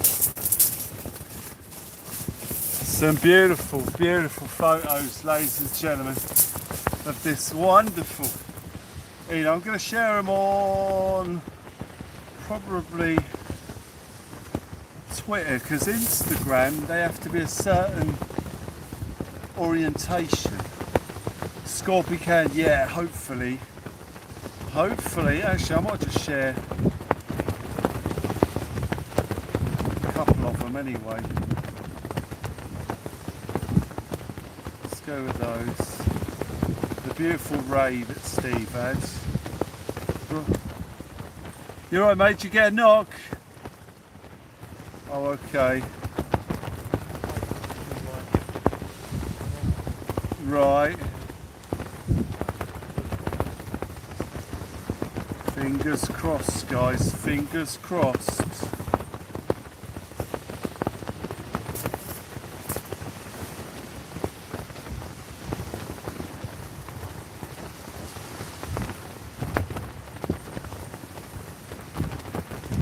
Right, I'm going to share them to Insta. Boom, there we go. Shared to Insta. So do pop over to Instagram and have a look. I'm also going to share a couple to Twitter as well. I'm going to twit them. I'm going to twit them.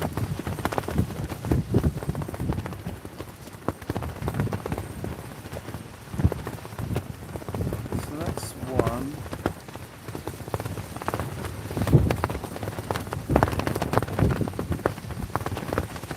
I'm twitting them.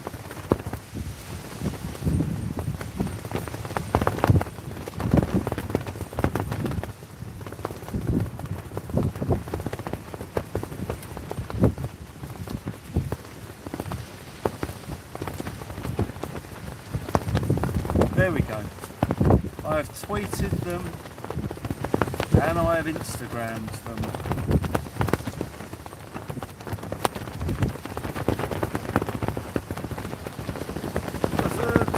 Years ago, choose was I still dreaming. 30 years ago. God, that shelter's doing my head in.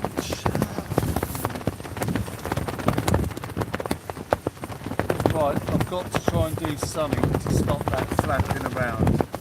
It's pickling my Swedes.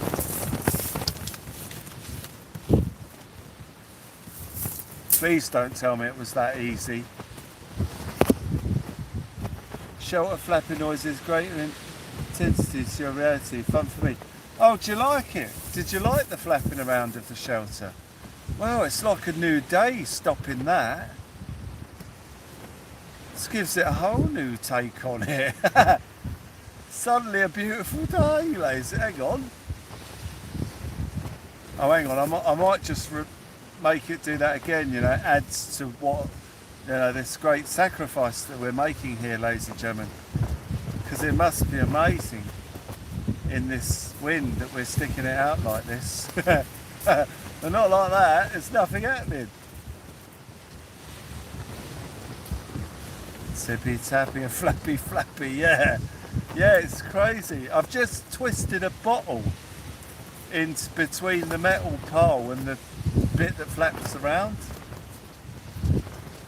Oh, fair enough. There you go, I've just pulled the bottle out. Ain't it really annoying though? Ain't that doing your heads in? Because it's pickling my Swede, ladies and gentlemen. Wouldn't be so bad if we were getting some bites. We'd be able to concentrate on the rods and not the flapping of the tents. That's the only thing with this shelter, is that there's no strap support. It would be simple to make a Velcro strap that goes from the bar out and round and then just holds that to there.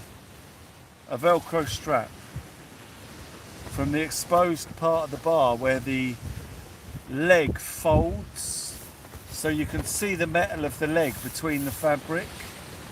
So where that is, at the top of that bar, if they put a Velcro strap that went out around that flap and you could pull it back into the other side and strap it in there like that, it would be absolutely perfect.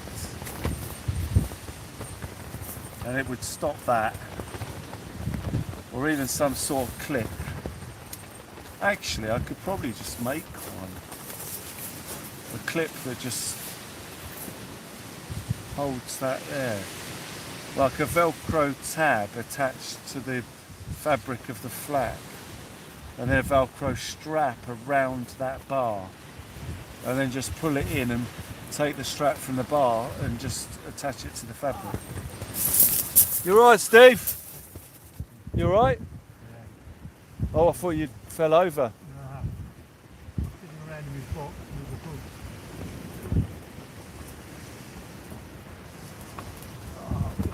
hook. You alright though, mate?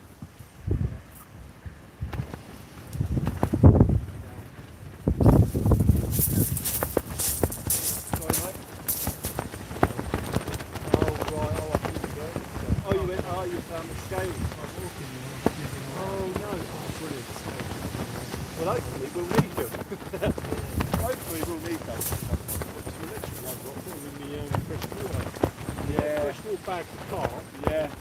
I've got one for the food fish. I put the old one in there. I need to buy a set. I threw the old ones away yesterday. They got damn dry. Yeah, I've got the coffee in there, mate. Do you want it? No? Oh, I would have thought, no, it's skin.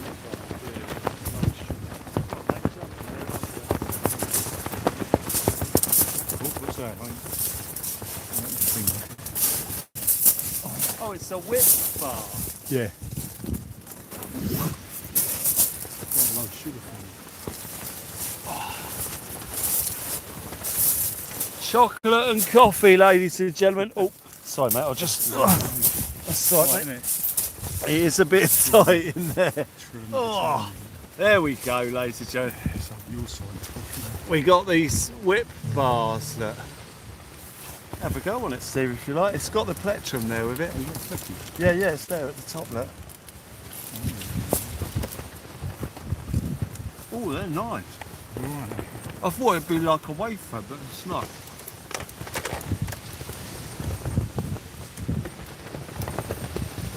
Oh, that's like a double decker. Yeah. Oh, and it's mint.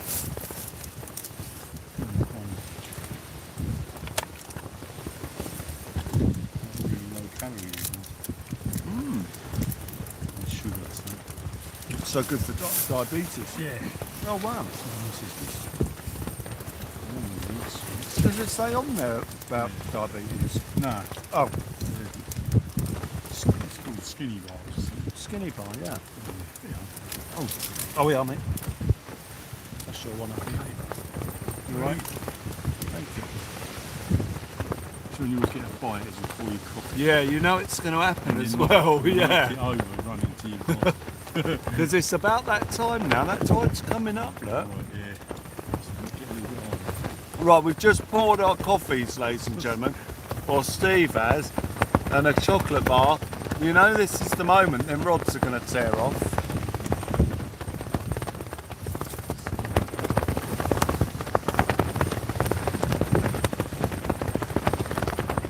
Thank you, Scorpy Ken.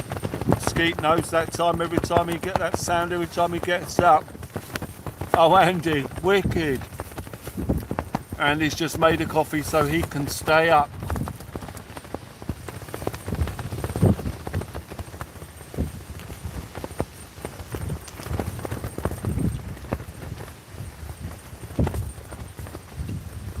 I was saying where that flaps, they could have put a Velcro strap there to hold Yeah. that in. Mine was doing that, and I got a Velcro strap, and I found it, and thought, Oh. I wanted to stop it. Yeah. Oh, what, Yeah. you've done that round the bar and stopped it, yeah? It was already on there. I've got a bit Ah. of Velcro there. I think That's it's getting it. on the nerves. I thought, there's a bit of Velcro hanging there, and it was Ah, and just strap proper thing to hold it. and they stop it. should have done it with ease as well. My head in, mate, and flapping. That's what I was saying. I actually stopped it a minute ago and Yeah, I didn't know it was on there. yeah, Scorby Ken was like, no, we want to hear it. It's the reality of it. But no. It's horrendous when you're sat here listening to it. Oh, Better view of beautiful this. coffee. And then the next ones, you've got the hood and it obstructs your view. Yeah, So that's it. it's sort of too low. So is yours the one where you can close the porch in a bit? Mm. Yeah, they're nice those. I like them. If I really get one, This is all clear here. yeah. It's nice when it gets frosty and it frosts over because that goes pure white. You can see the ice forming and that. Mine when you've got to sit near the front because the porch thing obstructs your view. Yeah. And the woods are close. This you can sit more inside, can't Yeah. Yeah, I had that one before, I think. you? Yeah. I had trouble with the legs. I found that I got something stuck up in the leg, and from then on I couldn't put it wouldn't go because I think is that the one that extends the legs? No, they're fixed. Oh right, oh that's the other. That's not the one I had. Yeah. I couldn't extend the legs on my other one eventually. The little bar that goes in the thing in the porch. That's it, I've yeah. lost that. I don't know where it went. Oh no, really? A little short bar. I've got a spare. I'll have to chuck I it don't know in. where it is. Yeah, I've got the spare bar for that. Oh yeah. Yeah, I'll sort that out for you.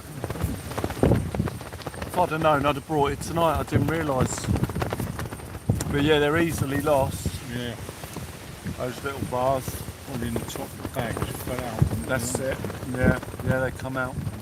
Or if there's a little hole in the bag and they drop through the bottom. Is it the one with the 4 ropes on? Yeah.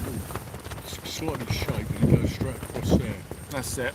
And it's got the fixes rope. in, yeah, on it. Sort of, yeah, it fixes in there. That's it. Yeah, I've got it. Yeah, man. Yeah, I'll sort that out. You know, it hangs down a bit. That's it, You yeah. can't see, and you can't, there's nothing to fold it up. Yeah, nothing to. Yeah, it pokes in here, doesn't it? And then Yeah. just straight out. Yeah. Obstructs your view. Yeah, then it's a nightmare when you lose them. Hopefully they're compatible because I think I had the one that was slightly different, but it's still the same curved Yeah, probably do. bar. Worth having a look. Yeah, yeah, it's worth having a look and trying it out.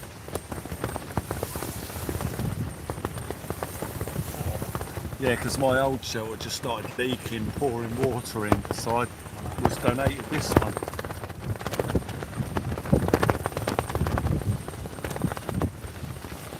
Thank you guys, we've had some amazing support tonight here. Mikey Mile and Scorpy Ken, absolutely fantastic. Should hear the wind up here in Scotland tonight. Oh, I bet. Rain's heavy in Scotland. Wow. Hope it's not heading your way. We've got seriously strong winds coming tomorrow, I know that much. This gets worse until tomorrow. Ben on the Isle of Wight, how you doing, alright? It's been alright, mate. We've seen a beautiful little thornback ray. And that fish has done it for me. I mean, that was a beauty. And that on the thumbnail is quality.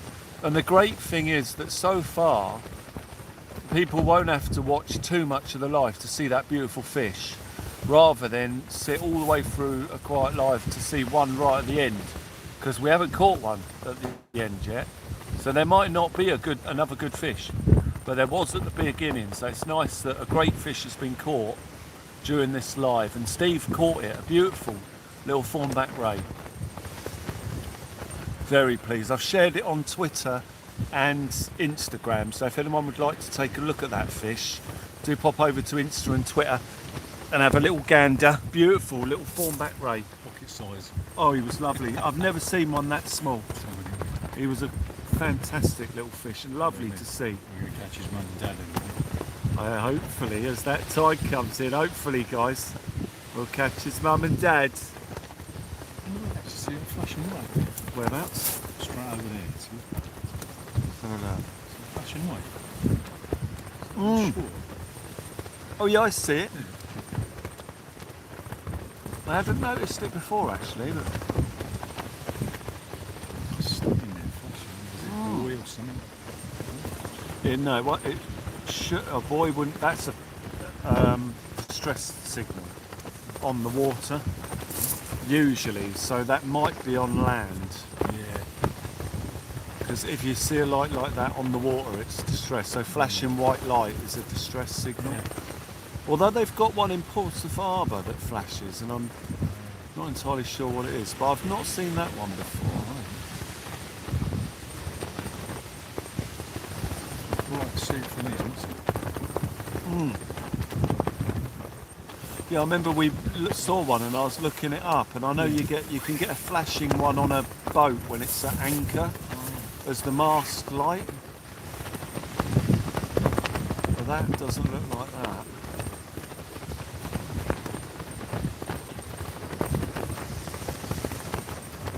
Oh, that's beautiful. Thanks, Mike. I will be not on Twitter or Instagram, just Facebook. Oh, I look back on this, was a nice ray, thank you. That was Steve's amazing fish, the incredible ray. It was something else that was.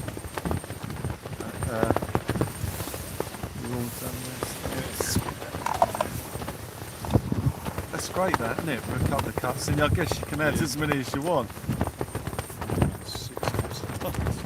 Beautiful. Thank you, mate. That's quality. Is it down there? Stays warm as well, doesn't it? That's it. Shall I put it back down here? Yeah, it's so good.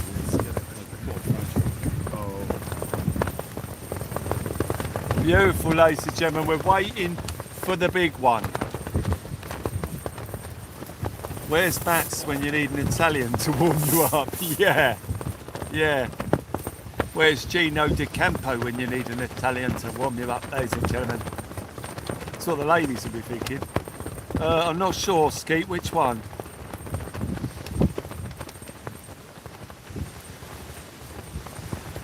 Can't see anything happening on there at the moment, mate.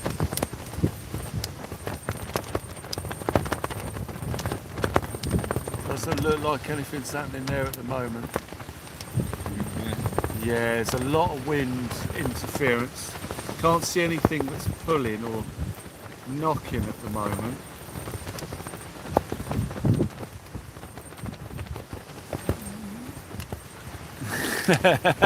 Andy, yeah, no, I know, mate. No, I know, it just sounded dodgy. Yeah, it's the wind out there at the moment, guys, the wind. I've gone with two big baits again now. Well, I say big baits. One's a little whiting head and one's a mackerel. I mean, these baits are deadly. They should have been hit by now. It's a little bit quiet.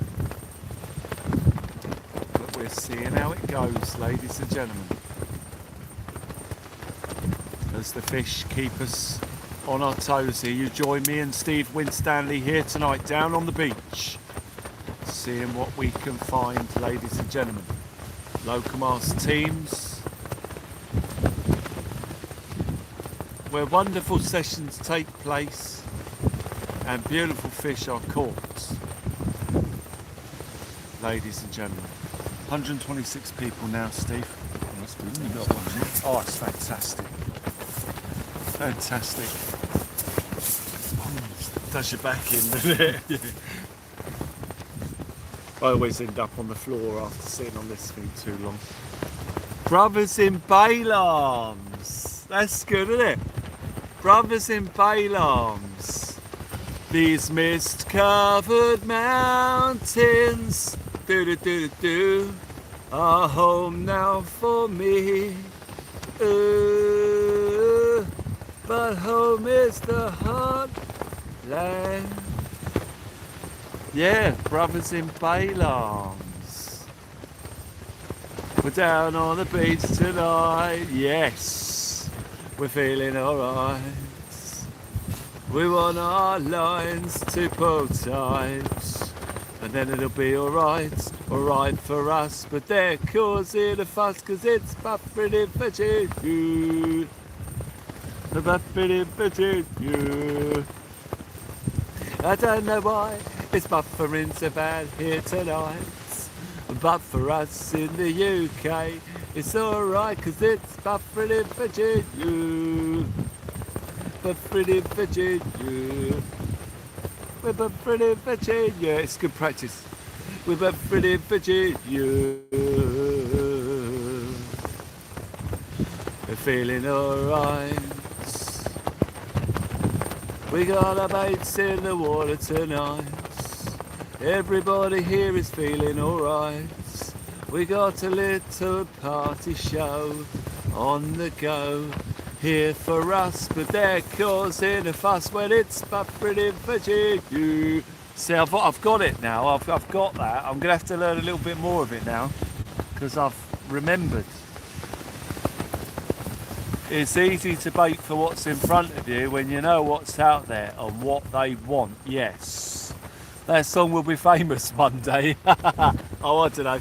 It depends how long the channel goes for. I saw a famous artist the other day actually, or a clip of her singing a song when she wasn't famous, but it was the same song that made her famous as well when she was picked up. So, but I thought that the song was written for her, but she'd written it and was singing it. Yeah, we got a little party show on the go here for us, but they're causing a fuss when it's buffering for you. You alright, mate? Yeah, I know, it's blowing right in. I've been keeping an eye on it. The walls are coming in. Yeah. Yeah, it's collapsing. Luckily it's going out that way and it's coming in there. There's a massive displacement of volume and air inside the shelter as the wind collapses the siding. Ladies and gentlemen, very frustrating in the strong winds here tonight as we wait for massive bangy bites on the rods. Ladies and gentlemen, here tonight. Even an indication. Will your channel will last? Built up too much of a good community here. Mods do a great job, so you'll be cool. Thank you, man. Thank you. Yeah, the channel has legs, ladies and gentlemen. The channel has legs. It's growing as well, even through the winter it's growing. Oh, here we go! Oh, I thought it was going to go! Yeah. Still learning, come on. That's a good sign.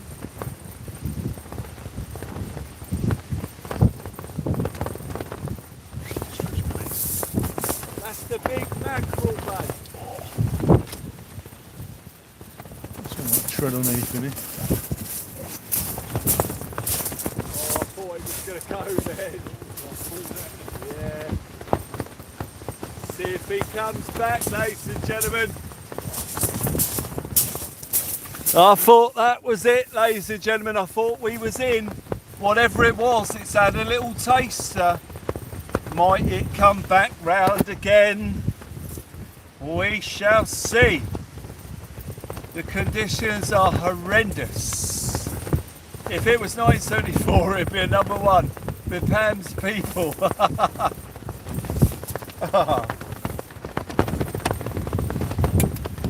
Ladies and gentlemen,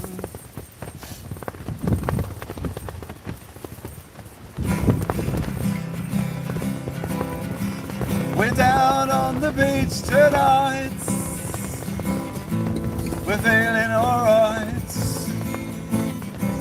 We want our lines to pull tight, and then it'll be alright for us. But they're causing a fuss when it's buffering in Virginia,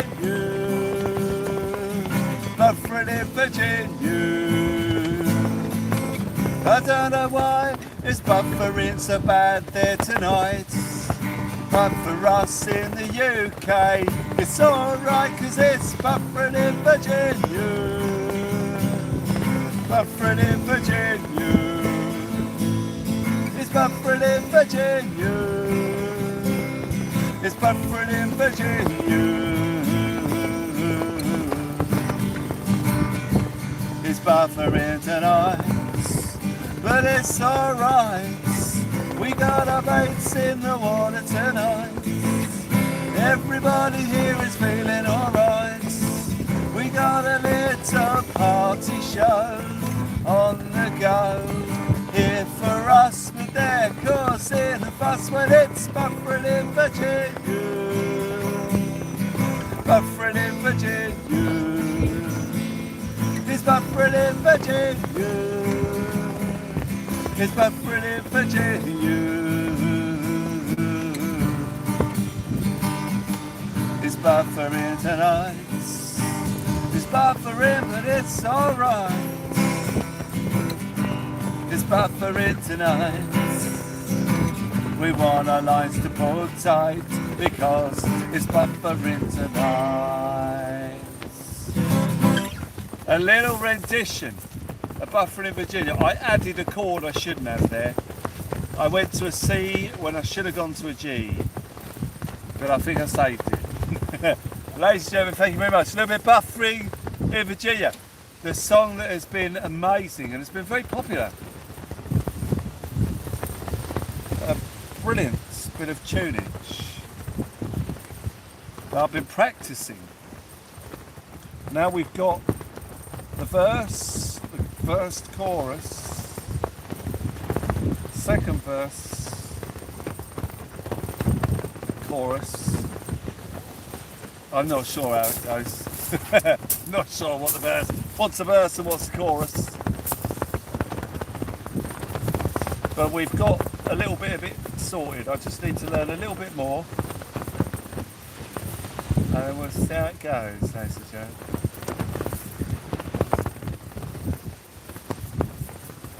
As we saw a tippy tappy on the big mackerel bait, ladies and gentlemen. That's the mackerel flapper that I just put out there, ladies and gentlemen. I had a funny feeling it would attract a dogfish potentially, but we've got some tippy tappy. You know that version by heart, Mick? Yeah.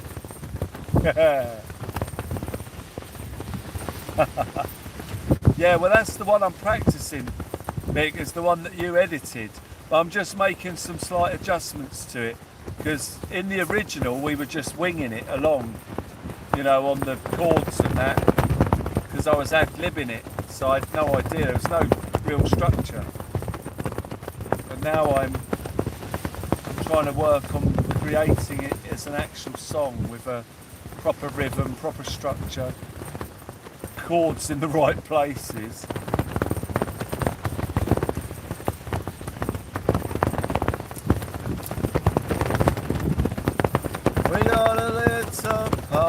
show, on the go. Here for us, the deck, you're seeing the fuss when it's buffering fishing you. It is great, isn't it? Buffering fishing you. Oh, when it's buffering fishing you. Oh, hang on, it goes again. It goes again.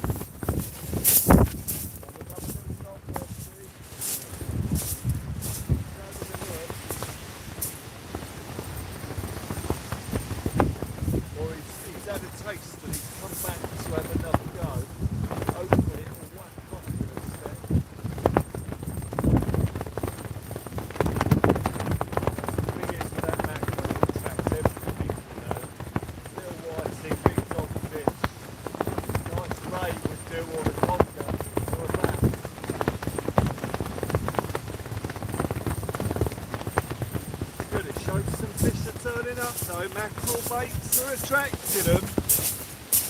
Mackerel baits are attracting the fish here, ladies and gentlemen. That's a big mackerel flapper I've put out there, ladies and gentlemen. We're going to see what happens. A prime example of why I don't waste the bait. So that left hand rod was a bait that was in the water yesterday for about an hour and a half before we packed up. And I thought, I'm not throwing it away, it was too good. It was still attached to the rig, it was a whole mackerel flapper still. I thought we'll use that when we're targeting a conger or something. And the fish are on it, they're having a go. It's the only bait getting hit here at the moment. So quality, quality, quality. Ladies and gentlemen, quality on the rod tonight. We know that the baits have been quiet because we've been firing everything out there. So if there were fish out there for regular, we'd be seeing the bait bites, but we haven't been. So it's just a case of we need them to turn up. Could be a Raymond. That would be amazing, Skeet. That would be amazing.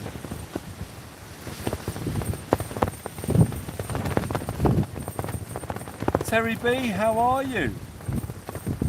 Welcome, mate. You alright?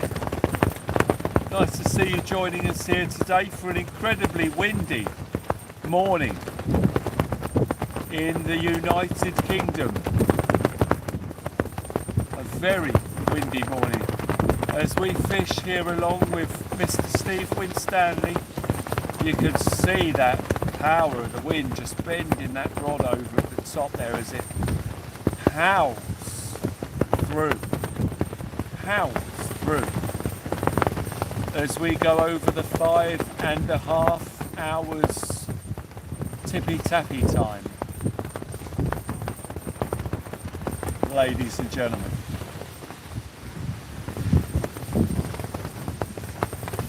What time is it now? 2:34.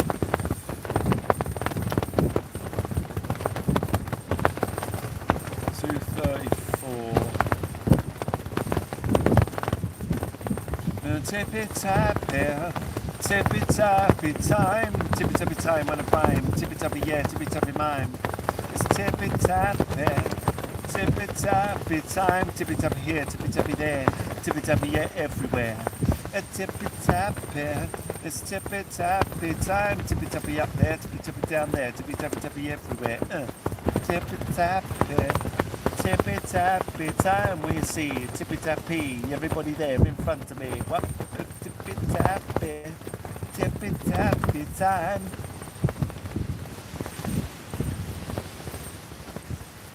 We so need a big slamming bite. Little tippy-tappies on my rods are no good. They are big hooks, we need a massive take. So that we can absolutely confirm that we have hit into something decent. Set them hooks. It's painful when I think of all those massive fish that we lost the other day before I realised that they were conger eels. Because everything we were landing was a bass. And then I started to think, hang on a minute, we're losing a lot of fish here. Everything we're landing's bass. I thought, we're losing bass. But then it was clear from the bends in the rod, and one of the fish I had to drag along the floor, and I thought, that ain't a bass, there's something else going on here. If I'd have known they were congers, I'd have been using short snoods. Wow, wow, increasing winds. You're right there, Steve. Is your shelter okay? Alright mate, wicked. Wow, that is blowing a hoolie. Blowing a hoolie, blowing a hoolie. Jolly don't like it. Bum bum bum bum. Blowing a hoolie, it's blowing a hoolie. Well, is it bolt rigs you use? I take it. It's not running leads. Pulley panels. I do use running rigs, but not here. I use them on the Hasler wall, funnily enough. I do have running rigs with me, but I haven't got them on. So no, these are pulley rigs, pulley panel, and yeah, they're both pulley panel actually. So yeah, they're not the running gear. Wow, another crazy gust of wind, ladies and gentlemen.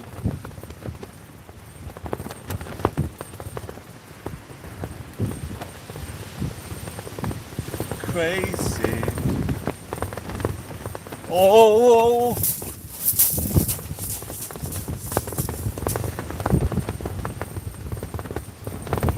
thought that might have been it then.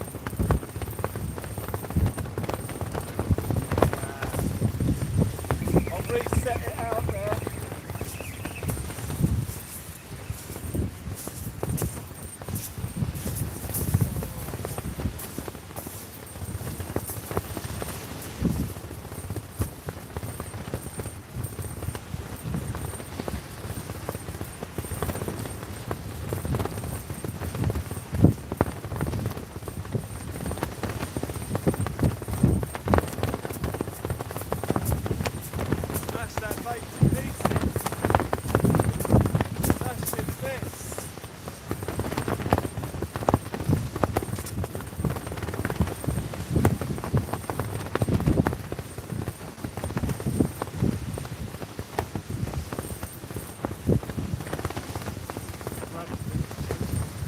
Yeah, smash the middle out of the bait. So I'm going to shorten the side of the bait, bring it in. I've got mackerel fillets that are perfect for it.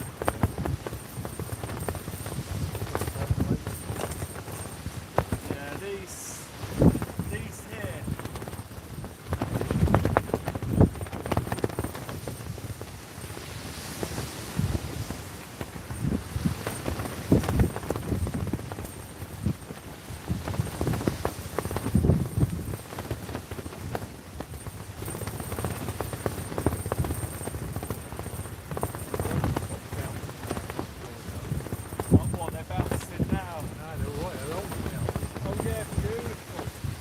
It's great now that tide's coming in a bit.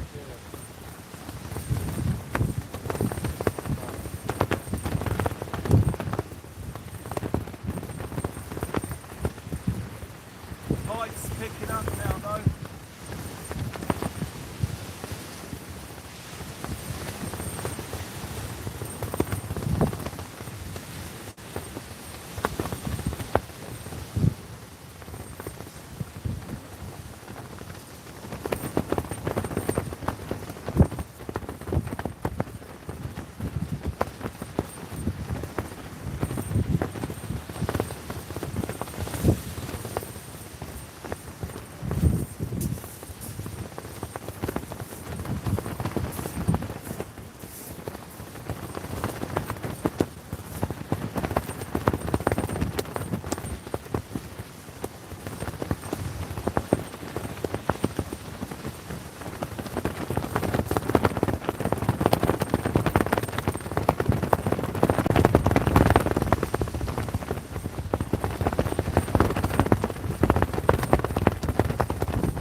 I'm switching everything to mackerel.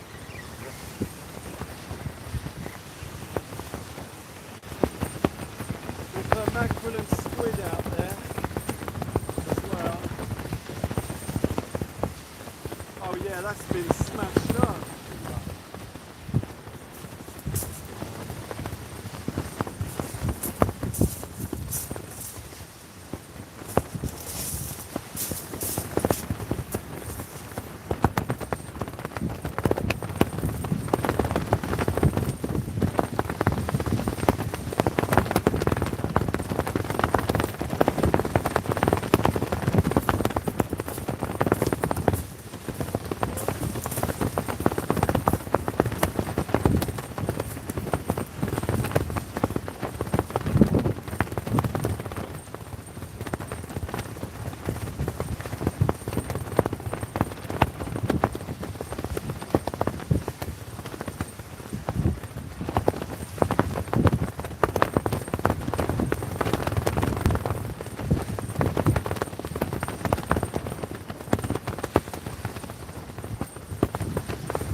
Right, here we go.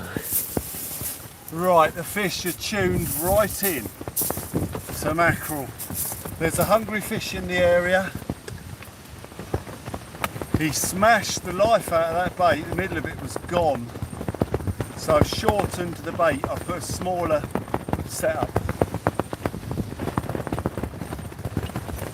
Same bait, just less distance between the hooks. So now there's a better chance. But when he hits it, we catch it. Shouldn't take long now to get another good bite.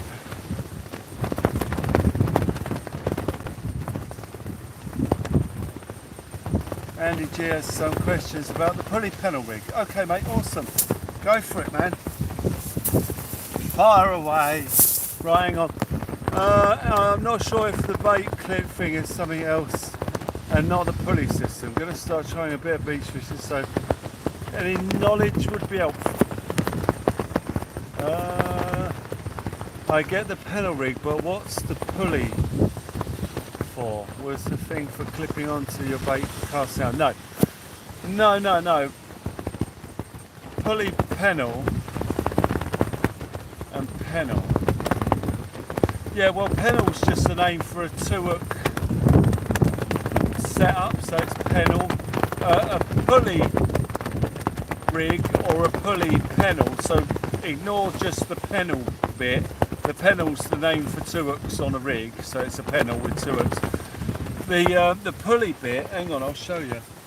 If I've got, oh hang on, yeah, I have got a pennel here actually that's been disassembled.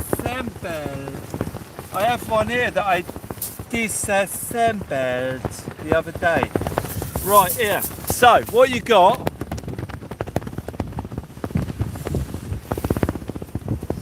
This is a pulley bead. This is a pulley bead. Just a pulley system. Yeah, well this is a pulley rig, so this is a pulley pennel. So see the pulley bead allows that to pull through, bang. So what happens if you have your pennel hooks on here, or pulley single or 2 hooks. So if there's 2 hooks on there, it's a pulley pennel. If there's 1 hook, it's a pulley.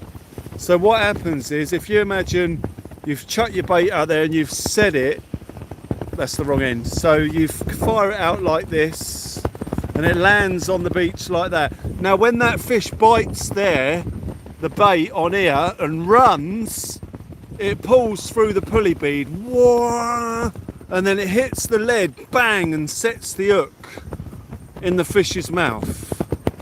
So that's the pulley for a pulley system, the pulley pennel. So he bites that, runs, bang, and hits the lead and sets the hooks. And that's a pulley pennel. That's my understanding. I don't know really much more than that. My expertise is very limited. I can look at a rig and know what it does, but I can't really explain it. I'm not that good. There may be someone else that can explain it a bit better.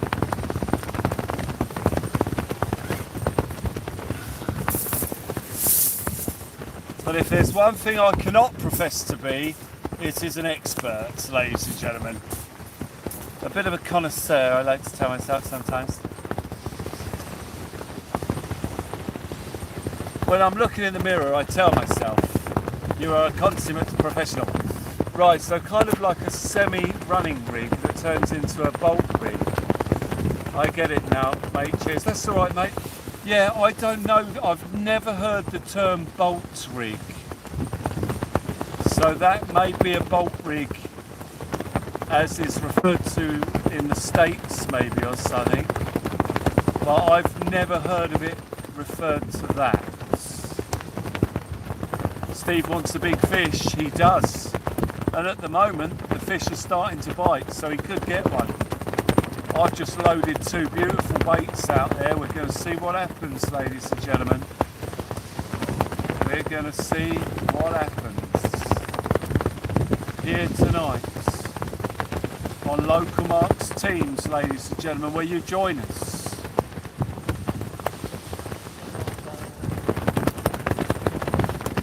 As we attempt to catch something, we're waiting for that nice tippy tappy.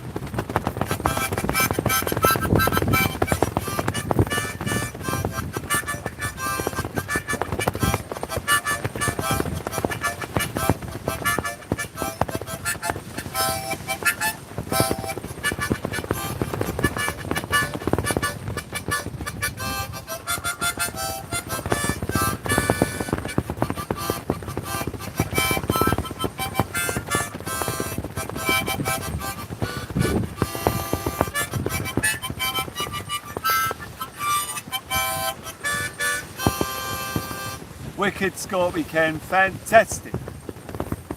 I'd love, oh hang on.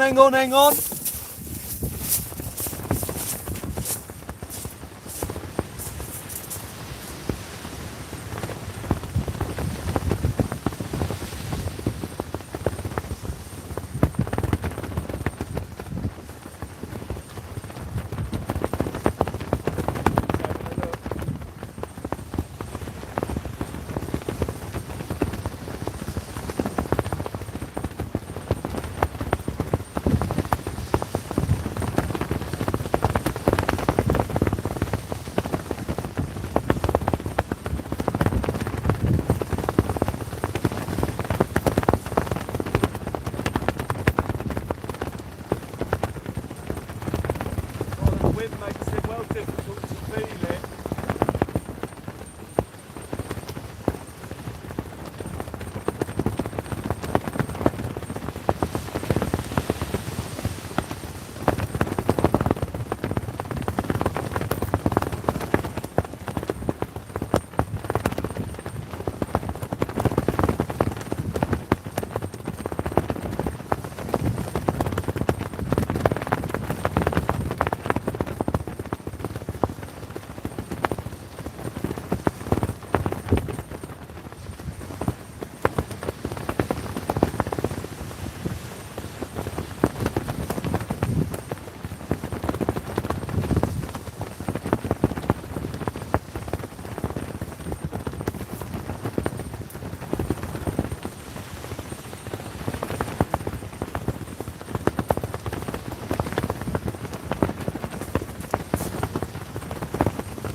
Oh, he's taken one of my hooks.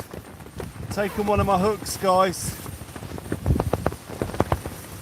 I mean, I don't know why. I mean, I must have not... The knot might have come loose or something. I don't know. I'm just going to put a brand new Cox and Rule circle hook in there and get it back in.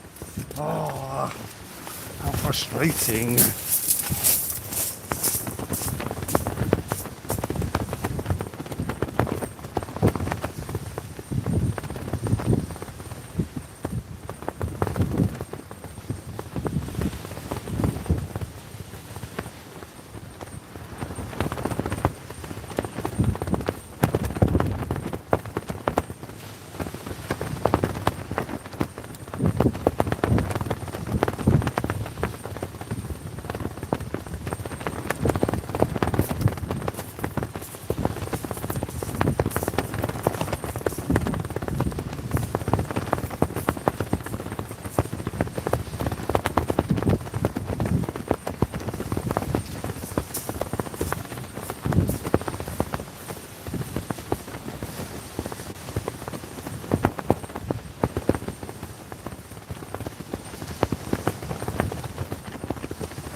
Ladies and gentlemen, we've got the bait right now. We just got to get the next bit right. Setting the hook and getting it to the beach. We are very, very close. They are there in front of us. Hitting the mackerel baits. We've whittled it down to mackerel was the bait they're hitting. One set the hook there, but he just spun off, took the hook. That'll be fine, he wouldn't have been proper hooked anyway. So the hook will just come out or fall out over time, it just does. Like a splinter in your finger, it just comes out eventually. Very close. Very, very, very close we were there.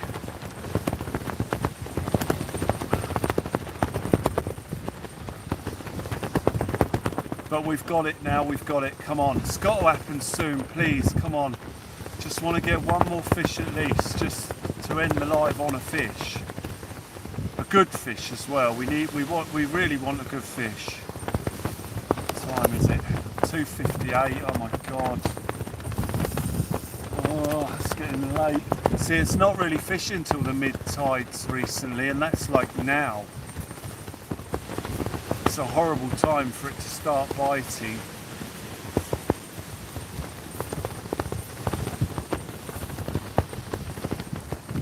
If any of the mods that are on need to get some rest or some kip, please do. It's well early, it's unlikely that we're going to get a serious amount of trolls turning up and hammering us at this time of night. If anyone's there who needs to get off, please do.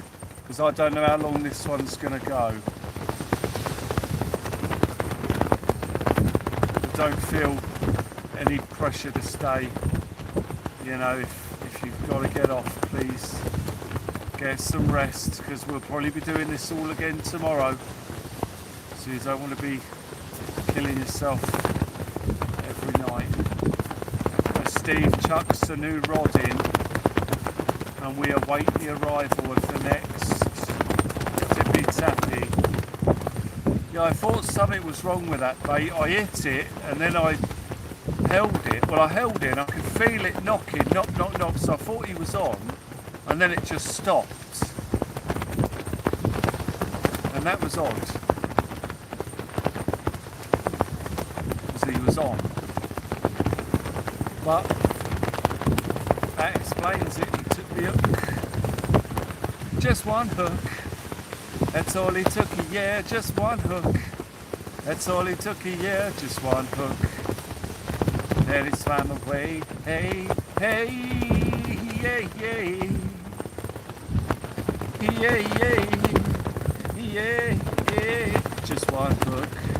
That's all he took, yeah, just one hook. That's all he took, yeah, just one hook. That's all he took, yeah, yeah. Got my coffee, you're good for a while. Oh, Mike, you legend. Amazing. There is a good chance it's going to happen. I mean, it might not, but we're on our way. We're reaching a bottleneck now with the fish, where we've whittled it down, we've brought everything in, everything we've learned in the tide so far has compressed down to a little rig that is now going to work, and the baits. So it's like a bottleneck, I call it, and now all we need is the fish. And that will bring it into a pyramid, where we have reached the tip of the pyramids and caught the fish. Everything is right, we've got the rigs in there now that we need, we've got baits there that we need. I would have had one if that hook hadn't come off. So it stands to reason that the next fish that hits that bait is coming in, if it's a decent size, and it must have been a good sized fish to take the hook that was on there.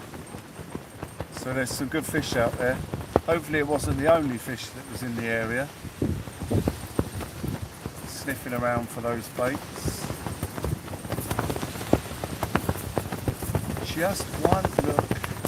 That's all it took, yeah. We need filberts to summon the fish. Wherefore art thou, filbert? I haven't seen Filbert actually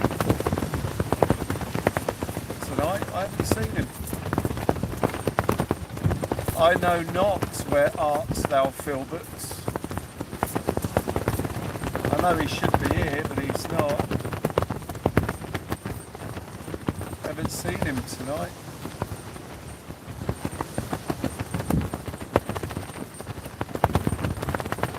As we wait for tippy tappies,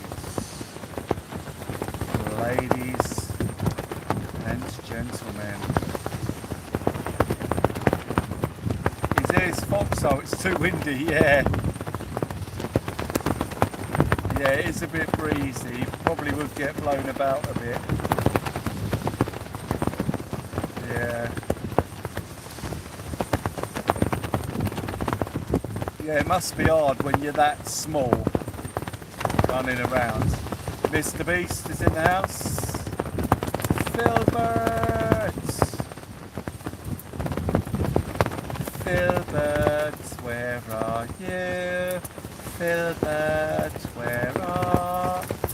Filbert, where are you? Filbert, you are. And Gary. Are we there if Will has another sarnie? Yeah, I do have another sarnie down here. Got a box of sarnies as well. Chicken circles.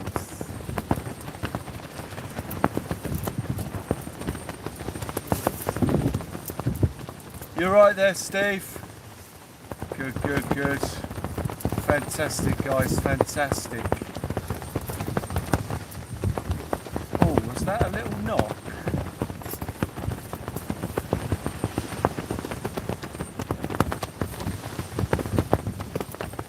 Hard to tell.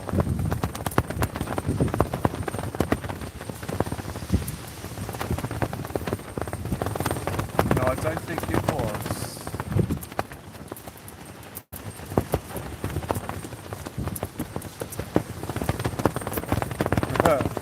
A Filbert favourite.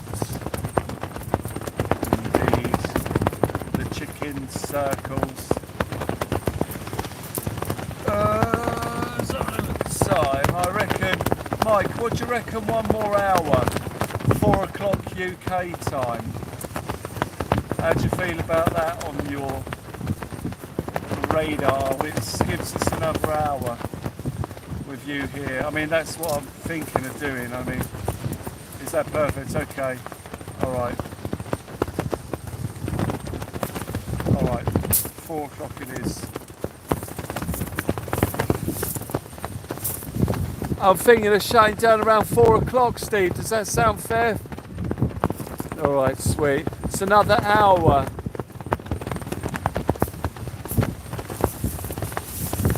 Another hour it is then, guys. We have our shutdown time ready. 4 o'clock. And we are out of here. We had a big bite about 15 minutes before that hook was taken.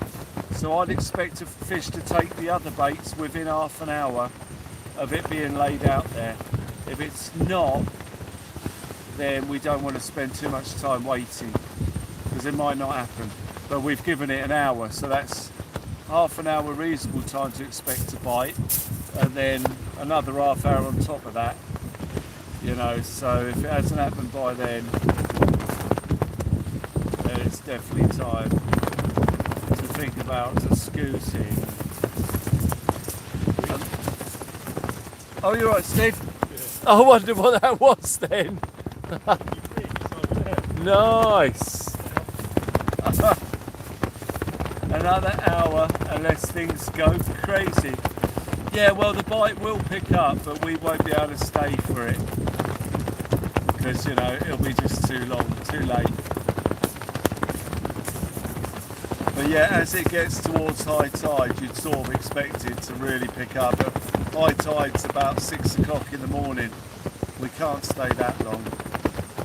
Got a few bits to do, ladies and gentlemen.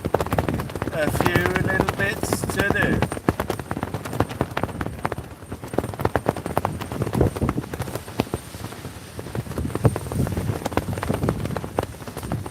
Scooby-Dooby-Dooby-Doo, Scooby-Doo-Boo. Scooby-Dooby-Dooby-Doo, Scooby-Doo-Boo. Scooby-Dooby-Dooby-Doo, Scooby-Dooby-Doo. Doo-doo-bop-boop, whoa. Scooby-Dooby-Dooby-Doo, Scooby-Dooby. Scooby-Dooby-Dooby-Doo, Scooby-Dooby-Doo. Scooby-Dooby-Dooby-Doo, Scooby-Dooby. Scooby-Dooby-Doo. Well, you only know the light when it's burning low. Only need the road when you're missing home. Only know you love her when you let her go. Great teams, yeah, it's been wicked, isn't it, eh? And Steve had that beautiful ray as well. I mean, that was brilliant. Proper quality, that was. Oh, well, yeah, now I'm feeling the strain. We've done everything we can.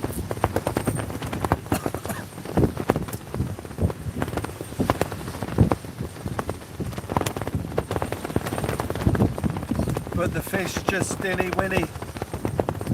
The fish just dinny winny.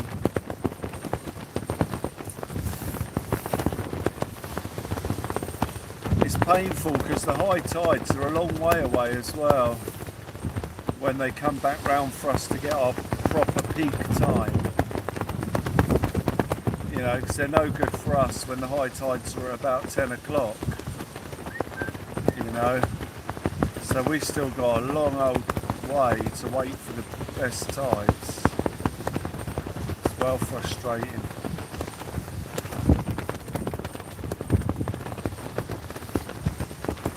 It looked like it was going to fish well over the low tides that were coming, but it's been a bit quiet. It's looking rough, Mike, really bad. Well, similar to what we got here actually. Let me just have another check.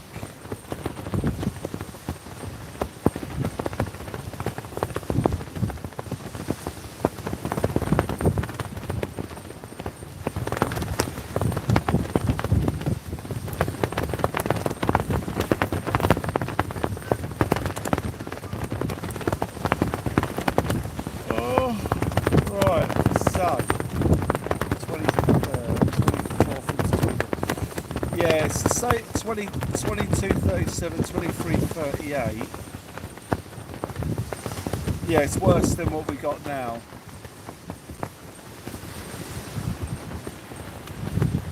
Yeah, so it's going to be blowing a hoolie.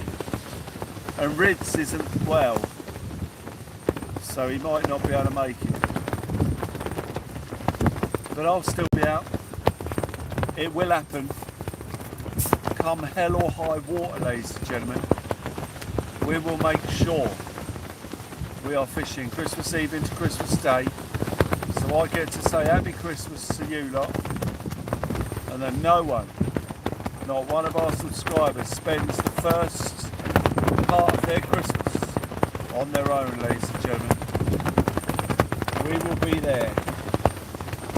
I'll be there with a love that will comfort you. I'll be there, Scooby-Dooby-Doo. Oh, darling, reach out. Come on, Bill. Reach out for me.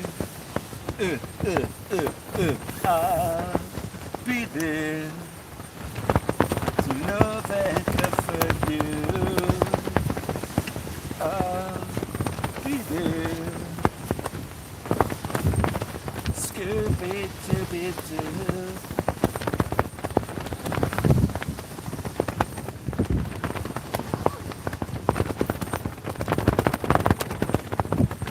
Yeah, looks like we've had 3 fish each. I was just saying, Steve, we've had 3 fish each tonight. That beautiful ray is the fish of the night, though. A beautiful fish, that.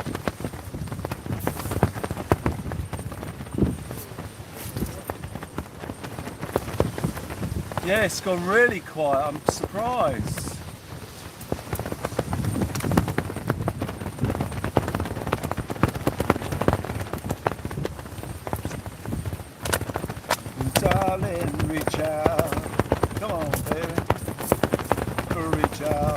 reach out for me.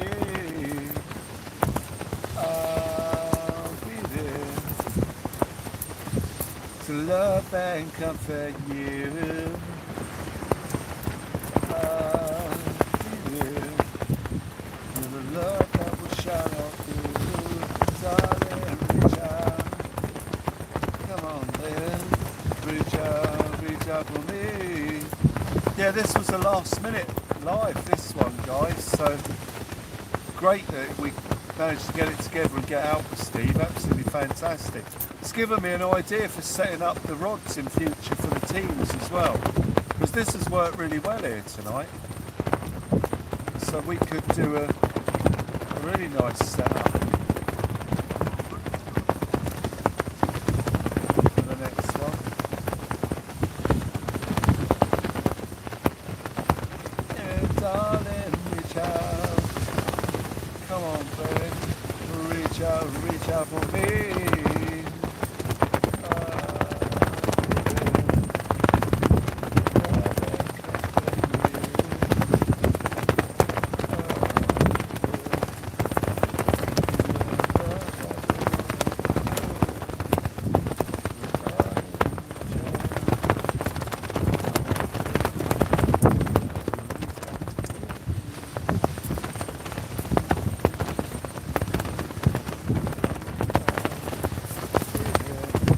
Yeah, shame it's gone so quiet.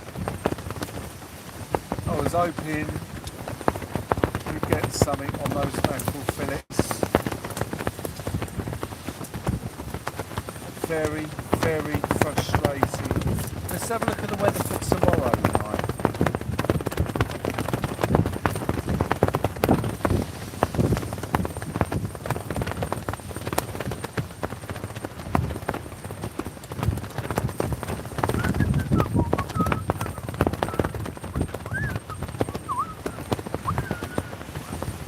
Yeah, same as what we got tonight for tomorrow. There's slightly more northerly element to it though, until midnight. Oh, mind you, no, it sort of keeps a very slight northwesterly. Man, it is blowing a hoolie.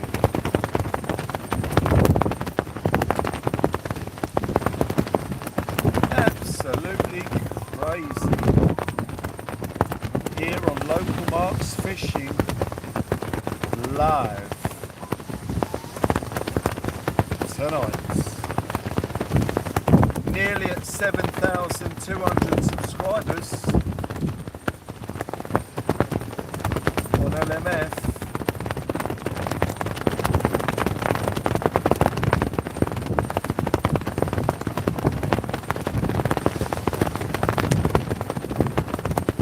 Reach out for me. Bum, bum, bum, bum, bum, bum, bum. Be there. Love and comfort you.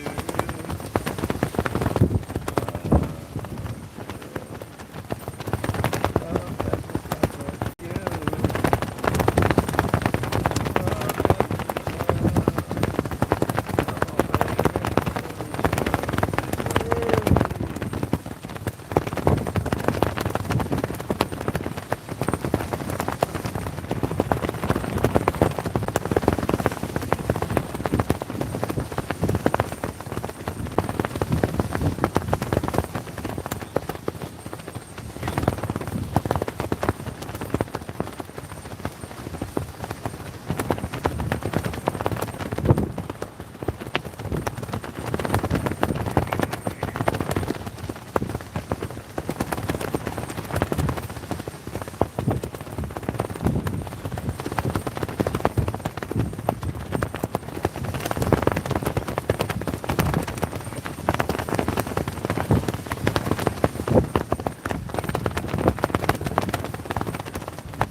Yeah, it's going really well, Mike. It's growing incredible. Smoothhound season, yes. Oh God, yeah, the smoothhounds.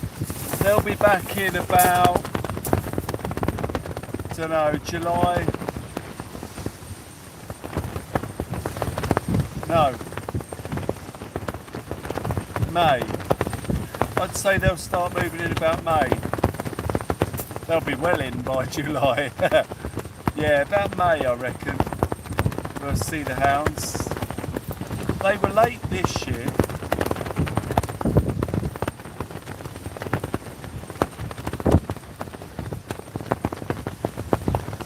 But yeah, end of May they should be well swimming rounds. Was it April, was it? Wow. Not too far away then. Yeah, spring. Yeah, they turn up in spring. April, we had them in April. It's only 4 months away, ladies and gentlemen. Or 3 and a bit, depending on when we got them in April. I had 6 hounds in April, yeah. Oh, wicked. Yeah, they were here late really last year. Before they turned up in any real number. Blimey, that wind!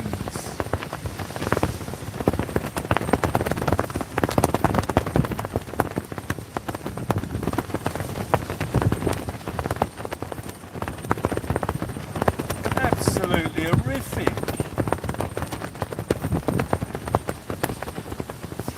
Absolutely horrific. Right, what time is it now? 3:19. Plenty of time still. Plenty of time. And darling, reach out. Come on, baby. Reach out for me. 4 o'clock we're going to shut. What I'll do, at 4 o'clock I'll end the live. So that we don't start breaking down at 4 o'clock and then it takes another half hour to end the live, because that wouldn't be fair. So we will end this at 4 o'clock. 23 hounds in August. Wow. So they were here for a good 4 months. My favourite hound of last year was the one that John Hatton got into. When Esther and John came to visit, it was really, really late in the season, and no one, I mean, John came over to catch a smoothhound. He wanted a smoothhound, but it was really late, and I was thinking, you'll be lucky. And the shop said to him, you won't get a smoothhound. And he came over and bang, he caught a 5-pound smoothhound. I'm guessing it was in September because it was late when he had that. So it must have been September or October. It was a really late in the season. But that was my well, apart from my PB, that was the most memorable smoothhound of last year. I remember my PB, that was a beast. But it should have been bigger.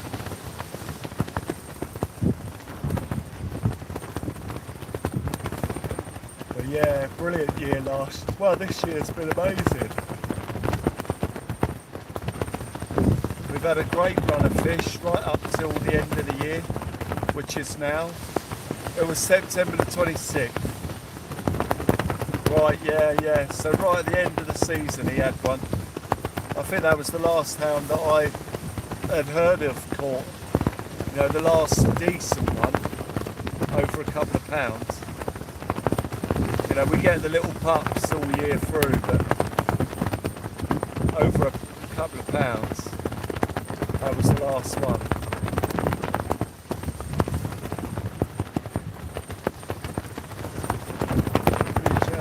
Reach out for me. I'll be there. Love that will come for you.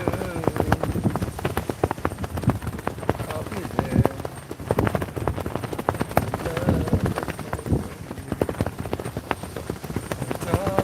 Reach out, come on, babe. Reach out for me. Do Scooby Doo. I'll be there. To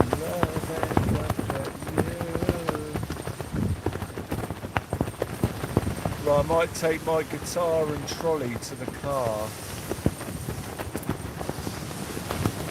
and just start cleaning some bits up here. But I'm not leaving with anything more than I arrived with this time.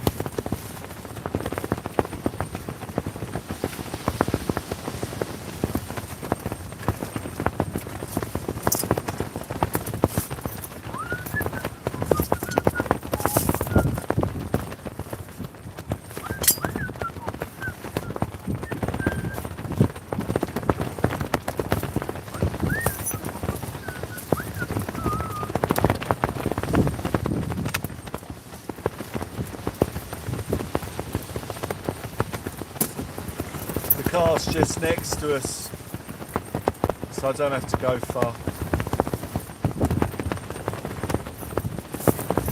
We don't have to walk a mile, and it might tempt a fish to take that rod if I stroll off over there.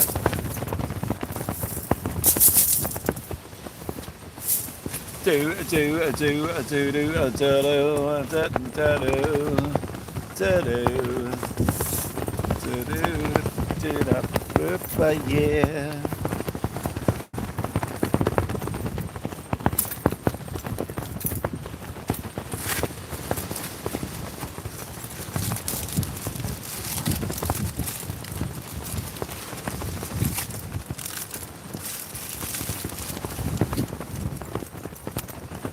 Right, I shall return in a second.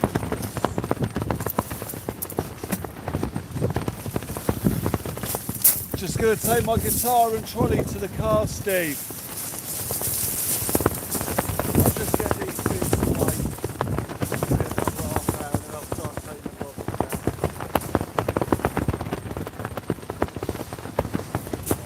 Sorry, mate? Yeah, wicked.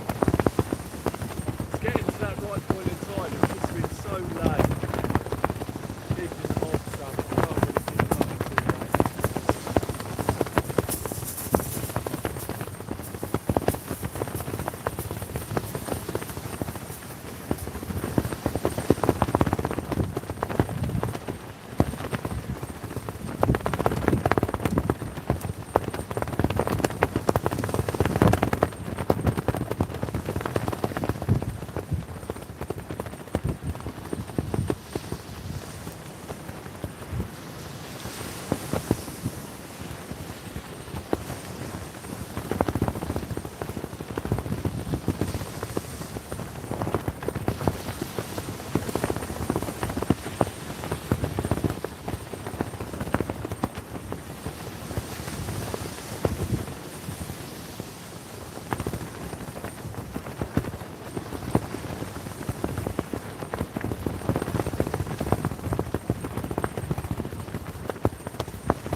Alright guys, oh, it's just having a little hello to Steve.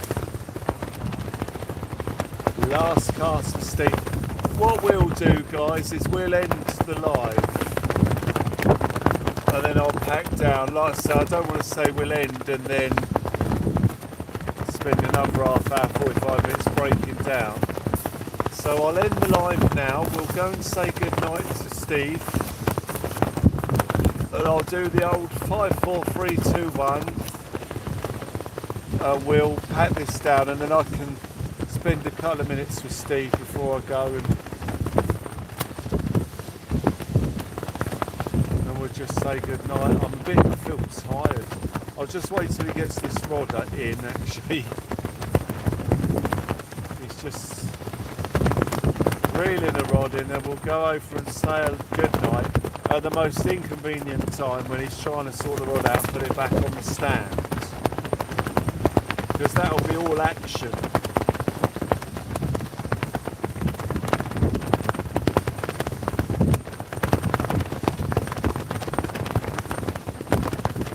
And thank you very much for your amazing and very unexpected contributions tonight guys as well.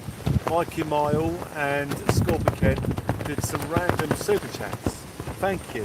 And thank you to everyone for watching. Thank you for the moderators, amazing moderators. And last not least, thank you to all of you guys for being there. We're going to pop over and say goodnight to Steve, but the wind might inhibit what you can hear somewhat, ladies and gentlemen. So let's go and say goodnight to Steve and then get this all packed away, guys. And then I am getting out of here as quickly as possible. In a very fast manner.